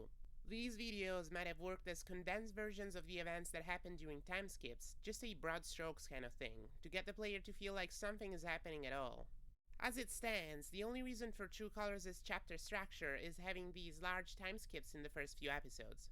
But then it could have been 3 big episodes, since the time skips exist only between chapter 1, 2, and 3. So why have 5 instead of 3 long ones? Alternatively, why not abandon the chapter structure entirely and make the story seamless? Because that's not what the rest of the series did. That's not counting Before the Storm, but that was a prequel, a smaller game, and this needs to feel like a mainline title. But True Colors having 5 chapters is a hindrance on the plot structure, not something that elevates it. I go so far as to suggest it's what had Deck 9 pivoting back to Season 1's story beats by Chapter 4. If True Colors didn't have such large time skips, I don't think I would have been this confused at its release as a full game. This might seem weird, considering that Season 1 covers about a week of in-universe time and was released episodically, but Season 1 doesn't feel like a week at all, whether it's played in one go or as the episodes came out. True Colors, by comparison, feels like just a couple of in-universe days, but it's really closer to a month. This must be the 1000th time I compare Season 1 and True Colors. Usually, I end up complaining about True Colors because it reuses something Season 1 did, but here I'm complaining about the opposite. I realize this might make little sense on the surface, but the time span covered by True Colors, coupled with how little actually happens between chapters and the game being released in full, just doesn't make sense to me. Season 2 was released episodically and covered almost a year of in-universe time. Even though very little happened between the episodes, you could still see how the events Sean and Daniel lived through shaped them during time skips, from the way they looked, to the people they interacted with, to how far they had moved on the map. It's only because of the long nature of their journey that the full plot needs to take months of in-universe time. Season 2 wouldn't have worked nearly as well if it had released as a full game, and it's exactly what I feel happened with True Colors. I am not opposed to the franchise abandoning episodic structure. I feel I've made a case why that might be the best course of action. I'm also very open to have new games cover wildly different time spans, but these decisions should be made while considering the effects one has on the other and the experience as a whole. There's also a chance that the 5-episode structure in modern Life is Strange titles like True Colors is a holdover from trends in the gaming market that were already dying in 2015. If this is the case, the reason why Life is Strange still has to be split in 5 parts in the modern era would be because Telltale Games had 5 episodes, and so Don't Not Games had 5 episodes, and now Deck 9 Games need to have 5 chapters. Personally, I think any argument for reoccurring elements in the franchise that's flimsier than because Season 1 did it should not even be considered.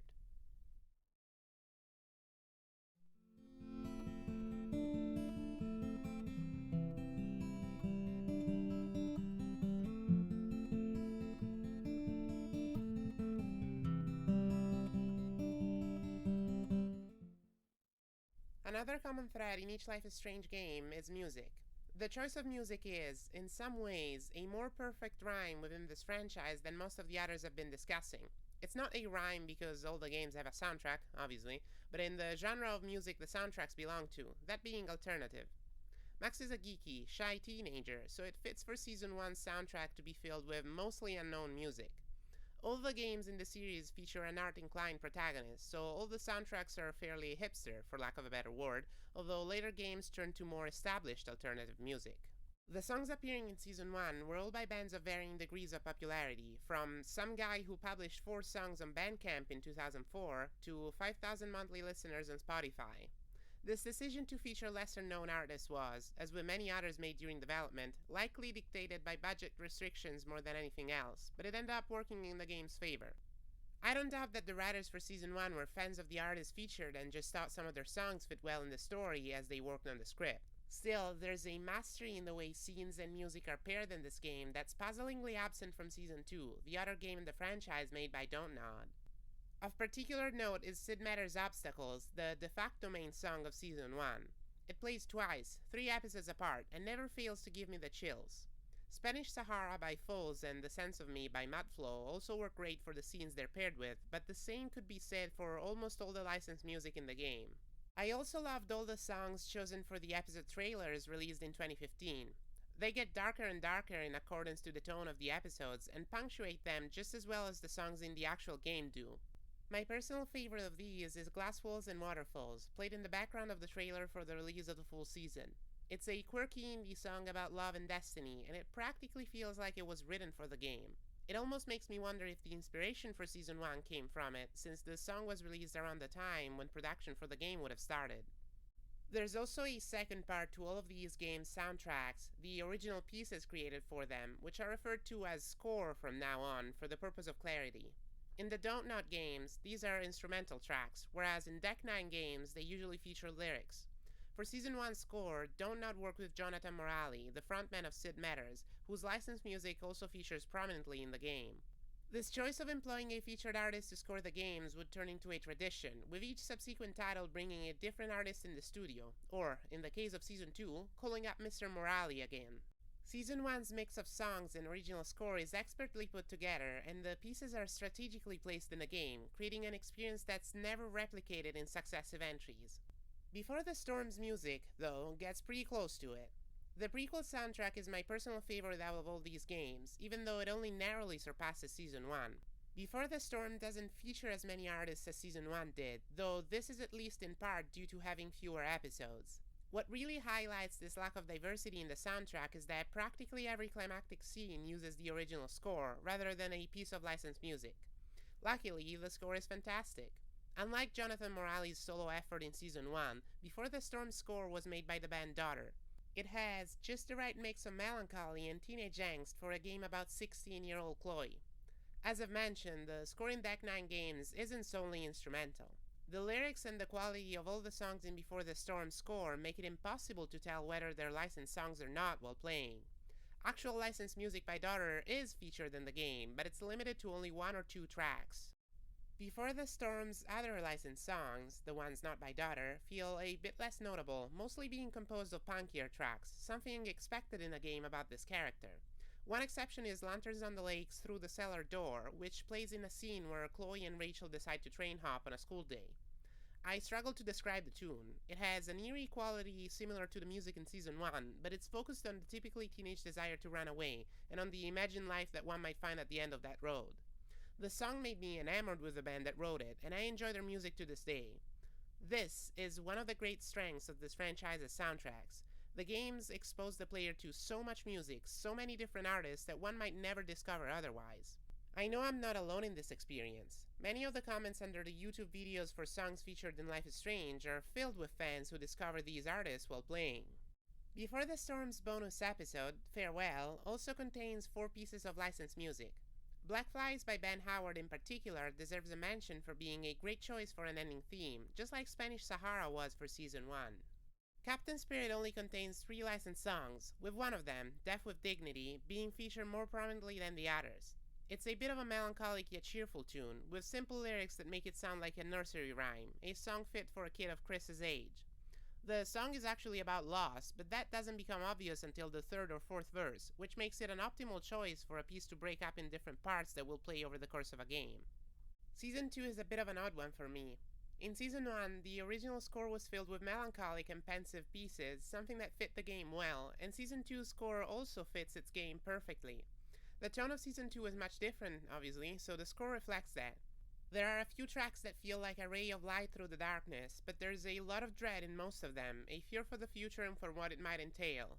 As I've mentioned before, Season 2 was a hard game to play for me, and I think a good chunk of that was because of the sheer amount of doom and gloom in the soundtrack. It's interesting to look back at the first 2 Life is Strange seasons after the release of True Colors, because they feel much more cohesive as pieces of a single franchise than the last game does. This cohesiveness can also be felt in the soundtrack. It's not exactly like there's a Life is Strange theme song, but the score in the first 2 games feels distinct from the others, in a way that might be explained by morality being behind both of them, with Season 2's score feeling like a more sinister reflection of the melancholic tunes of Season 1. Where the score feels classic, yet fresh, the licensed music featured in Season 2 feels inconsistent. I'm struggling, off the top of my head, to recall the title of a single song from the game, except Melancholy Hail by Gorillaz and DANCE by Justice, and that's only because I knew those ones before. I know I like the songs at the end of Episode 3 and 4, but I can't even remember the titles. I didn't listen to any of the songs from this game after playing it, and that might have something to do with my tastes, but I also feel that the placement of Season 2's licensed music within the game has a part in this. Where Season 1 used its licensed music almost perfectly during its pivotal scenes, Season 2 mostly uses the original score for that purpose, like Before the Storm did. But Before the Storm's score was composed by new, original songs written and performed by Daughter, and I feel that plays a strong part in making the score memorable. The licensed songs of Season 2, by comparison, appear in less important moments, sometimes outright trivial ones. The ones I just mentioned by Gorillaz and Justice play, respectively, as the background of a dream sequence and in a montage set during the brothers' time at the weed farm. There's also a common thread between these 2 songs that you might have picked up. They are well-known and very commercially successful pieces of music. Not to say that none of the artists featured so far don't sell or have no fans, but most of them fall short of Justice in those categories, and Gorillaz is more popular than all of them by a mile. They're not the kind of bands an alternative music fan might know. They're the kind of band you have a 1 in 10 chance of listening to when you turn on the radio. There's nothing bad with that by itself, but with this game's soundtrack feeling less thought out than the others, I have to wonder if the popularity of the individual pieces had something to do with it. Interestingly, the 5th episode in Season 2 doesn't even feature a single licensed song. I don't even think this was the wrong call to make, with this episode being the climax and most of its endings being partially or wholly negative outcomes. The gloomy score fits better. I mean, Season 1's last episode only featured 1 new piece of licensed music in Spanish Sahara and reused obstacles and the sense of me at different points, so Season 2's lack of new music almost has a precedent. But the 4th episode of Season 2 also has a single licensed song in it, and that feels less justified. To better compare the first 2 mainline games, each episode in Season 1 featured anywhere between 2 and 6 licensed songs. Season 2's episodes had between 1 and 4, and the quantity goes down with each episode. All of this contributes to my feeling that the budget for Season 2's music was unequally distributed, and despite my love for Jonathan Morales' score in this game, I question whether it was a good idea to include less licensed music in order to afford bigger bands. The higher reputation and increased profits of Donut after Season 1 would explain why artists of such commercial magnitude were only employed starting Season 2. True Colors also had the allowance to do the same. At this point, it should be obvious that I'm torn over just about every aspect of True Colors, so it shouldn't be a surprise that I'm ambivalent about its soundtrack, too. As I've mentioned, one of the greatest things about this franchise to me is discovering new music that will stay with me long after I finish the games. It makes perfect sense for True Colors to have recognizable songs, and I'm not just talking from a business standpoint. Alex's greatest passion is music, after all, so why shouldn't her game contain a handful of Billboard Top 100 songs? The only counter argument I have to that is that Alex proclaims herself to be a music snob at one point in the game, so she's either lying or thinking she knows music better than she does. I mean, I don't expect her to talk about how much she loves Tool and Death Grips while working at the Black Lantern, but that statement does ring a little hollow when the only songs she plays on the guitar are the Violent Femmes' Blister in the Sun and Radiohead's Creep. Most licensed songs in True Colors were otherwise forgettable, and the soundtrack overall felt far less impactful than it had in any previous games. Despite featuring some big names, the game still makes nods to other bands that aren't actually featured in the soundtrack. The most obvious of them is My Chemical Romance and their album The Black Parade, briefly paid homage to in Chapter 1 and renamed Zombie Parade to avoid copyright issues. These nods to existing music feel similar to what older titles in the franchise did by only briefly mentioning real-world properties without showing them, and is honestly what I'd rather see these games do, rather than say the actual titles of songs in their soundtracks, or mention stuff that isn't featured in the game. There's a certain charm to doing things this way. Besides, creatively reimagining real-world stuff that's only briefly featured in the games has other perks. For example, since the album shown in the game isn't actually the Black Parade, True Colors elegantly avoids bringing up questions of whether Gerard Way also has a piss fetish in the Life is Strange universe. I would have rather have seen this treatment given to all the music in the game, and especially in the Wavelengths DLC. In it, all the metadata attached to the vinyls only ended up thinning the walls between reality and fiction in a way that spoiled my enjoyment of Haven Springs. Just like with Season 2, it feels like the budget for True Colors licensed music went exclusively to a couple of pieces, rather than being evenly spread out. Yet in Season 2 it felt easier to ignore this lopsidedness in the soundtrack, and I think the reason behind why I couldn't do the same in True Colors are twofold. First is Alex's aforementionedly discussed passion for music, and the other is the original score. I didn't find the original score for True Colors to be bad per se, but it also felt much more bland than in previous seasons.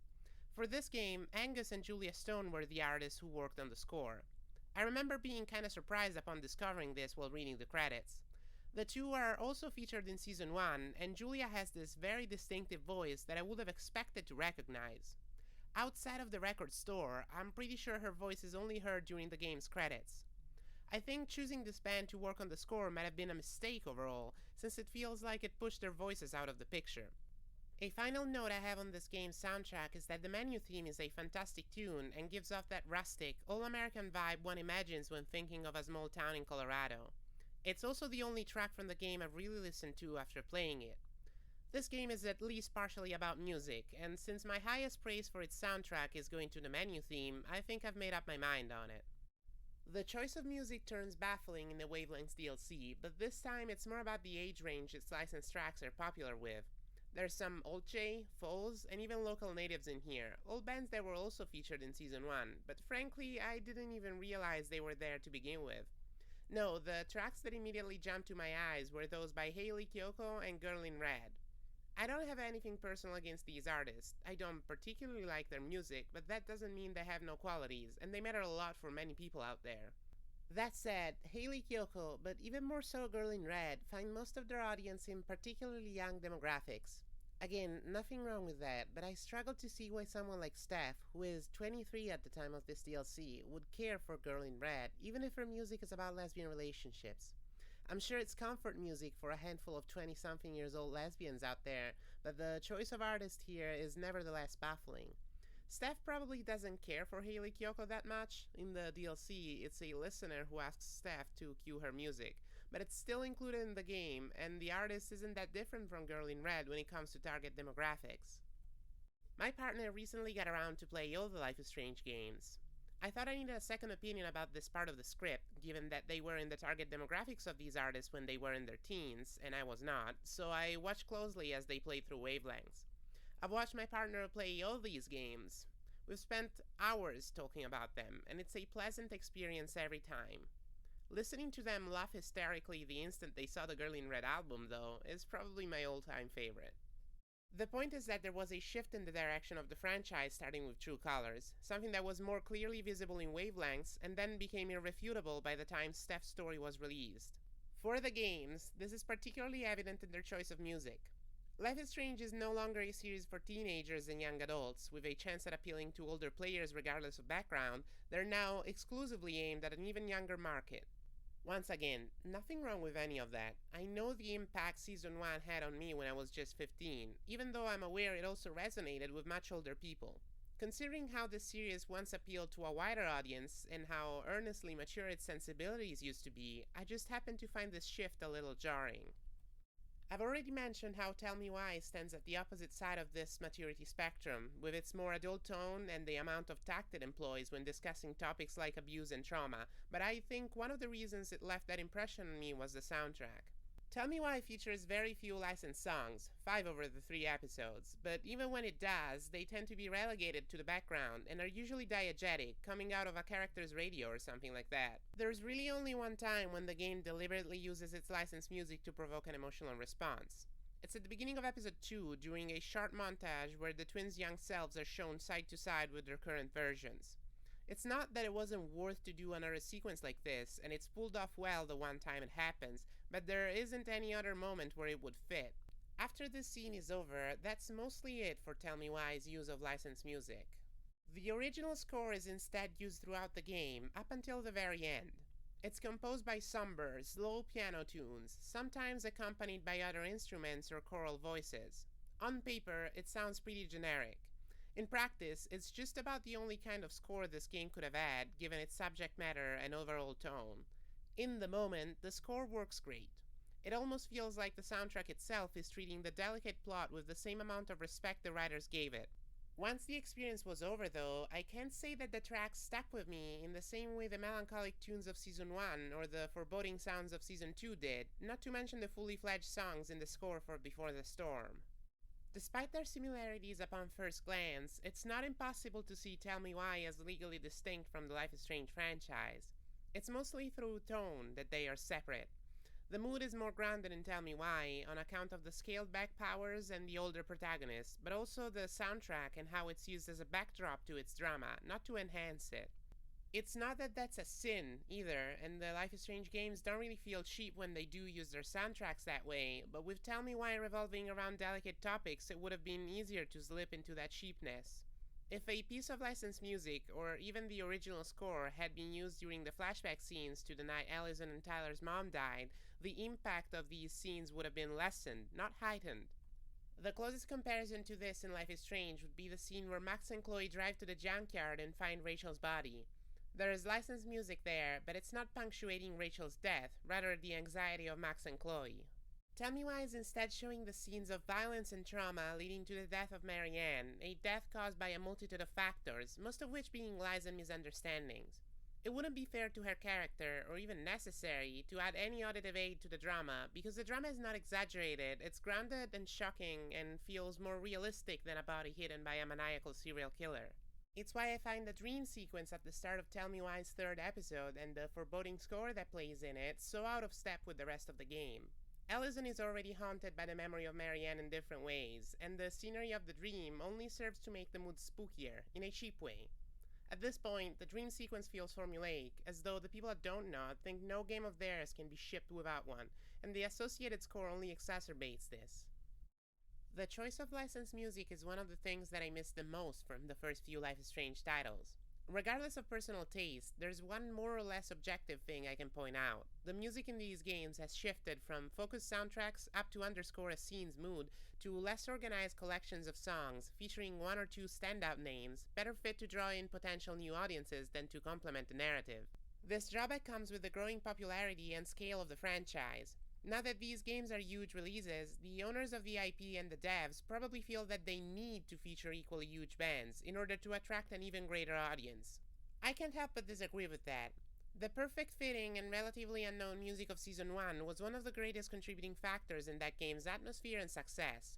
The soundtrack lopsidedness that started in Season 2 and continued in True Colors might just be the single worst thing that's happened to the franchise so far. If it's paramount for the series to feature musicians of international renown from now on, I hope it will at least work towards more balanced soundtracks.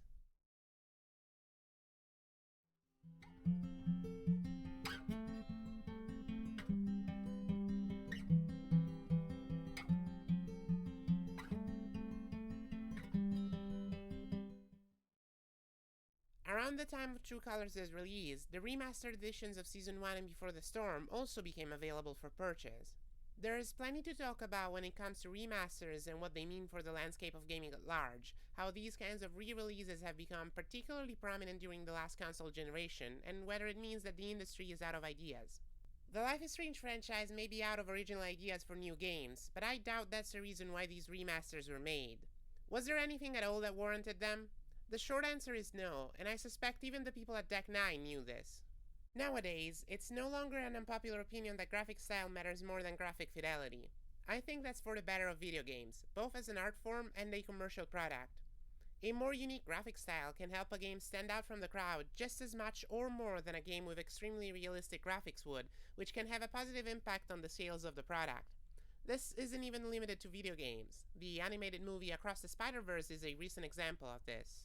Besides sales numbers, a visually striking game will also usually be more memorable than a game that just attempts realism.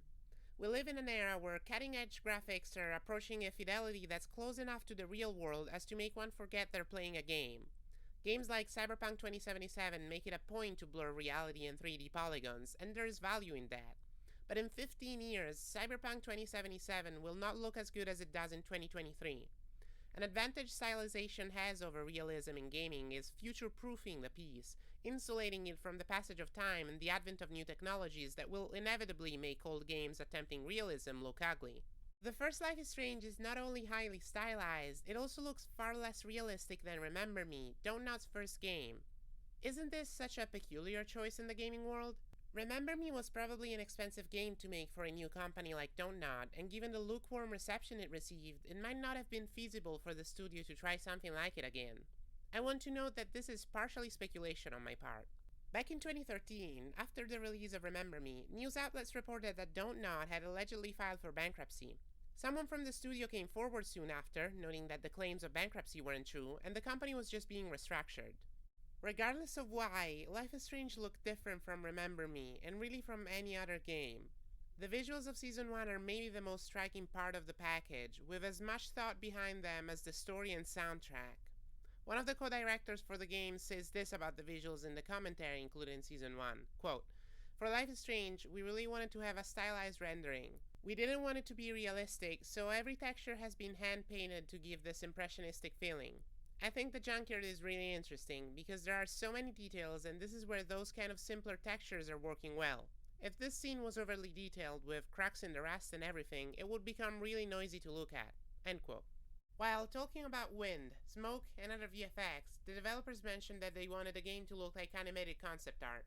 Not all the games after Season 1 had the same approach to graphics, although Season 2 didn't stray the original path, despite some steps towards higher visual fidelity.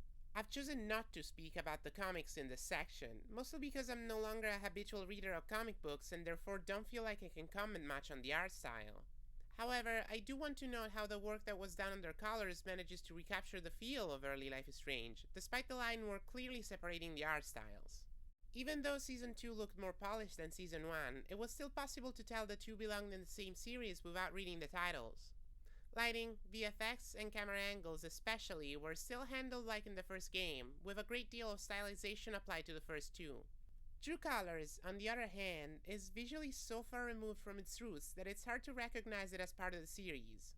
This major departure from former games is, like much else True Colors tries, a mixed success.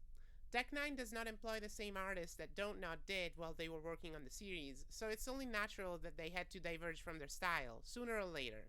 Before the Storm had to look somewhat similar to Season 1, and even if it didn't look quite like the Arcadia Bay I was used to, I thought the new studio had done a fair job at replicating the style with different people and a different engine. True Colors takes a different approach, ditching the vague, impressionistic feeling of the original games almost entirely, and replacing it with an art style that is not suggestive nor hand-painted. It's not shooting for photorealism, at least in the way the characters look, but in the right light, some distant corners of Haven Springs can more easily fool the brain than any former setting. I don't think it's much of a mistake to change art styles, if at all. At the most basic level, the people at Dontnod were much more likely to be familiar with the Impressionist movement, which originated in France, than those at an American company would be. Unless the art director for Deck 9 was the biggest Impressionism nerd on that side of the Mississippi, it'd make sense for them to change the visuals of new games from looking like a fine art painting to something more aligned with their skills and sensibilities. I will say that they sometimes seem to backpedal on this, like how Jed's beard looks like it could belong on the chin of a Season 2 character, so I'm not sure how far away from previous games they were trying to take the art style. Regardless, I do think that the new visuals have potential, even if they're blender compared to the originals. With a few refinements, new games could look just as charming as the older ones, and they're already in a pretty good place. The only thing I seriously despise from True Color's new looks are the characters' teeth. They give me that uncanny valley feeling, maybe because they're too realistic in contrast with the characters' faces. I also feel weird about the way Alex and Steph walk, but that's only when the camera is turned on their profiles, since the animations otherwise look pretty great. When judging the visuals of the remastered editions, one can't really follow the same thought process. These being remasters means that, when speaking of the visuals, they should be looked at in comparison to the originals. When put side by side, the remasters are worse in almost every aspect. Sometimes they look bad in an offensive kind of way, like when the eyes of multiple characters go blank, or the lighting system glitches in scenes that I used to think were pre-rendered videos. I could go on about glitches, and there's some very egregious ones. For example, in Season 1's remastered edition, Max's footsteps and shutter clicks were only played on my left headphone, through the whole game. If I kept at it though, this video would be at least an hour longer, and I'd rather not indulge in that kind of pettiness. What's important to note here is that these remasters have been released almost 2 years ago now. Deck 9's attempts to fix these issues slowed down to a crawl months after release, while the originals are almost entirely devoid of glitches. I'd rather, instead, focus on the ways their graphics differ in deliberate ways. As someone who played and loved the originals, I've had to force myself to push through some portions of the remasters. I'm currently writing this section of the script at 6 AM. I started playing Season 1's 4th remastered episode at around midnight, and I just got to the dorm section halfway through it, because I keep finding reasons not to look at the screen. This may be a bit of an overreaction from my part, but Season 1's remaster, more so than Before the Storms, has moments where it truly feels like Deck 9 took a look at the original game, slapped down a bunch of shit that didn't belong, and called it a day. The main way the remasters differ from the originals is facial animations. These were, for many, a point of contention in the original versions of the games, especially Season 1. I can't dispute that too much. The lip syncing could be atrocious in the originals. I don't think that the characters' expressions are, overall, nearly as bad as they are made out to be, but I know I'm in the minority in thinking that. Deck 9 actually built a whole new system to redo these facial animations for primary characters, where they had folks in motion capture systems acting out the scenes, and then applied their movements to the remasters. That's pretty great, and also just about the only good thing these versions of the games do. Even then, it comes with its own set of downsides. I always thought that most characters in Season 1 were, on average, a bit more expressive than Max was, which was also one of the things that led me to think she had been written as autistic. A scene that I found absolutely ridiculous in the remaster of the first game was the one in Blackwell's parking lot, right after Max and Chloe find Rachel's body. While talking to Chloe about killing Nathan, Max smiles, and she has such a wide grin that I can help but feel that Deck 9 should have noticed this mistake immediately. I debated including this. I mean, mistakes happen, but they went through all the effort of remaking the facial animations for all important characters, and then managed to fuck up the tone of such a green scene in a way that they could have never accomplished without the new system. The real issue with the new animations presents itself when more than just a character's face is on screen. Any scene that isn't just a reverse shot of the faces of two characters speaking to each other and features any kind of body language looks weird, much weirder than they did in the originals. That's because the new cutting-edge facial animations are being paired with stiff body movements. It's true that a majority of scenes that feature dialogue don't really show character bodies, as is true that some of the animation work that carried over from the originals can look just fine on its own. But there are also moments like Max and Chloe's conversation with Frank in Episode 4. When Frank started flailing his little marionette arms around, while the hundreds of individually simulated muscles on his face reproduced human emotion with great fidelity, I more or less started giggling. It's like going to the bathroom of a spotless, renowned restaurant and having to sit down on the worst-looking toilet you've seen since you last camped in the woods. The latrine didn't look out of place in Bear Country, but it does somewhere with 4 Michelin stars. In a very similar way, if Max is engaging in conversation with a minor character, one that hasn't had their facial animations tweaked, the game ends up looking dumber than the original was at its worst, because at least the original was visually coherent. And coherency is lacking in another major aspect of the remasters, the new skin textures for all updated characters. The character models and their textures were far more detailed than the environments in the original games, just like in the remasters, but it wasn't usually apparent during gameplay. During conversations in the remasters, the difference in quality between skin textures and textures in the environment is very obvious. And yet, during non-dialogue section, the updated skin textures are not noticeable. I have to ask, why add these new skin textures at all? When they're noticeable, they clash hard with the hand-painted textures of the rest of the game. But the studio wasn't willing to make them too obvious, so they also must have felt they weren't great for the visuals. The worst part is that these textures seem even more detailed than the ones used on True Color's characters, and that game would benefit from them, since it's going for a more realistic approach anyway. They look utterly ridiculous on the people of Arcadia Bay, and I think the reason they're there at all is that face textures had to be updated to fit the new animations, so instead of replicating the original look, Deck 9 just tacked on whatever 4K skin textures they had laying around. It's worth mentioning that the updated textures don't look as bad on Before the Storm characters, but that's because the game was made on a different engine and was already visually distinct from Season 1. The last major way the remasters visually changed the characters is physics. This was mostly applied to the hair of the cast, which now moves in more expressive ways. Again though, primary characters are the only ones who were given this update. In other words, the games will look weird whenever Max or Chloe are talking to a minor character with long hair, since those didn't really get the new tweaks. Chloe's bullet necklace was also a static object in Season 1, but it has physics in the remaster, which is a fine change, if a minor one. Animations and skin textures are the remaster's additions to the visuals of the first 2 games, but those are only for characters. What of the environment? How did Deck 9 improve upon the visual charm of Arcadia Bay? Allow me to introduce you to grass. Grass wasn't exactly a thing in the originals, which employed mostly flat green floors as stand-ins for lawns and gardens. There were a couple of blades of grass here and there, but on average they looked a little too basic, even for Season 1. I like the inclusion of this new grass, but it doesn't work everywhere. It fits a couple of places very well, like the green area in front of the dorms. In places like the main entrance to Blackwell Academy though, it becomes obvious that there's way too much of it. The single biggest problem with the grass is that it's much darker than the original green floors, which are still visible under it, making it feel like it was tacked on at the last minute.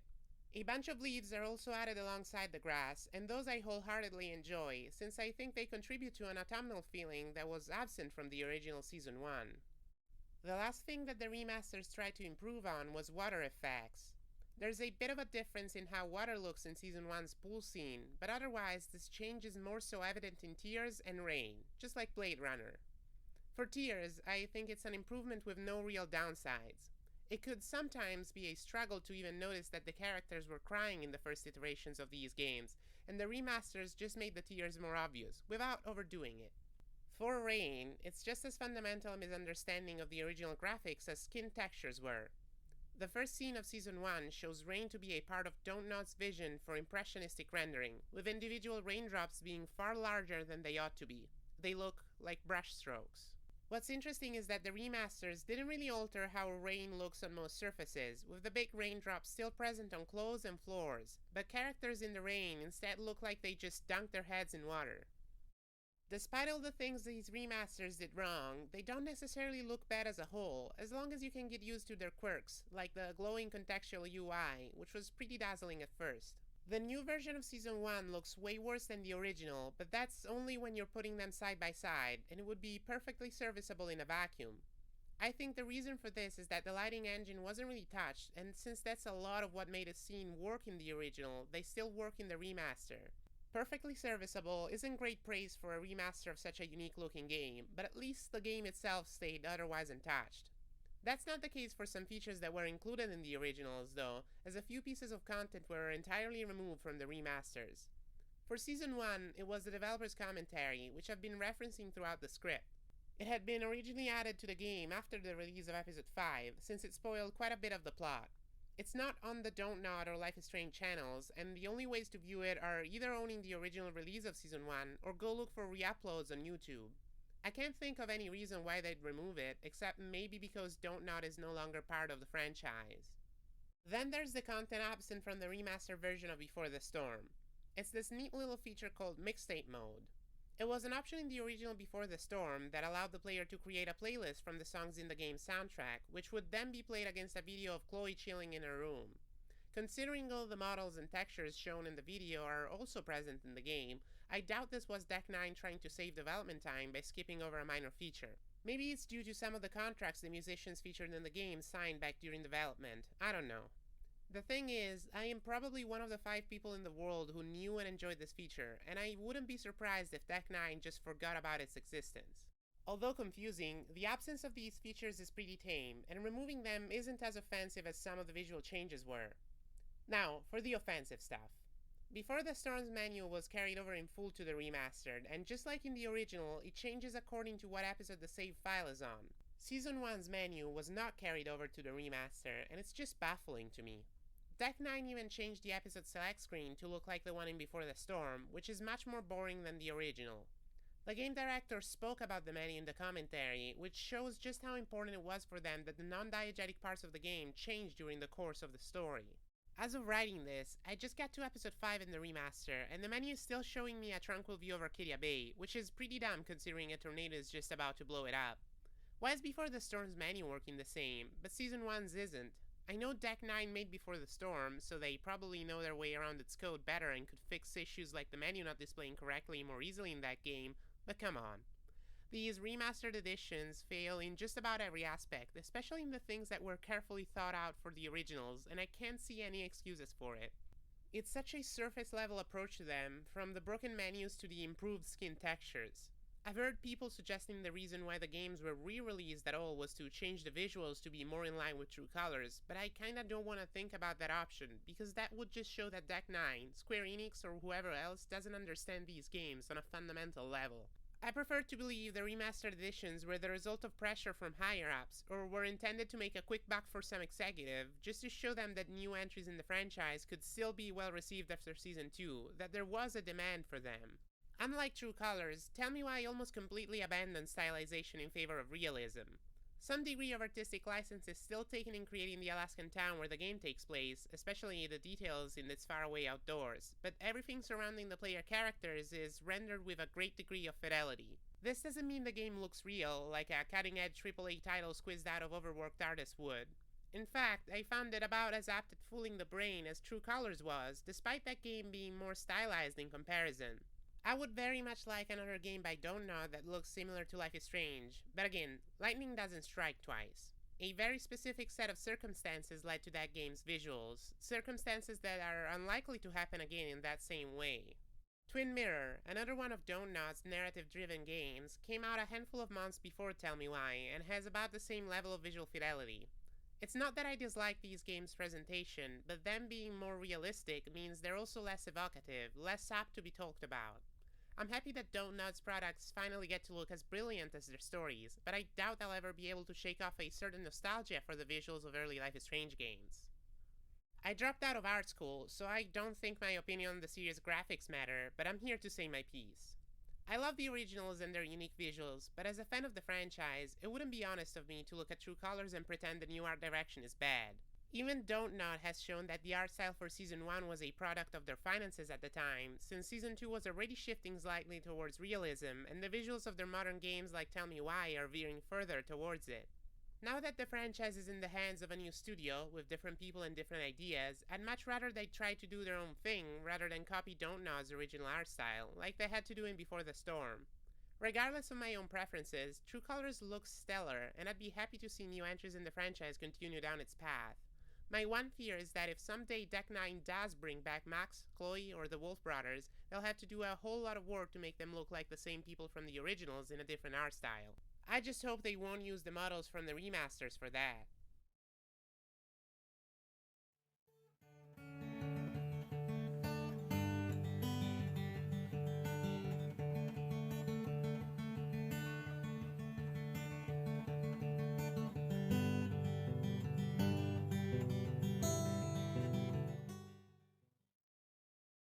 Earlier, I mentioned how the endings of Season 1 were a point of contention for most players. It's not like I have no frustrations associated with them, but that's not because I think they're badly written or don't fit the story, but rather due to some of my choices in my first playthrough. I managed to save Kate in Episode 2, narrowly. Or at least, I think I only barely managed to. It was hard to tell during gameplay. The scene is frightening that way, making the player feel like they're one wrong line away from Kate's death. Recently, one of the game directors confirmed that Kate is meant to survive in the Sacrifice Arcadia Bay ending because the hospital is too far to be hit by the hurricane. For the past 8 years, though, I didn't know that. Still, while choosing to sacrifice Arcadia Bay back in 2015, Kate was only a thought in the back of my head. I cared about Kate, genuinely, in the same way that I cared about Joyce and Alyssa. Still, I cared more for Chloe. The game had succeeded in making me see past her behavior and into the good that was in her. That's true for all the town's residents, Max included. It's not that I didn't care for the other characters, I just so happened to have a stronger affection for Chloe because I had spent much more time with her than with anyone else. I don't think Max choosing to sacrifice Arcadia Bay makes her a bad person in that ending. It's a trolley problem scenario, so people will die regardless of what she does. Are many lives more important than a single one? That's for the player to decide. That's why there is no bad ending to the game. Season 1 autosaves at the very last scene, and since you're free to choose whichever ending regardless of your past choices, most people reload their save right after to see the one they didn't pick first. I did too. Forget the horror here, the song in the Sacrifice Chloe ending repeats over and over. As I watched the butterfly land on Chloe's casket, I couldn't help but wonder just what horrors the song was talking about. There had been no horror in this game. There had been an adventure and the fear and excitement that come with that. There had been fictional characters that I had felt impossibly close with. There had been much pain, more than any other property has managed to stir in me since. And yet, I had found no horror. That's my impression of things, anyway. The characters, though, they know better. Arcadia Bay and Twin Peaks are beautiful places. They want you to yearn for them, for their sights and sounds, for those people you know and the views in the distance. Most of all, they want you to wish they were real. That's exactly their trap. In actuality, these fictional places are full of evil, hidden just out of sight. No one should want to live there, and yet I and countless others did. Rachel knew better, Chloe knew better, and in time, even Max knew better. And so, in the Sacrifice Arcadia Bay ending, the two survivors leave the town behind, leave the horrors that it held in the past. The town of Twin Peaks wasn't the only inspiration behind Arcadia Bay. While Donut was working on the game, they sent some of their staff to the West Coast to research the places the setting would be based on. The Tillamook Bay area in Oregon and the city of Garibaldi provided most of the visual references. Maybe I shouldn't be so eager to, but I plan to visit these places someday, because I want to get as close as I possibly can to being in Arcadia Bay. One of the places that inspired the town, though, I can't visit. No one can. The coordinates and addresses for Arcadia Bay found in Season 1 are conflicting. When plugged into online maps, they lead to a multitude of real places. One particular set of coordinates would have the town be in the Tillamook Bay, in the ocean, rather than on land. The town of Bay Ocean was a small coastal town in Oregon, built far too close to the Pacific. The waves wasted no time in destroying it, reclaiming the land humans had built on so eagerly, and with such little regard for safety. Nothing is left of the town, the last of its buildings taken by the ocean decades ago. Had it not been prey to the waves and to its own recklessness, Bay Ocean might have become Arcadia Bay one day, turning from a meta-edification project into a lonely seaside town. It didn't though, and so Arcadia Bay is nothing more than a mirage, a vision in a dream, the destiny of all those who tamper with nature.